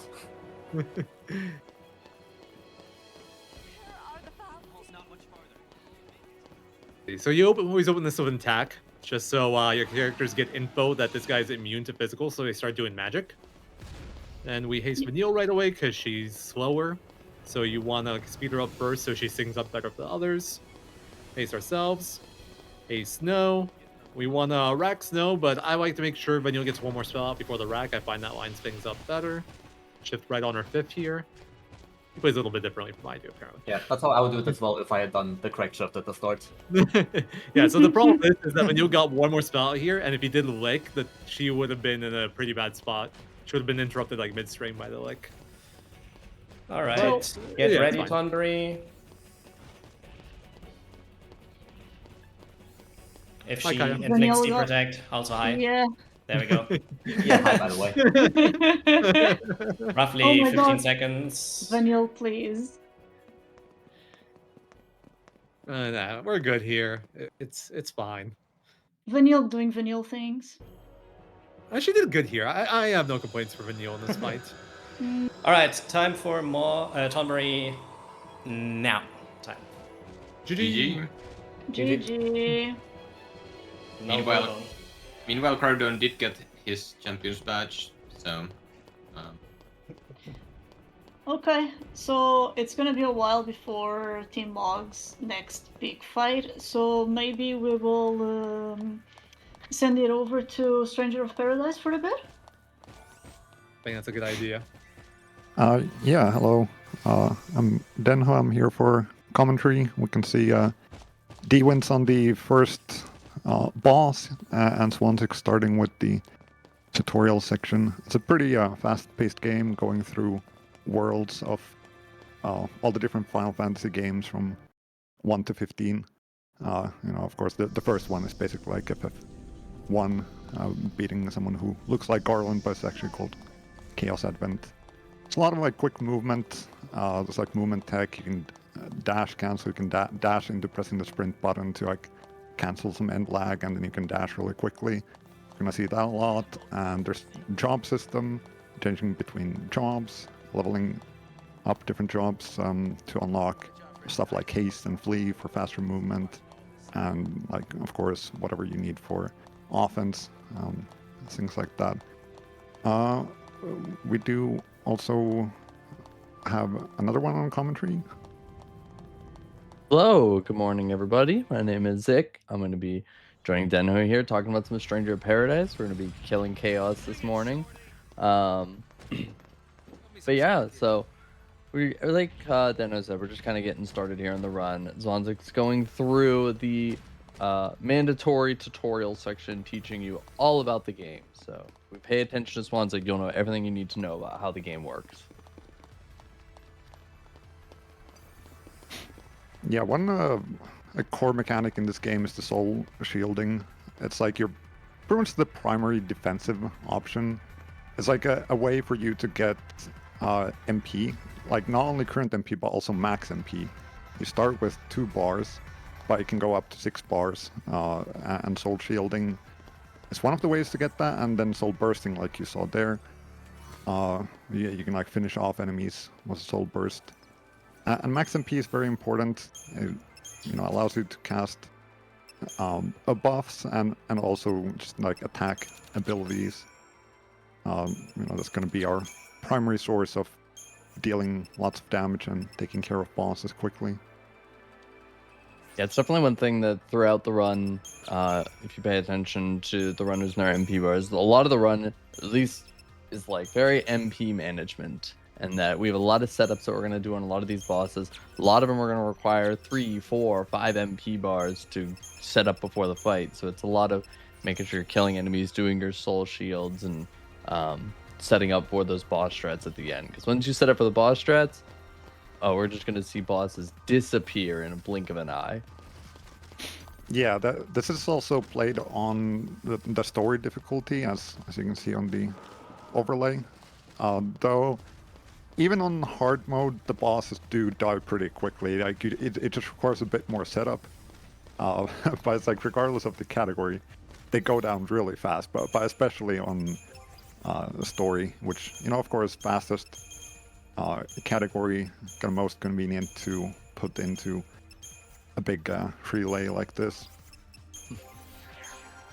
If you take a look at D-Wins now, going into Provoca here, you've probably already, if you've been watching a little bit, you've been noticing the dash tech that he's been doing, which is holding the there's like a sprint button, and you also have like a dash roll. But if you can hold that sprint button and then repeatedly, not just mash the dash button, but like at a rhythmic timing, hit that dash button, you can chain these dashes together and not get like the roll portion of it, and get some really fast movement tech. But also we're going to start combining that with abilities like Demons is casting haste here, which increases your movement, and later we'll get an ability called flee, which will then further increase our movement, and we're just going to start zooming through these maps. Yeah, it requires some pretty fast inputs, and also, like as you said, rhythmic inputs, because it's like, if you just mash it, then you get a roll after the dash, which is slow and it has a lot of end lag. So it's like, you always gotta like do it not too fast, but also you want to go fast. So like, you do it as fast as possible, but not too fast. And yeah, then with the haste and flee, like, it gets really fast. You know, you might see somebody do like a roll here and there, just because it's difficult to keep up the fight rhythm for the entirety of the run. But you know, it's no big deal if it happens sometimes. Yeah, FF13 runners, I don't know if you wanted to talk about Prog Clap for a little bit. I see Groudon's over there. Alright, yeah. Yeah. So, Groudon is So far fighting it looks Birdlad. good. Let's see if he launches. Yeah, we're fine. So again, we want to be at around 40% HP for the threshold of limiters removal. You do not want to see aerial. Yeah. The biggest thing is that we want to... Yeah, very important that we get this rough buffer. Okay, yeah. We're fine. Then, on Eric, we need to renew Truth to prevent Sass from getting launched. Then getting a little bit more chain, so we stagger with the Star for Cold Blood. At the right time. Yeah. Without getting interrupted by the Cold Blood. Then we need to do specific timing for the shift, so that Snow gets as many launches as possible to launch. And to launch again, we trying to kill in this stagger. Let's hope that that works out. We do need to do one more Cold Blood. Yep, but from for here on chain. out, we should be good. Yeah, the reason why Cold Blood is really used for chaining is because the Broadclads, they have a high or they have all elemental damage, and that also halves the chaining, or I'm not sure if it's halving, but it definitely lowers the chaining so much that it's better not to. Let's go. Groudon had the only clean PC2 of all the runners. That was a really clean PC2. Yeah. That was really good. That was textbook. That was exactly what it should look like. Great job, Groudon. Yep. All right. Gonna be a while now on chapter 13, so... Yeah. I'm gonna get going, guys, so thank you all for having me. GG runners, and good luck to the rest. Thank you for being here. Thanks for staying up. Yeah. It's very late for you, so... Of course. See you. All right. Bye, guys. Bye. Yeah, so we have Swanzik on Chaos Advent, and you know, something to note is that like he wanted to be on that mage job for the like halfway stagger, where you have that like animation. Like for all bosses, you gonna have to finish them off 2 times before they actually go down. But you actually get a significant amount of experience, even on like the halfway point. So Mage and Thief here are like the first ones you want to start leveling up. Mage goes into White Mage, who then has haste, and then Thief is that leads to getting that flee ability that we mentioned. So, you know, the two things that make you move faster. That's basically the first things we want to level up. Yeah, and you'll see throughout the run, there's gonna be a lot of class switching. We saw it on D-Wins during the fight with Captain Bikke, but a lot of times you'll finish a boss, like you'll use a class to fight a boss, but then when you're doing the finishing, they always have a big animation where Jack Garland has to punch someone in the face. And during that animation, you can actually like menu and you'll switch to the class you actually want to get the experience, allowing you to use one class to fight the boss, but send the experience to another class because we're going to need to level a whole bunch of different classes because some of these like Thief and stuff are what's called an advanced job, and you need to like unlock it on 2 different job trees before you can access it. So we're going to see a lot of that job switching throughout the run. And it's really cool being able to like manage the jobs and the experience like that. Yeah, it's kind of precise at the beginning game because like you want to balance out the experience from the different fights so that you have just enough to like get the flee and haste when you want them. Yeah, you can kind of back it up based on if you get some accessory drops, because accessories you can dismantle for extra anima shards, and anima shards can be used to just boost the level of jobs from the menu.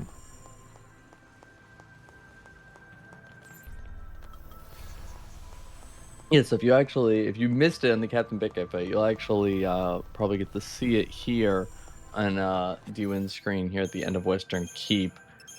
He'll be finishing the boss. He'll be fighting the boss as Marauder, but then we'll be switching to a different class during the fight. But this is one of those moments right now of MP management. D-Win's is waiting for an elevator to be summoned, so we're going to kill a bunch of these enemies, and that's going to help finishing them with the Soul Burst, help fill those MP bars. So now he's up to 3 MP bars, which will help for the coming up boss. Yeah, and Zwanzig did, in fact, miss some experience and did not get White Mage yet, which is rather unfortunate. It'd be very good to have haste by now, but I believe he should be able to get it pretty quickly. There's that curl fight coming up, and I think that should give enough.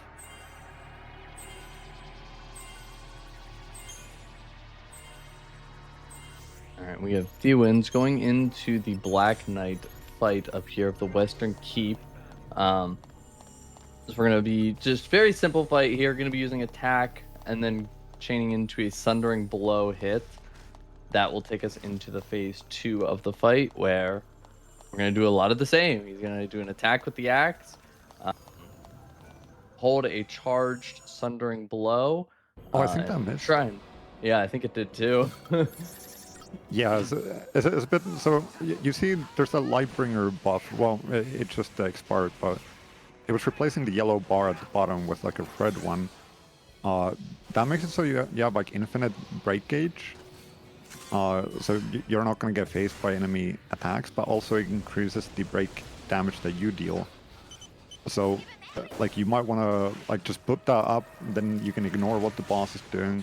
Some story mode, so you can take some hits without dying, and then just land those big charge attacks with the axe for massive damage. But, you know, unfortunately, sometimes the bosses might move kind of unpredictably and do things you don't want them to do, and then you might miss, or you might not hit them in the back, which, like, hitting from the back is a critical hit, which deals more break damage.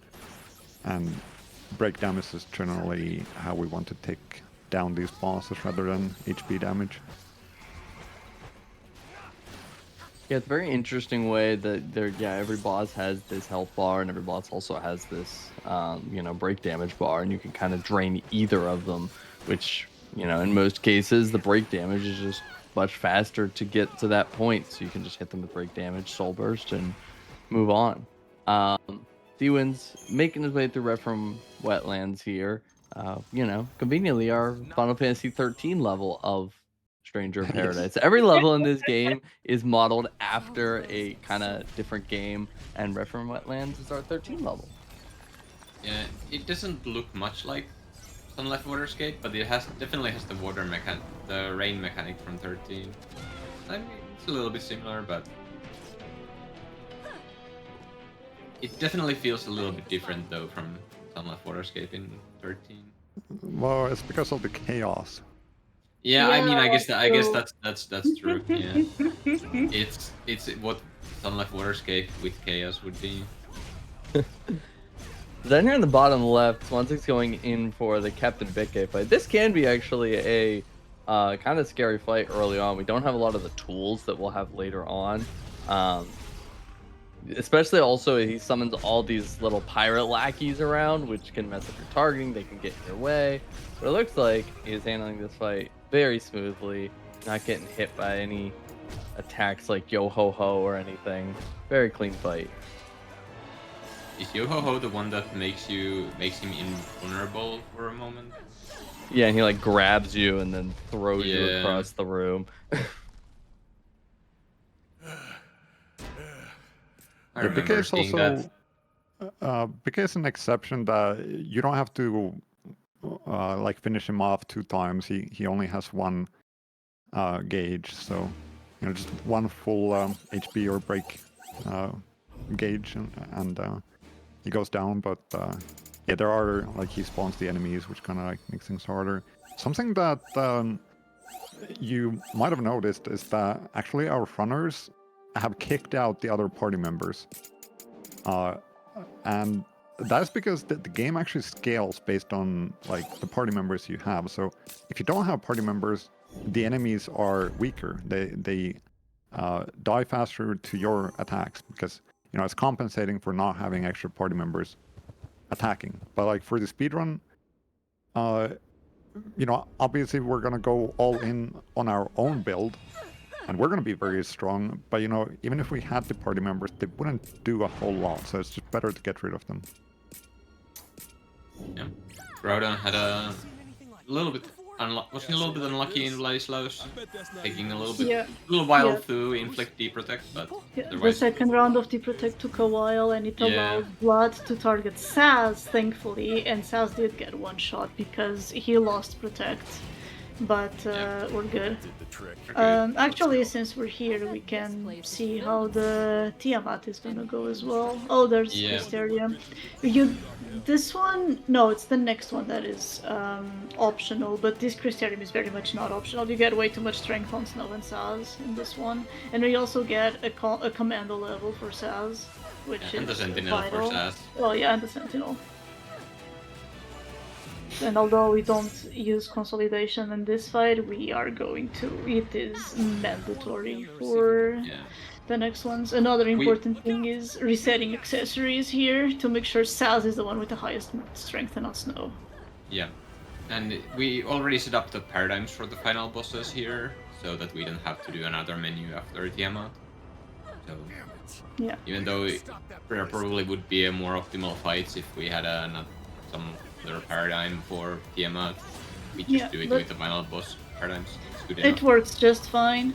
The goals are... You can achieve the goals on the Tiamat fight with just this. So, immediate shift to try disaster and start interrupting. Yeah, the goal again is to keep him interrupted and stagger as soon as possible, because after the stagger ends, then Tiamat becomes vulnerable to debuffs. So the first ice grenades were very good. Oh, Vanille lost haste with that second ice grenade launch, so I don't think... Oh, he's going to haste her. Yeah, he hasted the... That's more important than dealing some extra damage here. Yeah. So he's gonna go down. It's important, as soon as the send ends, his stagger bar gets reset. And now Yeah. this is when it's imperative that he stays interrupted at yeah. all times. You can And finish Oh, the fight he even didn't if. got it. That's He unlucky. didn't got And it. he immediately goes for pinpoint beam too. Yeah, it happens. Like, it's not the end of the world if you lose the buffs, but it does Yeah, he make did the get fight back the slower. interruption, and it was only Vanille, Yeah. so this can actually still be a good fight. Yep. Yeah, it's not so bad. Would be Good, nice good, if Vanille got some more debuffs going. We got the Protect and Poison and Imperial. Yeah, Oh, there's he got everyone. everything in the end. Everything, okay. And he is pretty close.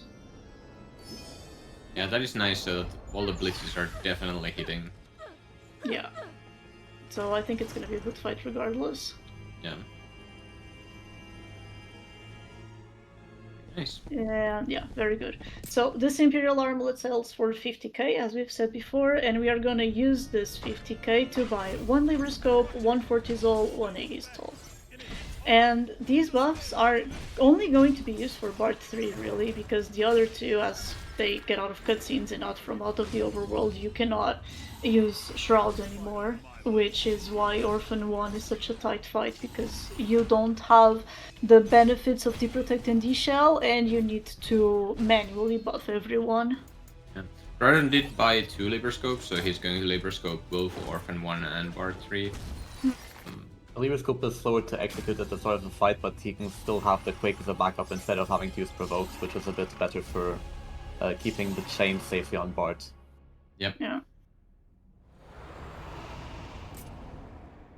So let's see. I think both M got a rough Bard, but at least it didn't have to reset. Kaya died, so let's see how this one goes for. Yep, this is definitely the Groudon. scariest of the 3 final fights.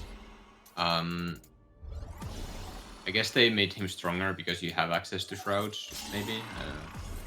We But get in early the other Imperial. fights, you also have access to Shrouds. Early got- Imperial without Deprotect can also be so scary. Okay, there Yeah, we go. but we got Very the Deep nice. so it's fine. It's a bit high chain. It can work out because there's some wiggle room on PC, but on console he would get punished for above 240 chain. That is quite high. I've been here before too. Well, that was a very weak Ultima, which is Not nice. really. It's just a vague sense. What's that shining over? They're using Gold Blood to increase the chain. We want some chaining from Snow and Vanilla as well before heading to DPS mode, so aggression. Doing some blitzes, shifting to Tireless for ADP refresh, then back to aggression for more damage. Talos is just line up Snow because he gets a few extra hits out. And then you Yeah. can rock them here into Talos again. Looks like we can pass through now. Yeah, he's gonna do Make sure he laughter. stays on the ground. Yeah, this consolidation shift is to guarantee that Snow doesn't jump, because if he jumps and he gets hit mid-air, you are not gonna kill this thing. Snow gets interrupted for way too long. Yeah. Yeah, none actually happened in my run, but it still worked out because I had a lot of star time still left. And now we move on to Orphan. And hopefully Vanille gets some debuffs again. What a view. That is the goal. But there's a weird That is the shake. goal. So again, we summon first to kind of dodge the Merciless Judgment. Not really dodge, but like we get killed, but then Brunhilde uses a Rise and we are at full HP again. Yeah, it does like 99% damage, but Bryn Yeah. heals when she is dismissed. As the Eidolons all do. Which yeah, that move basically deals full damage to Eidolons. So if you cannot summon, or if you are in console and you really don't want to risk it because of how tight it is, the option you have is shifting into is throwing a Libra Scope and shifting into consolidation, and then you have to quake and wait until he does the first slap, and then you can continue on as needed. So basically you lose a lot of momentum and a lot of time for not being able to use the summon to heal immediately from the first Merciless Judgment. Yeah. Yeah, now we're just waiting for the vanilla debuffs. Yeah, no, it's Using just... using a renew to keep ourselves healthy. Now we scream at Vanille until she does her job. Vanille! Oh, Imperial, okay. You got Now, Imperial, if you use please. Deep Protect and Poison, mostly Poison, Deep Protect will usually land quickly.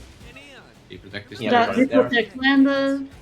Usually, when the Saboteur lands his first debuff, his or her first debuff, the string will it will cancel the rest of the string, so we can reapply the debuffs that the enemy still doesn't have. We got the poison, and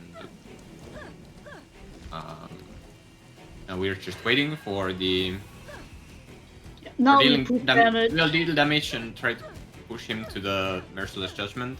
Yeah. If Yeah, we yes, do, Ground and if one we is don't do straight enough weapon, damage, so- he can use 2 Merciless Judgments in a row, but that's not going to happen. That was definitely enough damage. Yeah, that's going to be fine. He might do the last blitz into Tri-D maybe, but I think he Maybe. may stay here to do the Elixir first because it's a bit risky otherwise. So But Elixir, no, he's going for the shift. No, I was going for the shift. Daniel died. That's okay. Phoenix down, and Yeah, that's also a thing that can happen because Vanille is healed a bit later by the Elixir, but you can revive Yeah. her. It's not the end of the world. yeah.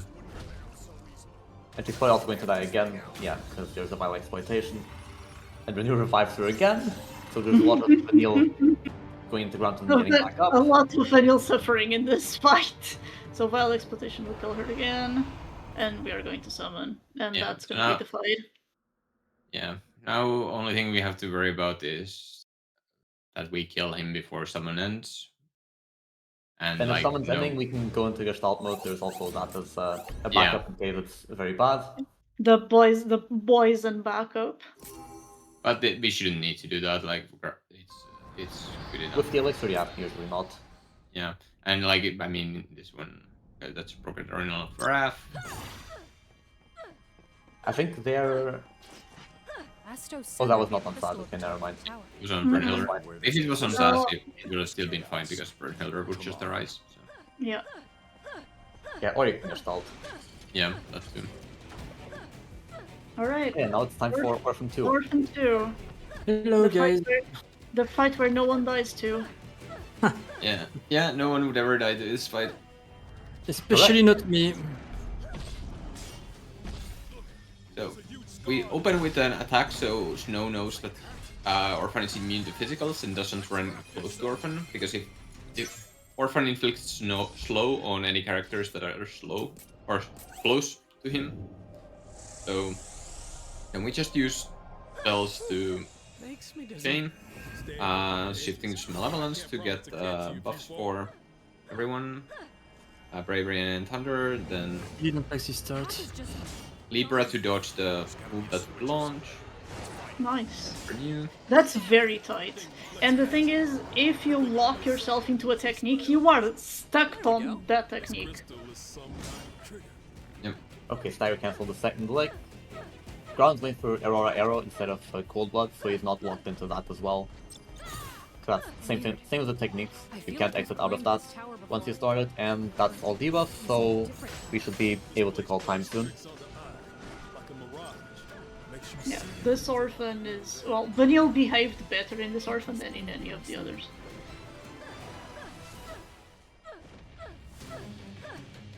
And time for more. GG, pardon. GG, Final GG. Fantasy 13 runners. That was This is by fun. far my worst run in years, in any percent. It was a really nice to see the backup though. Yeah. Very good job on that. Yeah, I could have pick up the Champions page without pick up the first cut, but didn't think I did before I was already on the way. So Yeah. Yeah. Alright. I think that's it for us. We are Yep. just gonna let Stranger of Paradise take over from here. So, good luck everyone. Yep, good luck, Good luck. Team Mug, and sorry for my very bad prestation.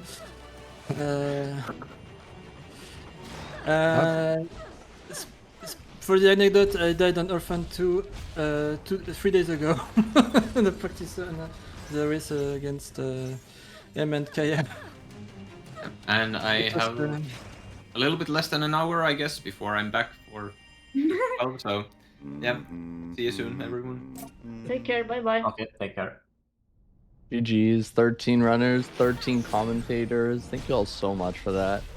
All right, Desa, kicking us off here with our mandatory tutorial, learning to play the game as the other two runners have. A little bit of recap here. Both D-Wins and XIII both now kind of have a lot of the abilities they're looking for with their haste and their flee. XIII beating up on this Chimera here. Doing that thing exactly what I talked about, killing with Marauder, but then switching to Swordsman before the boss dies to get that experience over to Swordsman.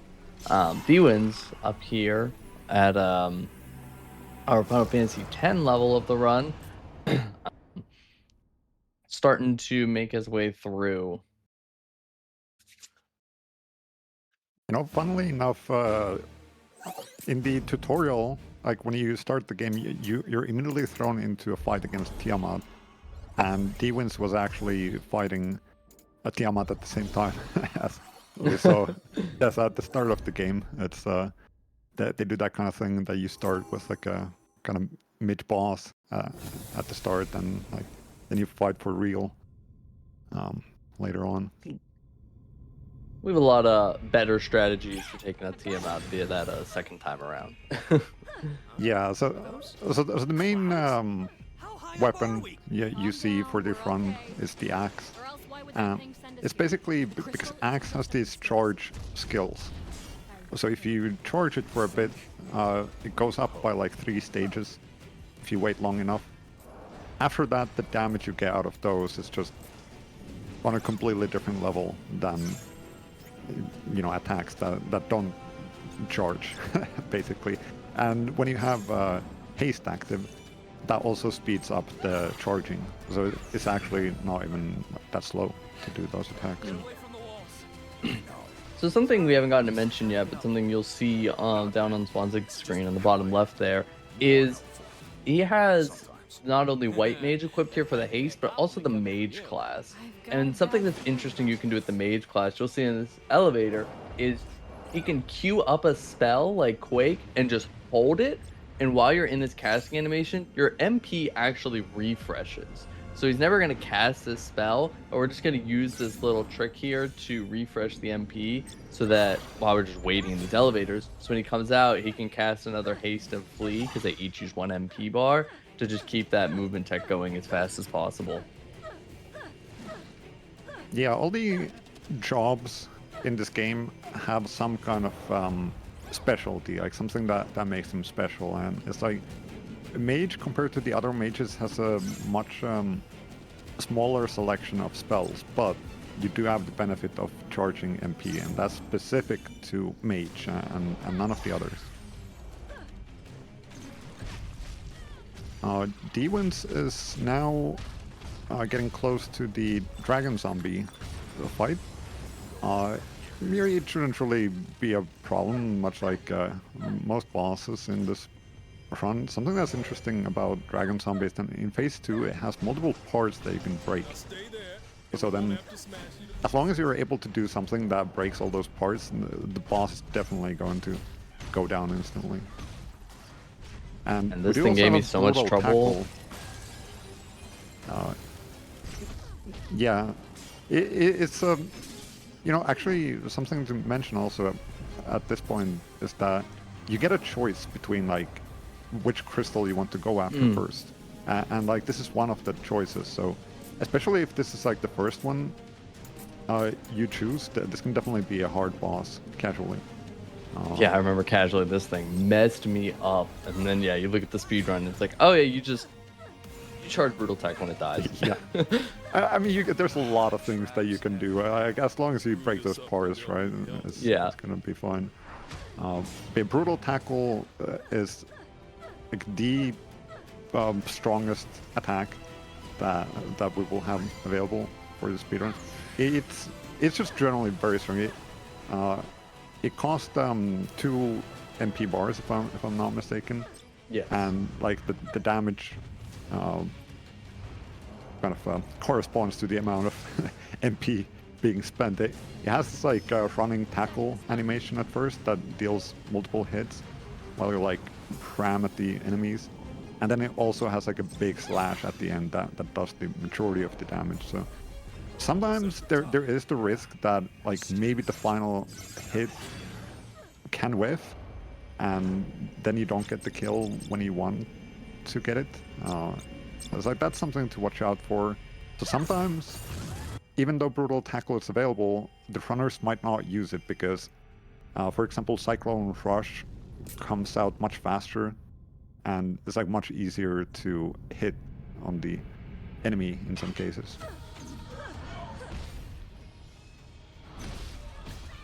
MrZwanzig here, going on this Tiamat fight that we got to see before. Like I said, just ends up going so much faster this time, especially now that we have the Berserker class and all the beautiful skills we can unlock with it that just buff our damage and give us those skills like Cyclone Rush and Brutal Tackle. Yeah, Berserker's specialty also is that you have this buff that you can use, the Berserk buff. So it's just a generally very strong buff that you just use it and you're gonna deal a lot more damage. Like basically all the jobs have an ability that, you know, with like the default control scheme, you press like R2 and that's your like job ability. Yeah, if you press like R2 in the middle of a combo, then it's like a combo ability, but if it's not in a combo, then it's like the job ability. And for Berserker, it's Berserk, which is, you know, that's a really strong buff. For mages, it's like the way you access the different spells you have.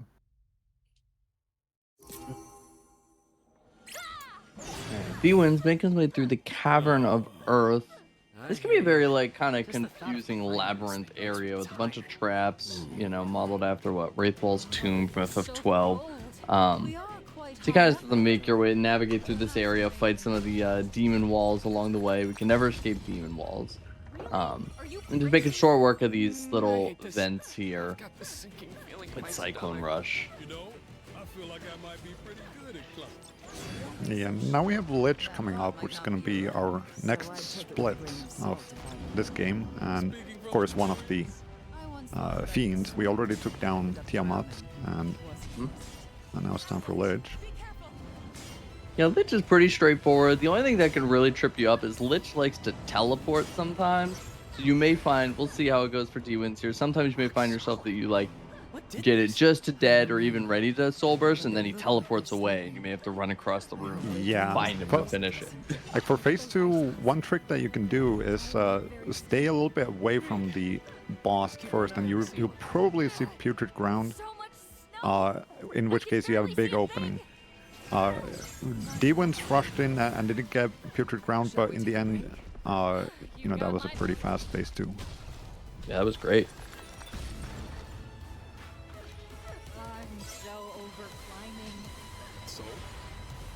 Got to this mountain, I felt loss. Also excitement at the thought of scaling this thing. Well, if that isn't a potential roadblock. Alright, we're making short work of the game already. Let's see. MrZwanzig finishing up the good old oh my god, why am I forgetting the name of this level? But the Mount Gagazet level, we're gonna call it. Hallowed Massive was the That's game. it. That was escaping my brain right now. And Desa in the upper left, starting to do some of these menus that we kind of glossed over a little bit at the start. Unlocking White Mage, getting haste ready.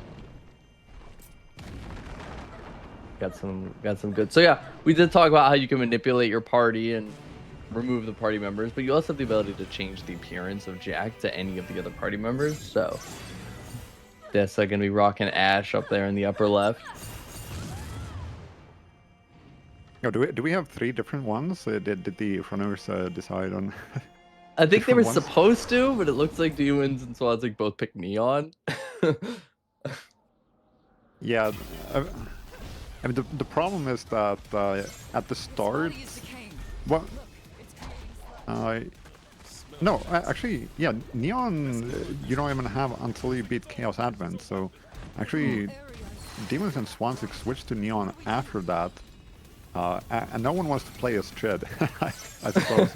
You know, I don't blame them. I wouldn't play as Ched either. But you know, we do have one Ash and 2 Neons. It is important that you specifically don't play as Jack, because Jack has longer Soul Burst animations. And simply because of that reason, you want to use one of these, you know, different character skins. Like everything else is the same. You just get the faster Soul Burst animations on regular enemies. I love it. Play as anyone except the main character. Do not play Yes. that guy.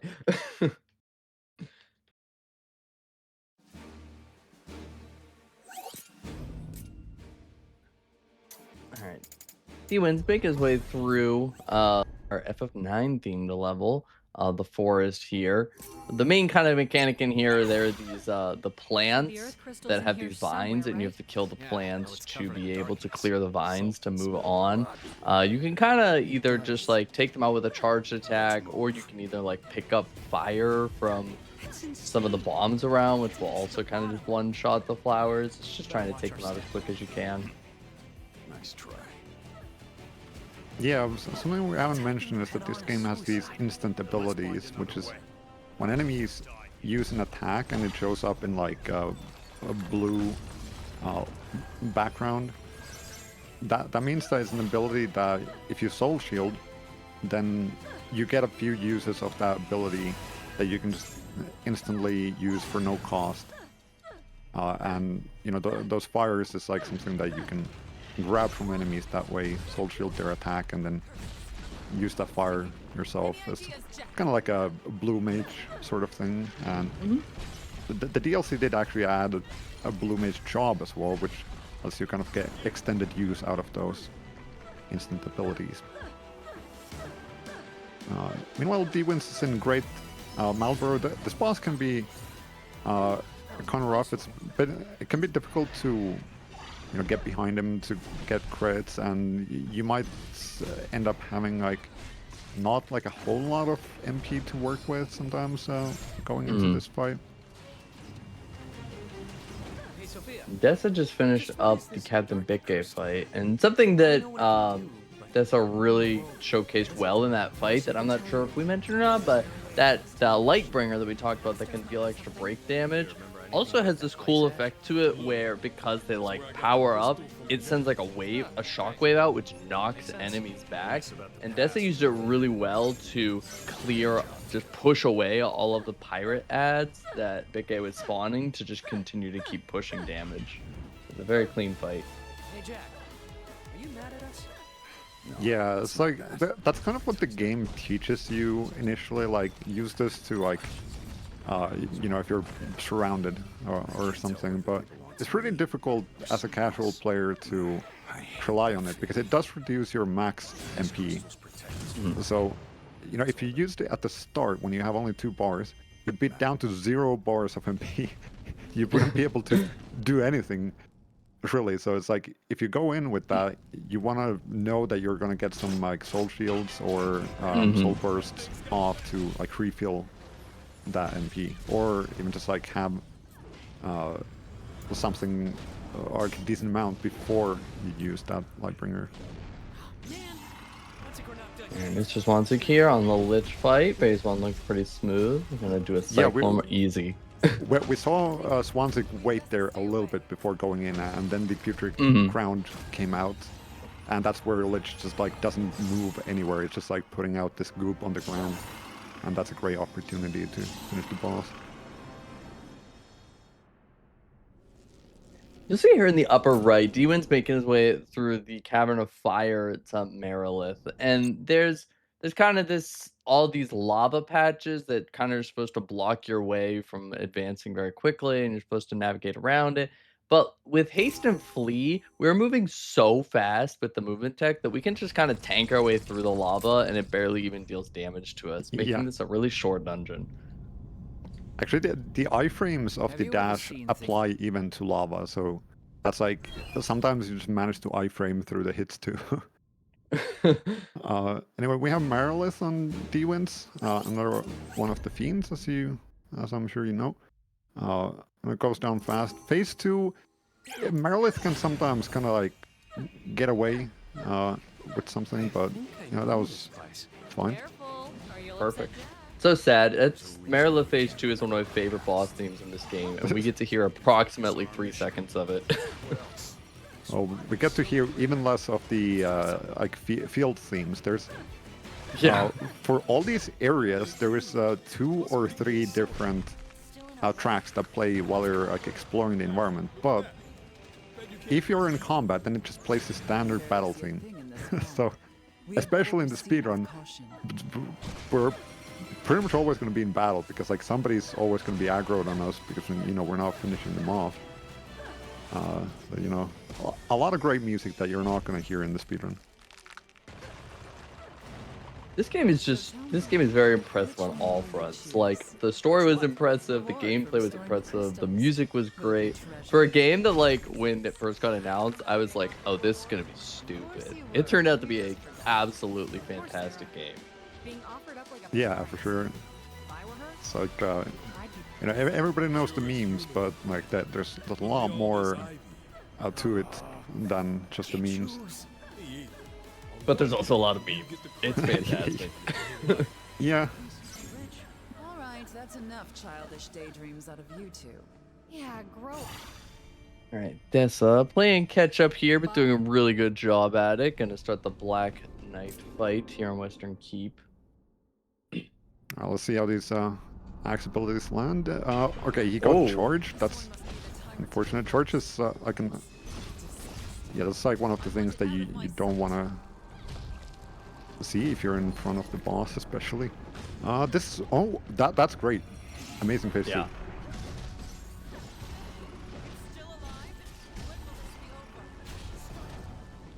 XIII finished off the Great Marlborough.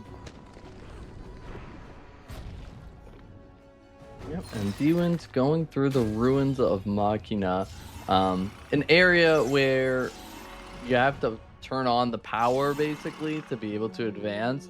So it's just going to be moving as quickly as you can through this section to hit these switches to turn on the power and move forward. We also have elevators in this area, and anywhere there's elevators, you'll definitely probably see the runners doing the mage tech of charging their MP, because there's nothing better to do in the elevator.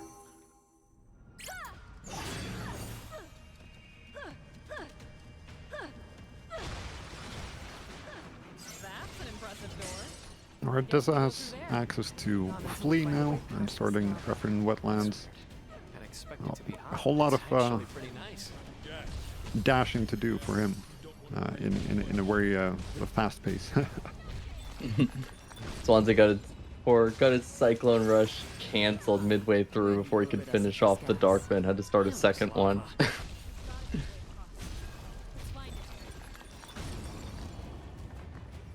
But yeah, something that's interesting is like the rhythmic timing of these dashes with haste and flee also changes like per class. So like, for example, Pugilist has like a really fast rhythmic timing versus, like White Mage. So it's like, not only do you have to get used to how you should rhythmically tap to get this movement tech well, but you also have to like kind of know how to do it per class, which is also a really interesting thing. So it's really impressive to see them just chain these together. Yeah, basically it's like, depending on the weapon you have out, the animation is different for the dash.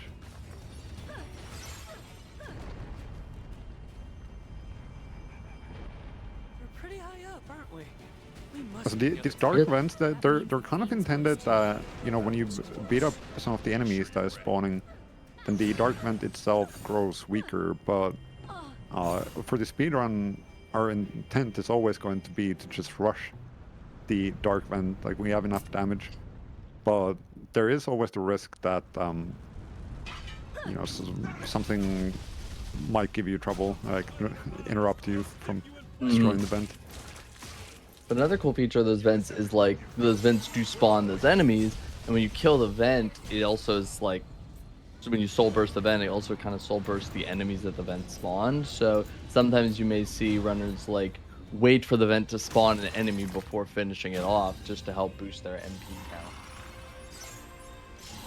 Yeah, most of these levels have like a number of these dark vents, so it's like a good source of max MP for a lot of these levels, so we don't have to go out of our way to build up our max MP. We just kind of get it from the dark vents.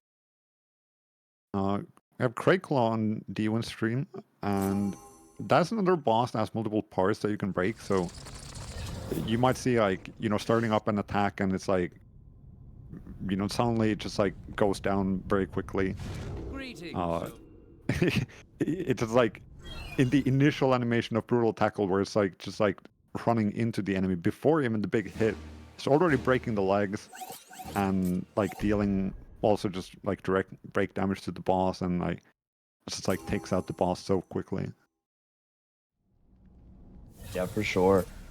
Another thing that the runners have to pay attention to, sometimes right around that Crayclaw time, is like, so the equipment you get in this game is pseudo kind of, it's just random drops throughout it that you're just picking up. And sometimes with like Berserker, if you just, the runners are always just trying to just, you just want to optimize to always put on your best equipment at all times, keep your stats up. But sometimes Berserker will, if you haven't gotten a really good axe, but you have some really good swords, Berserker will optimize a sword onto you if you're switching to that class. And you got to make sure you are paying attention to that, so you always have the axe equipped, because then you won't have access to Brutal Tackle or any of these cool abilities.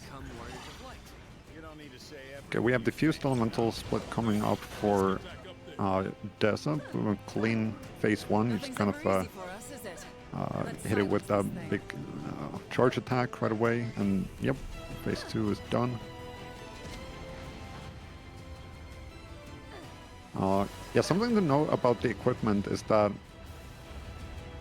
particularly for the base game, a bit less so in like at least like later DLCs, it doesn't really apply anymore. But at this point, for the base game, the main thing that matters is your average equipment level. Like the game will directly just compare your average equipment level to the mission level, and that has a big effect on how much break damage you deal and how much break damage you take. So simply going through the level, you know, dark vents are again like a pretty good source of, you know, just like a random assortment of equipment of current level. So even armor matters in that way for the average equipment level, but most importantly, you do want to have like a high level axe if possible. But on story mode, it's not like a huge deal. On hard mode, it would be a much a bigger issue if you didn't get some axe drops.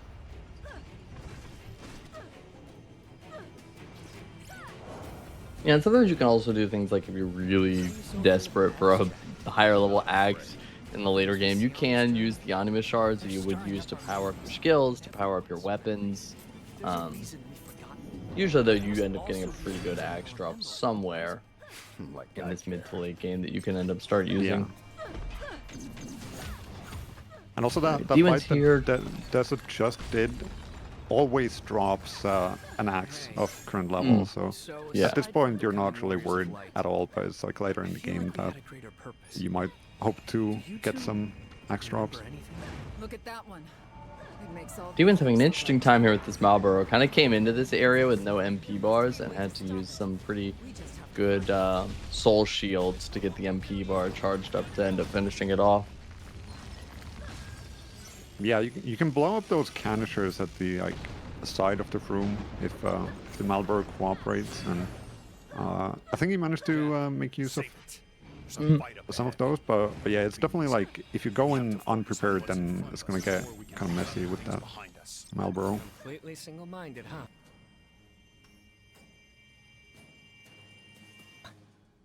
Alright, I want to keep my eye on Desa up here. So, climbing this tower, you can slip off the edge here. Both D-Wins and MrZwanzig did fall off the edge here. So, Desa can climb this tower without falling off. Big time save. Yeah, I mean, it's not a huge deal. You just like... I already did fall off. Oh. Oh, dang. Alright, all three runners have fallen off. It's such a difficult section when you're running that fast. And you have to make a lot of sharp turns in this tower. Yeah. It's very easy to slip off. Yeah, for sure. But it's not like a huge deal because you just respawn back to where you were. You lose some HP, but that's not really going to be a concern. We also have potions to spare. Demon's on Kraken, which is a rather notorious fight. He can do a lot of annoying stuff, like you know, jumping away and like interrupting your attacks and whatnot. Yeah, Phase we 1 saw is him run done. away from that first brutal tackle there. He just kind of stood there having it charged in the middle of the arena like, what do I do with this now? Phase 2, he always jumps into the water at the start, but you can blow up one of these barrels to like... Wait, he didn't jump down? Oh, he rushed There all he the way goes. across the arena. Yeah, okay. Yeah. Yeah, you could try and rush him at the start to take him out before he does that. It kind of depends on, you know, how quick you are and how you want to do. But this is looking a little dicey here. Yeah, it looks like Dewins got hit by like the electricity as well, or something like that. So he didn't really get to take advantage. There we go. Yeah, look at that. That was a good recovery. Yeah, it really was. Okay, and Desa finished off Chimera.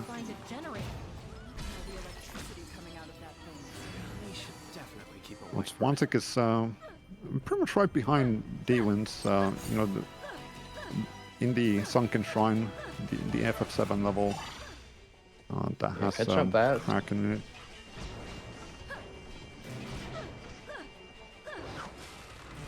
You can definitely see how this haste and flee with the move and tech combo just gets you zooming through these areas.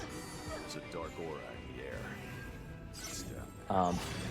Swanzig making a stop here at these cubes. So the cubes are these kind of checkpoints, which also you can touch. They remove all your like buffs and debuffs, but they also fully heal your HP and MP.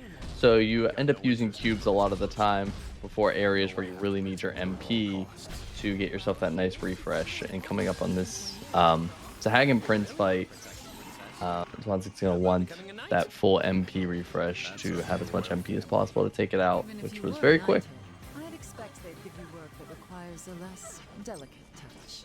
By the way, why were those pirates so upset? Right now, they are at the mercy of the wind.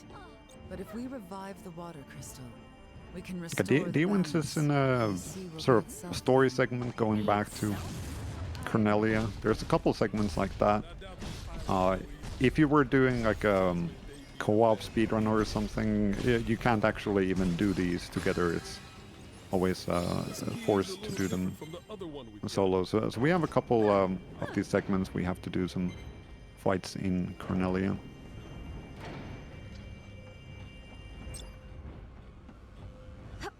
You can see on D-Win's screen, he has that exact thing right there. He switched to Berserker and it gave him a sword for his primary weapon, so he had to quickly switch over to the menu to put the axe back on.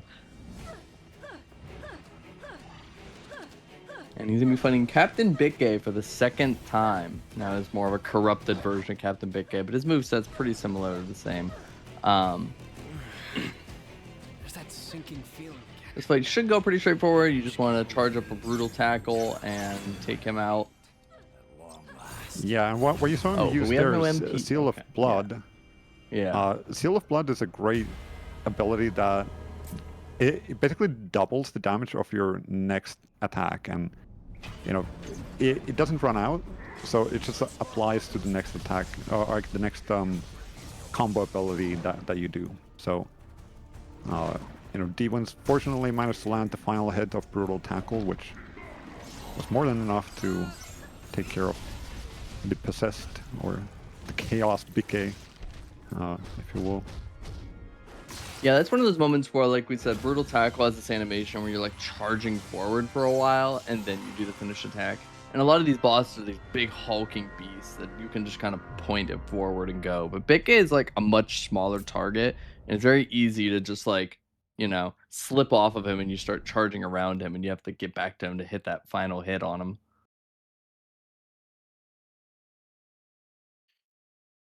Alright, that has some company in the elevator. It's not bad because you can get an additional soul burst without wasting any time. Mm.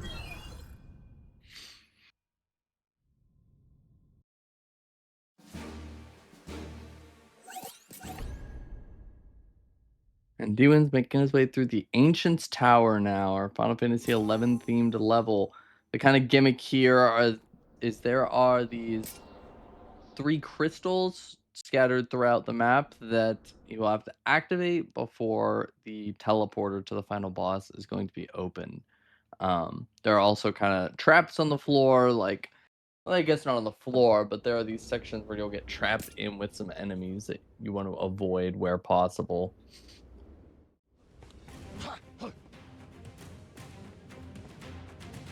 And MrZwanzig right there on the Captain Bikke fight, catching up very quickly.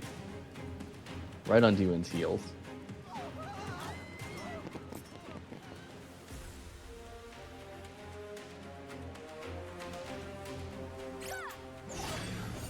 Yeah, we don't expect there to be like huge time swings in this game, but there's definitely like many things that can affect how fast your run is going to be. Like you know, some like several minute differences can be entirely realistic. It is some story mode after all, so there's not like things can't go bad like or like that bad generally. Hopefully.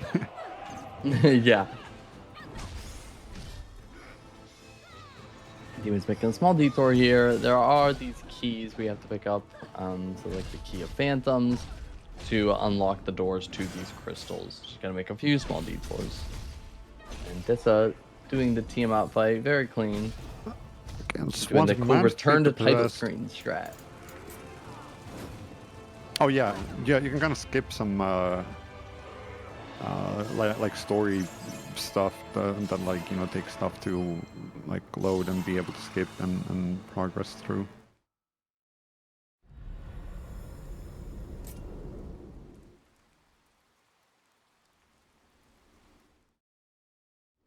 Yeah, this is where you choose between the earth and fire crystal. And in this case, we did the earth crystal first. I don't remember if there was any like particularly important reason why you want to do them in that order. So D-Win showcasing one of these like little traps here. That you kind of get locked in that room until you break the middle piece that is putting up this barrier. There are a couple of those around the Ancient's Tower, but you can kind of walk around them, but that one you do have to hit before you can advance to the next area. And you'll have to pay attention here in the upper right when we're going to go into this Iron Giant fight here soon in the Ancient's Tower. And this one is definitely all about MP management because you don't really have a lot of places. There's only one dark vent here in Ancient's Tower, so you don't have a lot of places to gain max MP. So it's really about using these 2 to 3 MP bars to their most efficient way to kill Iron Giant. Something you can do is there's a Tonberry, and soul shielding against the Tonberry gives you a lot of MP. So that's like a quick way to get some fast MP, but I believe D-Win's is already way past that point and is just opting to go into the fight with lower MP, but you know, of course, you save on not having to deal with the Tonberry, which can also give you some trouble. Like at worst, if your break gauge gets broken, then you actually lose max MP. So it's like, if you go for that, you want to do it well, or it's not going to benefit you. Anyway, he's got a Tonberry hot on his heels right now. Swanzig's hitting the red crystal here. Some sort of crystal?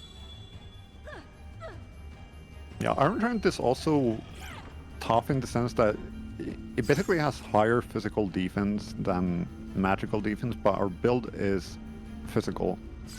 So that's also part of the reason why our damage here is just not as huge as it is for some other bosses. Also, D-Win's using the Soul Shield a lot here, trying to charge up a 3rd MP bar before he starts pushing the damage into the next phase.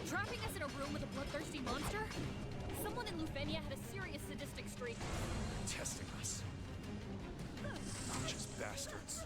So that when we get into the second phase here, we can just Aren't we done yet? charge up some MP, hit him with a brutal tackle, and call it a day. Yeah, it should be fine here. Yep. Okay, a not little quite enough short. yet. Yeah, I would say that's the high physical defense coming into play.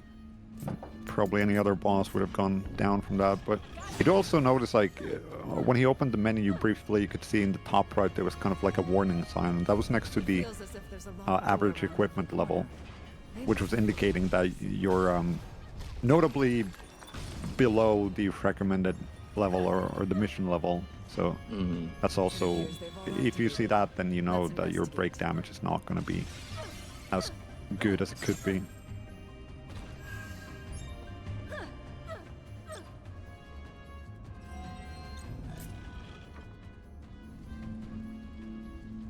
Well, don't worry, if you missed the Iron Giant fight, you're going to see it again here in the bottom left. MrZwanzig's about to jump right in and do it again. Same amount of MP bars, kind of same situation.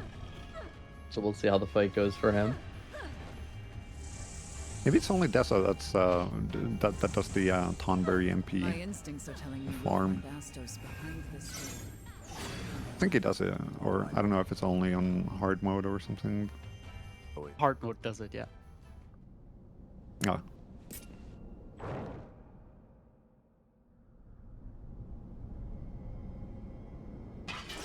Alright, so same deal here with Swansea in the bottom left. Going to be using soul shields and sticking with the mage for attacks to charge that MP up as quick as possible, because it's faster to charge that than with the axe. Going to put on a couple buffs and then begin taking down phase 1. A lot of these buffs get to carry over between the phases, so you a lot of times want to either buff before the fight or during the fight. So yeah, we can get into here phase 2 and just brutal tackle with all the buffs and much smooth, very smooth. I'm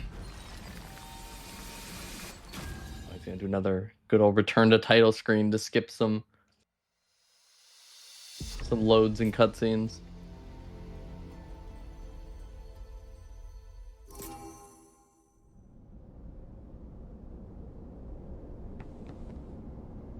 Oh. All right, in the upper right, Dewin's going through the FF15 themed level. Our kind of gimmick to go through here is there are barriers scattered throughout this tower and these kind of generators that are making the barriers. So gonna have to be just going through this area, finding the generators to take down the barriers so we can keep advancing. A lot of them can be taken out with just a single, just charge normal attack. So it's usually what you want to end up doing. Sometimes throwing the reinforced spell to make your charge normal attacks charge really quickly.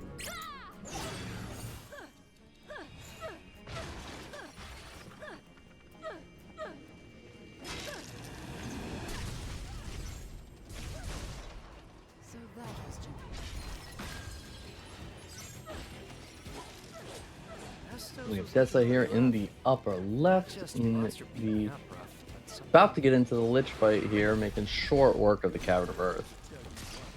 Now then, we've destroyed the power source, so the barrier should be down. Hey Jack, we need to have a talk. Now that our crystals won't protect us from this, you're a liability.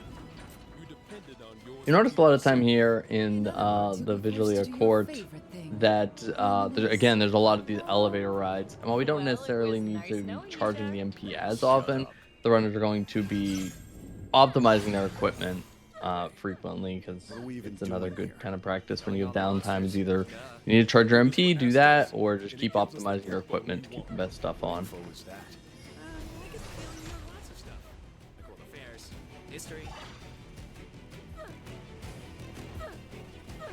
Well, let's see the ledge for Desa. Putrid ground, there it is, and boss goes down now. Beautiful fight. All right, Lich down for Team Mog. I don't care about any of that crap.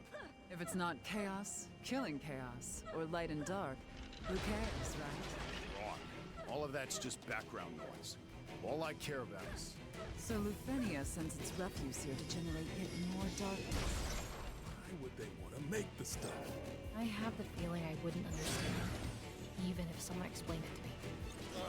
Couldn't make it more obvious, could they? Yeah, and it even comes with guardian monsters. Not very subtle.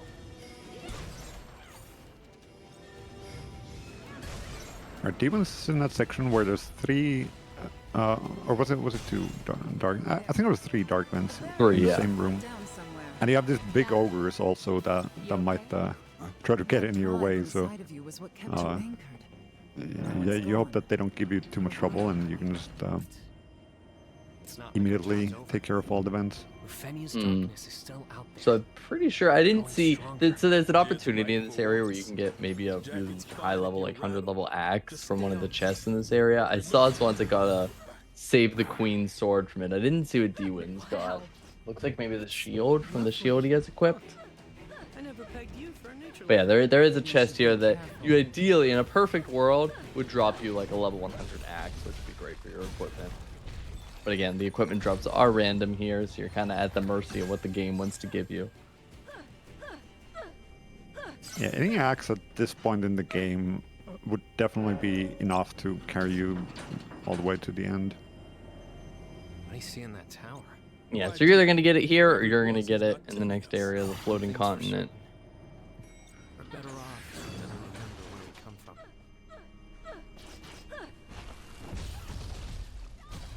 Pretty straightforward fight here on the Dragon King for D-Wins.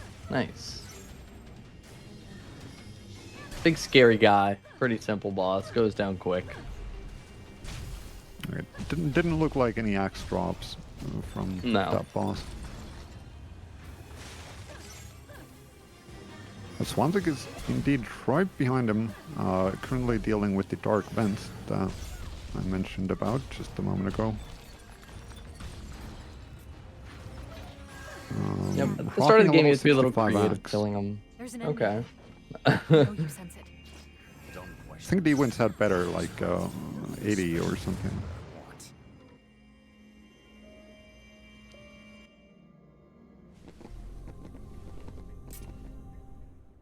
Yeah, we still have the FF6 level for D-Wins, and after that there is another Cornelia section, and then the final mission, which is mostly just the final boss, but there's still a little bit to go.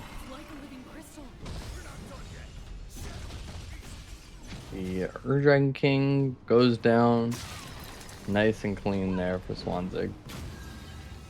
Yeah, even if the axe was a bit worse, not a problem at all for this boss. Oh, an ogre killer axe.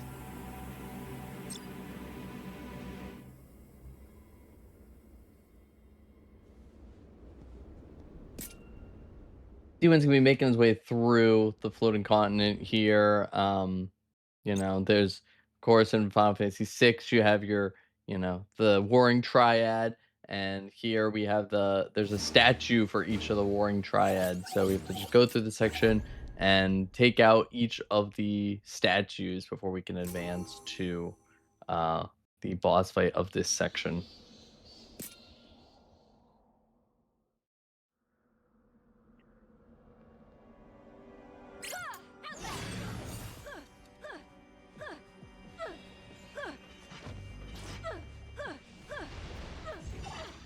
Where do you think Lufenia is? Somewhere far away, I'm sure. Just in the distance. We have Desa on the upper left going through the Cavern of Fire, showing us once again that lava is optional and can't hurt you.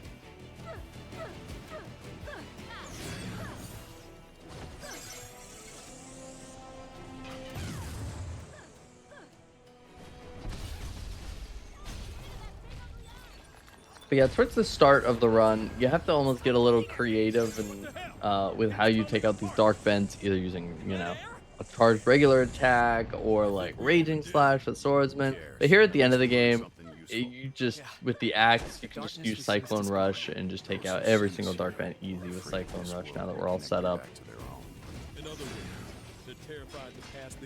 There's also throughout this area, I don't even know what I'd call them, but there's these little pods throughout the Terra Tortura that like can refill your MP, so it can be good little stop areas when you use haste and flee and it runs out to just kind of knock one of these little pods to refill your MP. I think particularly just before going to the boss of this level, Let's go. you probably want to hit that to get your MP refilled. I mean, there are the cubes, but you know the cubes take a little bit of time to use. I'm not entirely sure with this route which way you do, or maybe it's not even necessary. But D-Wins does use the cubes. It corrupts animals, people. We're gonna see D-Win setting up for the boss, since again all those buffs kind of carry forward. So we're gonna throw that Seal of Blood, the Lunatic, the Berserk, just so that Astos here, poor guy, doesn't stand a chance. Well, He doesn't Astos even can need the be whole. troublesome. Oh, all right. Yeah, that was a rough start, and Astos can also teleport a bunch, and you know he's small, so you know you saw that brutal tackle. Yeah, he's making me eat my kind of words right there. here. Fortunately for us, the second phase is quite a bit bigger. Yeah. Yeah, the bigger the boss, the easier it is when you're using Brutal Tackle. Ooh, we've got MrZwanzig here also going into the Astos fight at the same time. See both of them in the fight at the same time. Oh wow, that close.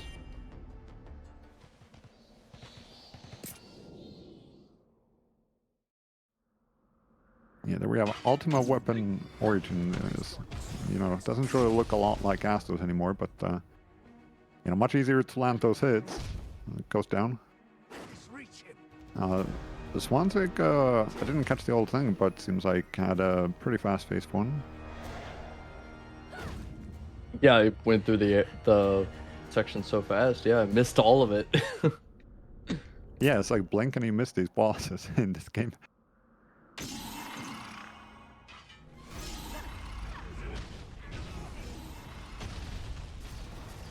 And there's phase 2. Nice. Now, Zwanzig is only like, you know, what was it, like 20 seconds behind D-Wins? Yeah, roughly. That's pretty close. It'll come down here to these last few sections. They're going to be going into this Cornelia section, which can be a little bit of a complicated section, as you have a little less traditional, you know, boss fight here, where we're used to just kind of one-on-oneing things. We're going to have a section where we have to fight a bunch of monsters, and then we're going to have to, spoiler alert, fight our friends. And having to, also on top of that, we're only going to be going into that monster fight with 2 MP. So it's going to be another one of those on-the-fly MP management, trying to charge bars and also setting up our buffs for the upcoming fight with our friends. Yeah, the first mob fight here, it can be quite messy because the enemies are kind of spread around, and there's going to be a whole bunch of projectiles flying around, and you know you could get grabbed by something. If you let this Mind Flayer do his thing, he will ruin your life. I hate this guy. Yeah.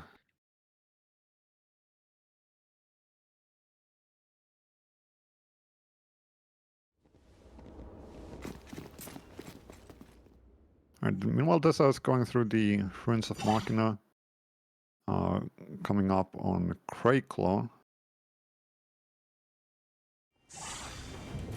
Refilling that MP with the mage job. Okay, D1's checking equipment while moving at the same time, just to make sure he's completely prepared. And now let's definitely pay attention to how it goes for D-Wins and Zwanzig here. Yeah, this could be the fight section that makes the leader of this run here. Alright, D-Win's going in with Seal of Blood, and then just like kind of hoping to catch all the enemies the best he can. You're using the Black Mage job and using a big flare. You use your max MP, but it's like a really big spell that you can use right away. But the Mind Flayer is still there, and there was someone else as well. Switching back to Axe to finish off the remaining enemies. XIII is also working on just the same thing. Going for a different approach of using just the Berserker class to take out the enemies rather than using a giant flare. Ooh, Oh, there's that Mind Flayer. Okay, managed to soul shield that grab move. Fortunately, on story mode, you can soul shield even the grabs.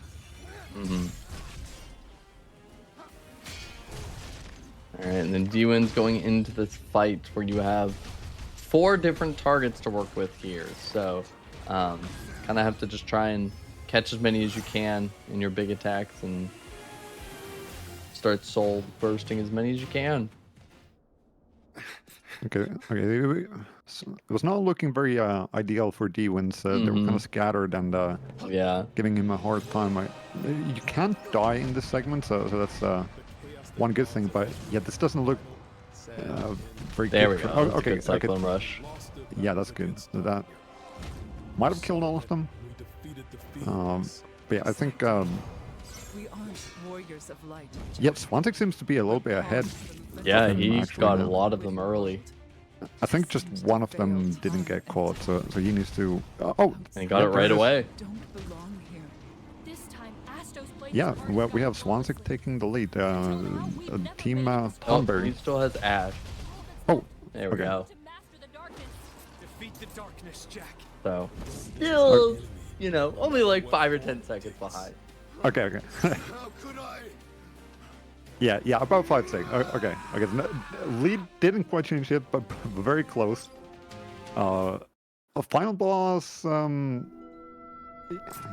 it generally should be pretty consistent, but something like a 5-second difference, we might just see Tonberry take the lead by the end of this run. Yeah, something like that could simply just be movement. I mean, yeah. Now movement we are is in a always section... a skill you need to pull off well in this game. Yeah. Now we're in a section where Jack is he is juiced up on the power of chaos, and you have infinite MP here, so you can just use haste and flee to your heart's content in this section.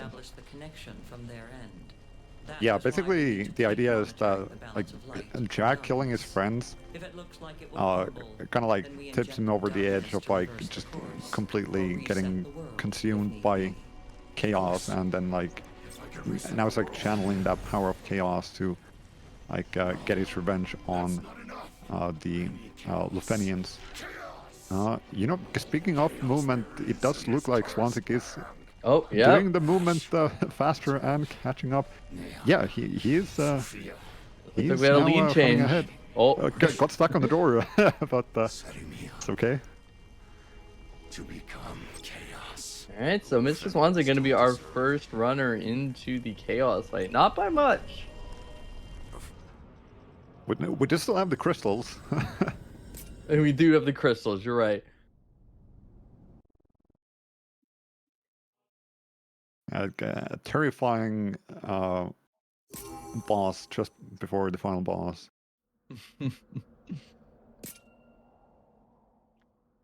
Desa dealing with the Malboro and the Sunken Shrine. That went down fast. That's good.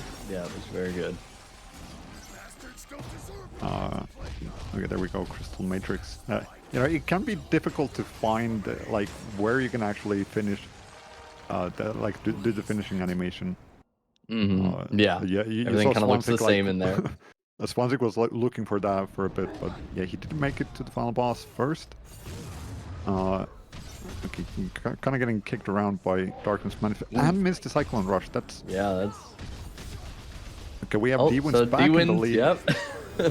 Team Chocobo ahead by like 2 seconds.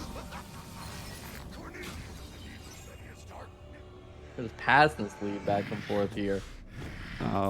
Meanwhile, Desa is starting the Kraken fight, which is a rough fight. But we do have 2 final bosses going on at the same time. Oh, and there we go. XIII taking the lead again. It really goes to show you how much, like, the boss's, like, what he decides to do, whether the boss jumps away, dodges your first attack, can make a big difference on how quickly you can take out some of these fights. Yeah. just like a second or two of difference here between Chocobo and Tonberry. We do have the final walk still before the end of this run. So we have some cutscenes, and then we're just gonna have a segment of walking to a door while Jack is talking, and then interacting that door will be the time. So the upcoming runners, I believe it was FF12 coming up for Team Chocobo and Tonberry, should get ready to start almost at the same time. It was never a mercy to forget. Meanwhile, Desa's Kraken fight seemed to go by really quickly. Unfortunately, I was a little distracted with the final bosses going on, but yeah, it seemed like it was. Yeah, he got a good Cyclone Rush there in phase 2 to take it out pretty quickly. This is our world now. All right, Swanzik on the staircase leading up to the door. The dramatic walk to the final split. Like D-Wins is about 5 seconds behind.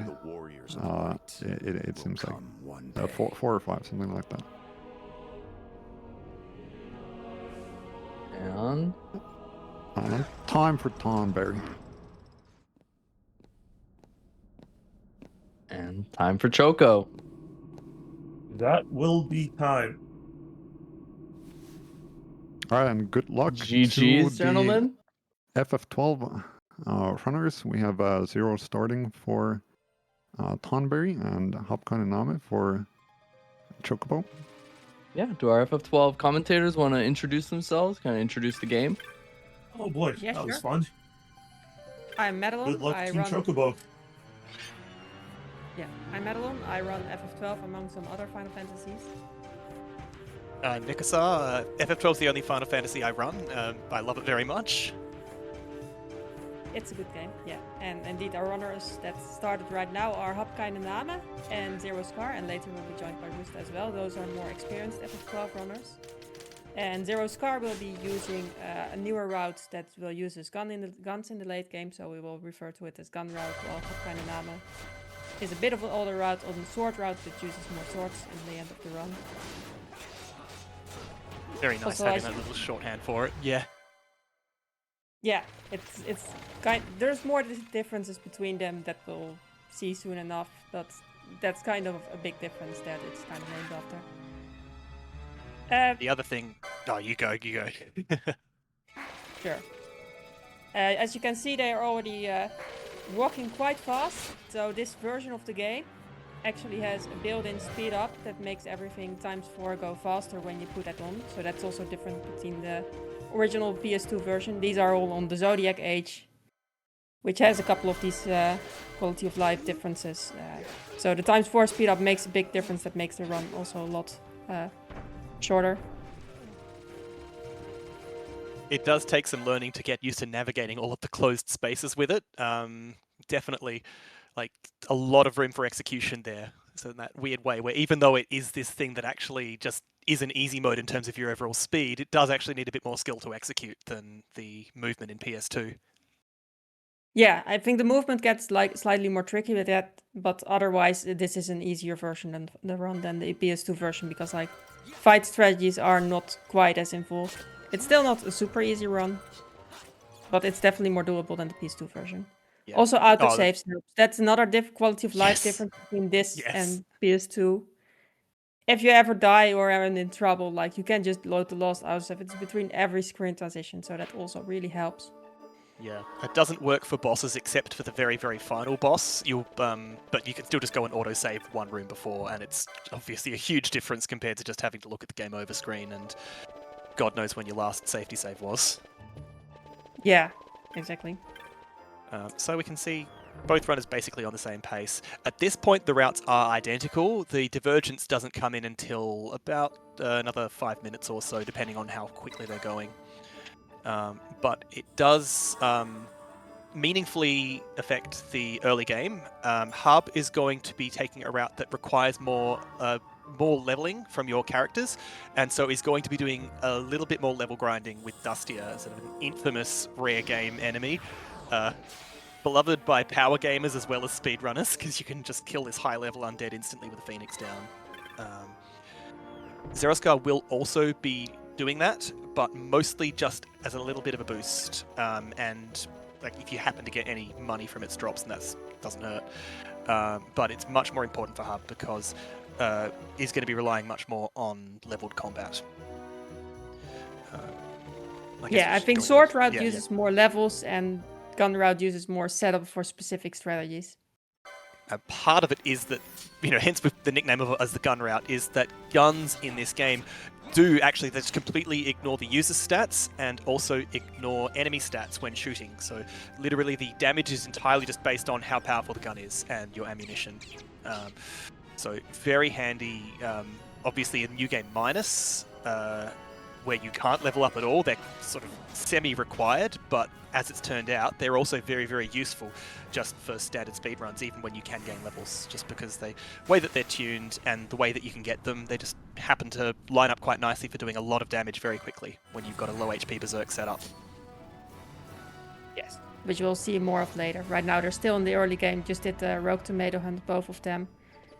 Zero is actually making, Zero and Tonberry are actually making a slight detour to become a member of the clan Centurio here, which is an optional thing to do, but the reason he does it is because that gives access to the clan shop, which is an exclusive members only shop, and there will be some spells that he will need for his strategies.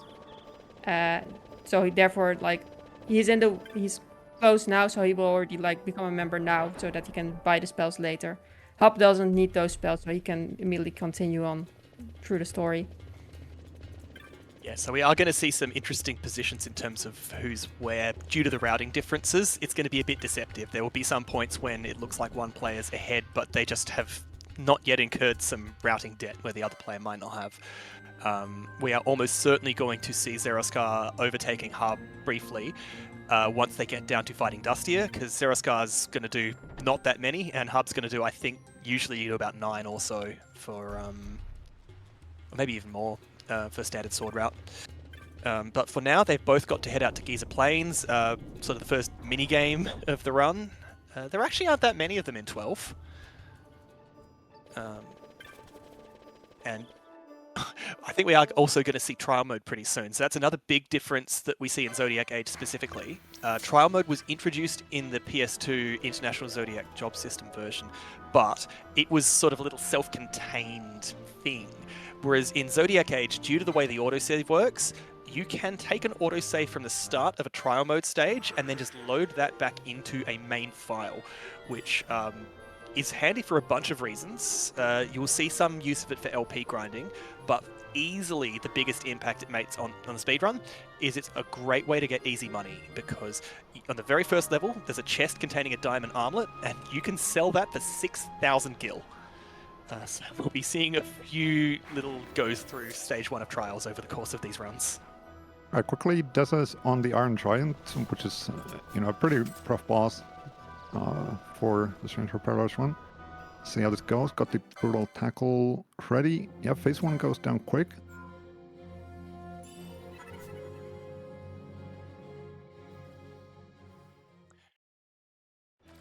And he has everything set up here, so we should be able to just brutal tackle again. Oh, went through the boss. Went through him, yeah, and with the final hit. Okay, Cyclone Rush to back it up. Not bad.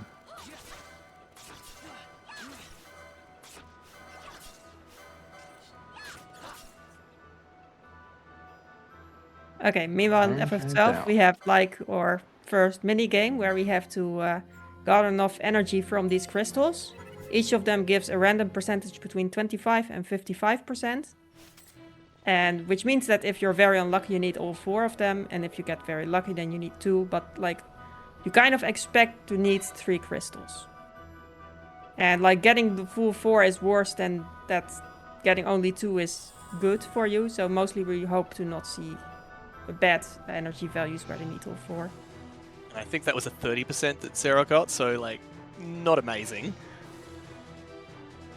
Yeah, see how Hub goes. 40% is kind of the average you get from a crystal.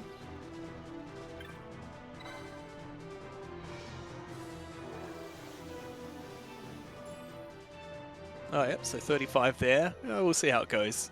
Obviously, it's still possible for both of them to get a 3 crystal or a 4 crystal at this point, and it's just going to come down to luck, unfortunately.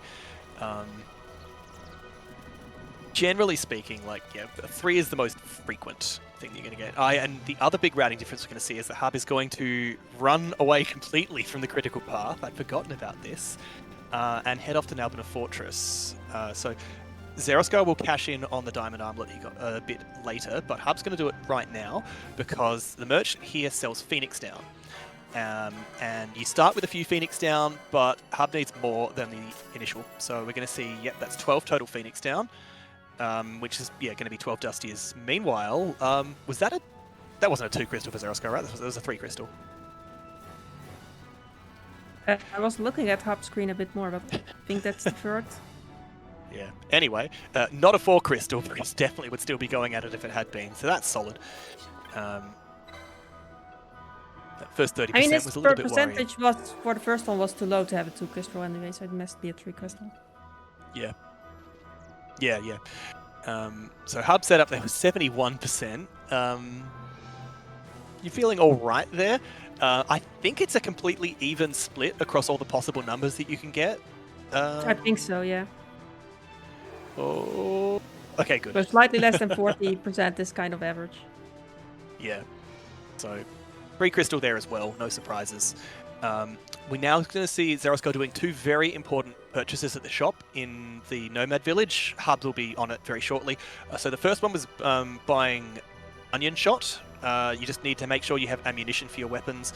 But the other one is the one that's just the key to basically every FF12 route that uses the Zodiac versions is Dark, which is an absolutely busted early game spell. We're going to be seeing a lot of characters get spec'd as Red Battle Mage, because Red Battle Mage is the only character that gets Dark in FF12, because it's just this ludicrously overtuned thing for the point in the game at which you get it.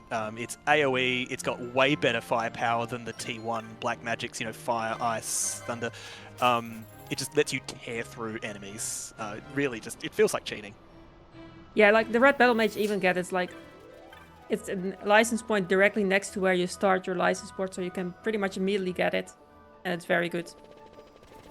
And now we see also Xeroskar setting up for the Dustia farming. The reason that he needs a Van in critical HP to even have the enemy spawn, and he makes sure that Penelo is dead just so that Van gets all the experience.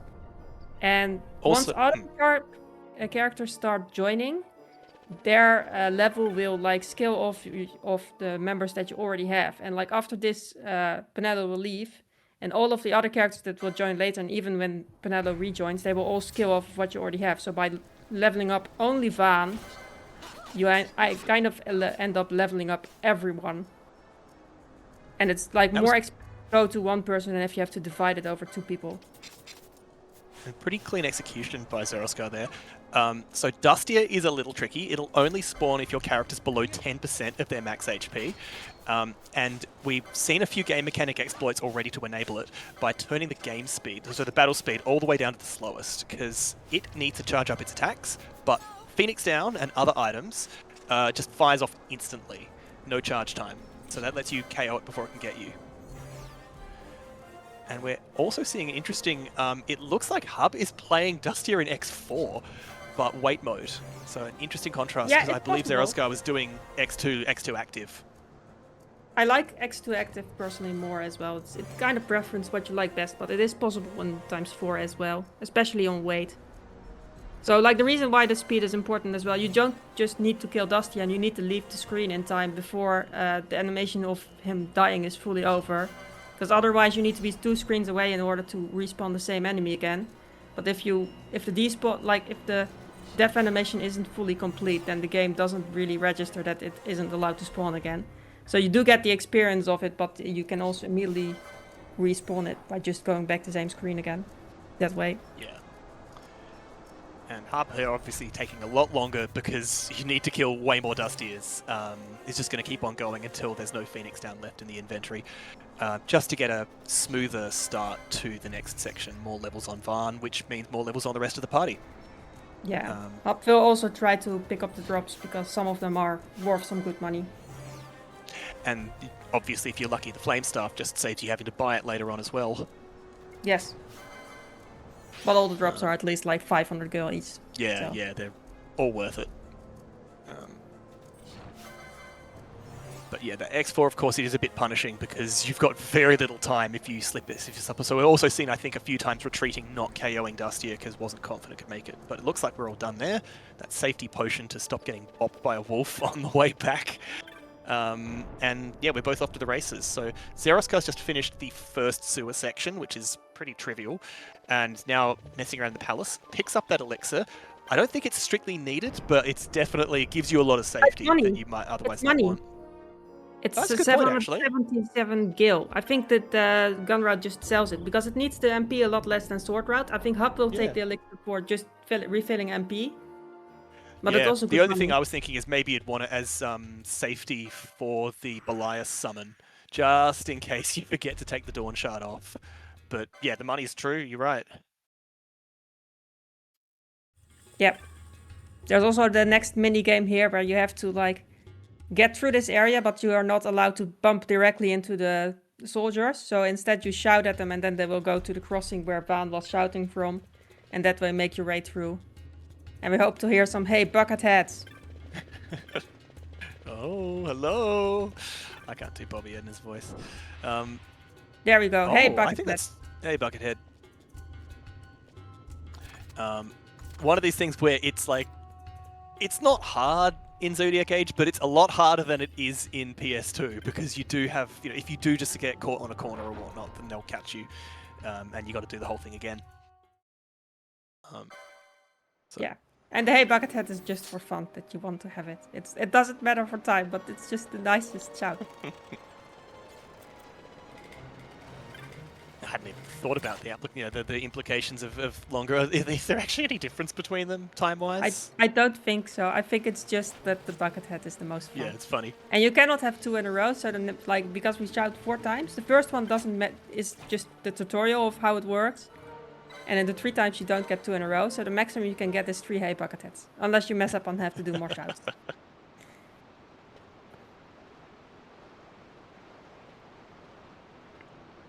So now we've got a few more cutscenes to get through. Balthier and Fran are going to enter the picture, and Vaan's going to get a shiny rock. Probably not important. I don't think it really matters, right? And then after some cutscene skips, Zeroskar's going to have to deal with the first mandatory tutorial. So they cut a lot of them out of the Zodiac version. I think PS2 has to put up with a licensed tutorial that is just optional in Zodiac, fortunately. But the Gambit tutorial is just a thing you have to do no matter what. I think they figured that it's enough of a unique system to FF12 that they figured that they want to make sure players know what's what. So, I mean, it's still broadly good to speaking. see how the system works. Like, basically, you can like program your characters to do what you want them to do, and each it's just a bunch of if-else statements, basically, where like it goes to the top line and it looks like if the target that's mentioned there is present, then it does the thing that says on the right, and then it goes to the next line. Is there next target present? Then it does the thing that it should do to that target, and that way you can either set up to like do things like, oh, if someone is low health, they need to have a potion thrown at them, and otherwise you attack the nearest foe, or attack the foe that the party leader is hitting, or something like that. Some of them are a bit clever in that if you've got, say, like a status queue or Gambit, you don't actually need to specify someone needs to have the status on them. They just won't fire it off. Like if you've got, say, Poisoner, won't do anything unless the target's poisoned. So you see some of that with people just setting up healing Gambits. You don't need to bother specifying too much with those. Other ones, unfortunately, are a bit dumb. So not really speedrun relevant, but if anyone's ever had to try and set up steel Gambits for casual play, you'll know the pain that like your steel Gambits are stupid, and your characters are going to keep on trying to steal from enemies that don't have an item on them. I'm going to see a first little bit of licensing here as well. So Zeroskar just setting up Vaan initially and Balthier as red battle mages, because red battle mage is the king of the early game, and just get that dark license ready to murderize a whole bunch of early game enemies. Menuing in 12 as well is one that you've got to do a fair bit of it, and efficient menuing makes a big difference. Like, I wish I could do it this fast. Yeah. Also, another difference between like what Zero does and what Hop does is that Zero only has 2 red battle mages set up with Dark Will, whereas Hop can go for all 3 of them. The reason is that Zero needs like more characters to do different stuff in the later part of the round, whilst Hop can afford to make them all 3 battle mages and switch on to like the other 3 characters for late game stuff. Yeah, in the sword route, yeah, you basically your first 3 characters are pretty much disposable. They carry you through the early game, and then you just ignore them once you've gotten past Wraithwall. And we're seeing now Vaan getting a fresh licensing thing there, just because for Bleeding Edge whatevers didn't quite have enough LP to afford Dark before that previous fight, and needed the license points from beating up those Imperial soldiers to get it. I think that's normal. Like Hop has a bit more enemies killed already because he did more Dusty Ass.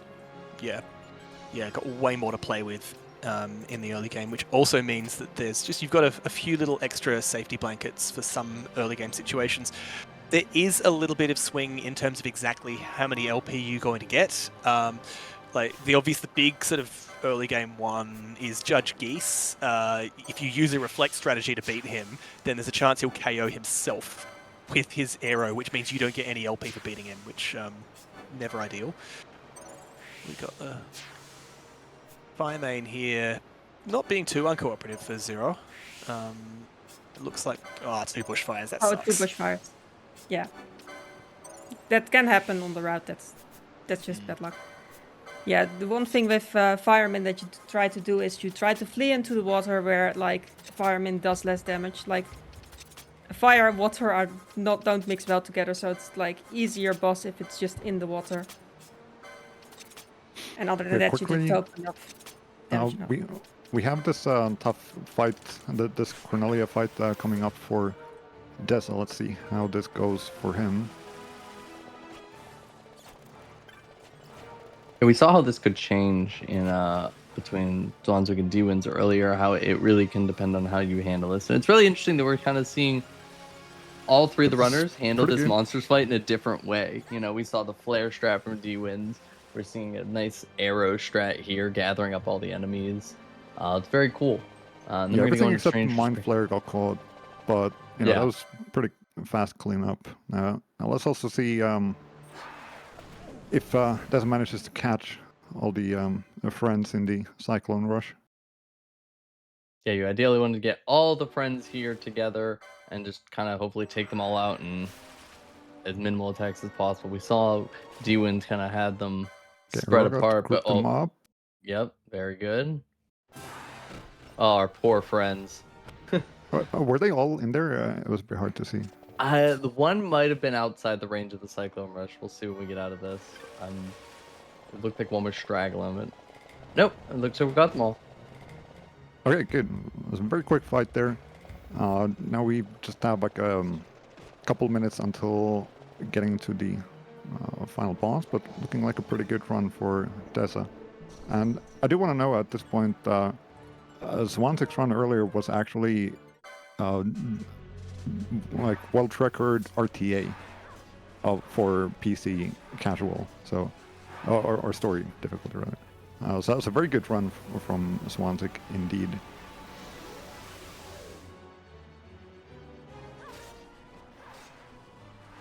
Okay, meanwhile in FF12, Zero for Team Tonberry has to escape from prison. There's this thing going on where they need enough charge to be able to open the gates. And this charge goes slowly down over time because these mimics are eating the charge. And if you kill a mimic, you get it up again. And basically what Zero will do is only kill like a very minimal amount of mimics to make sure there's enough to open the last gate that he needs, and otherwise he will just flee through. Yeah, I think it's possible to get through only killing one, but it's a fair bit safer to stop getting to the point where you've got ghosts and zombies spawning, because they're a pain in the neck to deal with. And yeah, we see a bit there. The switchboard took a while for him to push the button because your character keeps on facing away from it, and if you're in the middle of an animation, you can't interact with objects. So one of those frustrating little finesse things you can run into in this game. Yeah, I think Hapkainame probably also kills a little bit more on the way because he needs it for some extra license points as well. Which is less of a concern for the route that Team Tonberry is going for.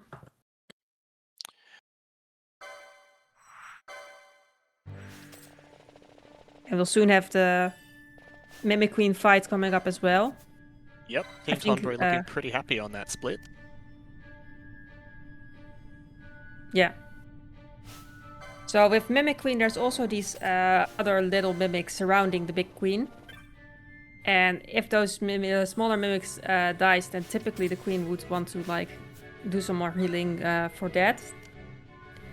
So the moves differ a bit between that, which especially Hapkainame route can still make use of it to deliberately start with killing some smaller ones, and then he can finish off the fight before you get this big cinematic attacks. For Zero Scars route for Team Tonberry, that will be slightly more tricky to do, so I expect to see a cinematic attack here. Yeah, it's quite difficult to avoid it, but oh, there we go, it was so close. The other big difference is that Hap's got a third Darkcaster. Yeah, that's as well. Like Hap just deals. Oh, that's terrible luck. Yeah, but Hap has 2 advantages in terms of like damage power right now. He has 3 Darkcasters, and also his Darkcasters are higher level right now. So like this is a point where Hap's characters are a bit stronger than Zero's right now. And Zero's now enjoying the one unskippable cutscene in the entire run. I still don't know why it's unskippable, but it is. Yeah, or at least the one like that feels significant. There's like there's some very slight short ones. Yeah, but this was definitely the most significant one. Just want to interject real quick and say that Desa had a clean final boss here, and Team Mog should be getting ready to start FF12 here in just about 30 seconds to a minute, so we'll give the cue. Yeah, just the final walk into the door, so we'll just call it out, or maybe Desa will call it out himself. Can do. Yeah. GG to all the Stranger of Paradise ones we saw today then. Wait, is this going to be a I think this would have been PB for you as well? Well, I think this would have been a 114 load remove if I would have had my timer run, because I have like 9 minutes of loads, a few minutes extra compared to the other 2. I think maybe this beats XIII run from now by like a second or 2, but I don't know how long this walk takes. Yeah, very close, but at least RTA PB for you, and like also XIII earlier, so you know. No, okay, I think I missed an RTA like by a second or 2, but yeah, very nice showcases. Yeah, time. So Team Mog, FF12, get started. Go.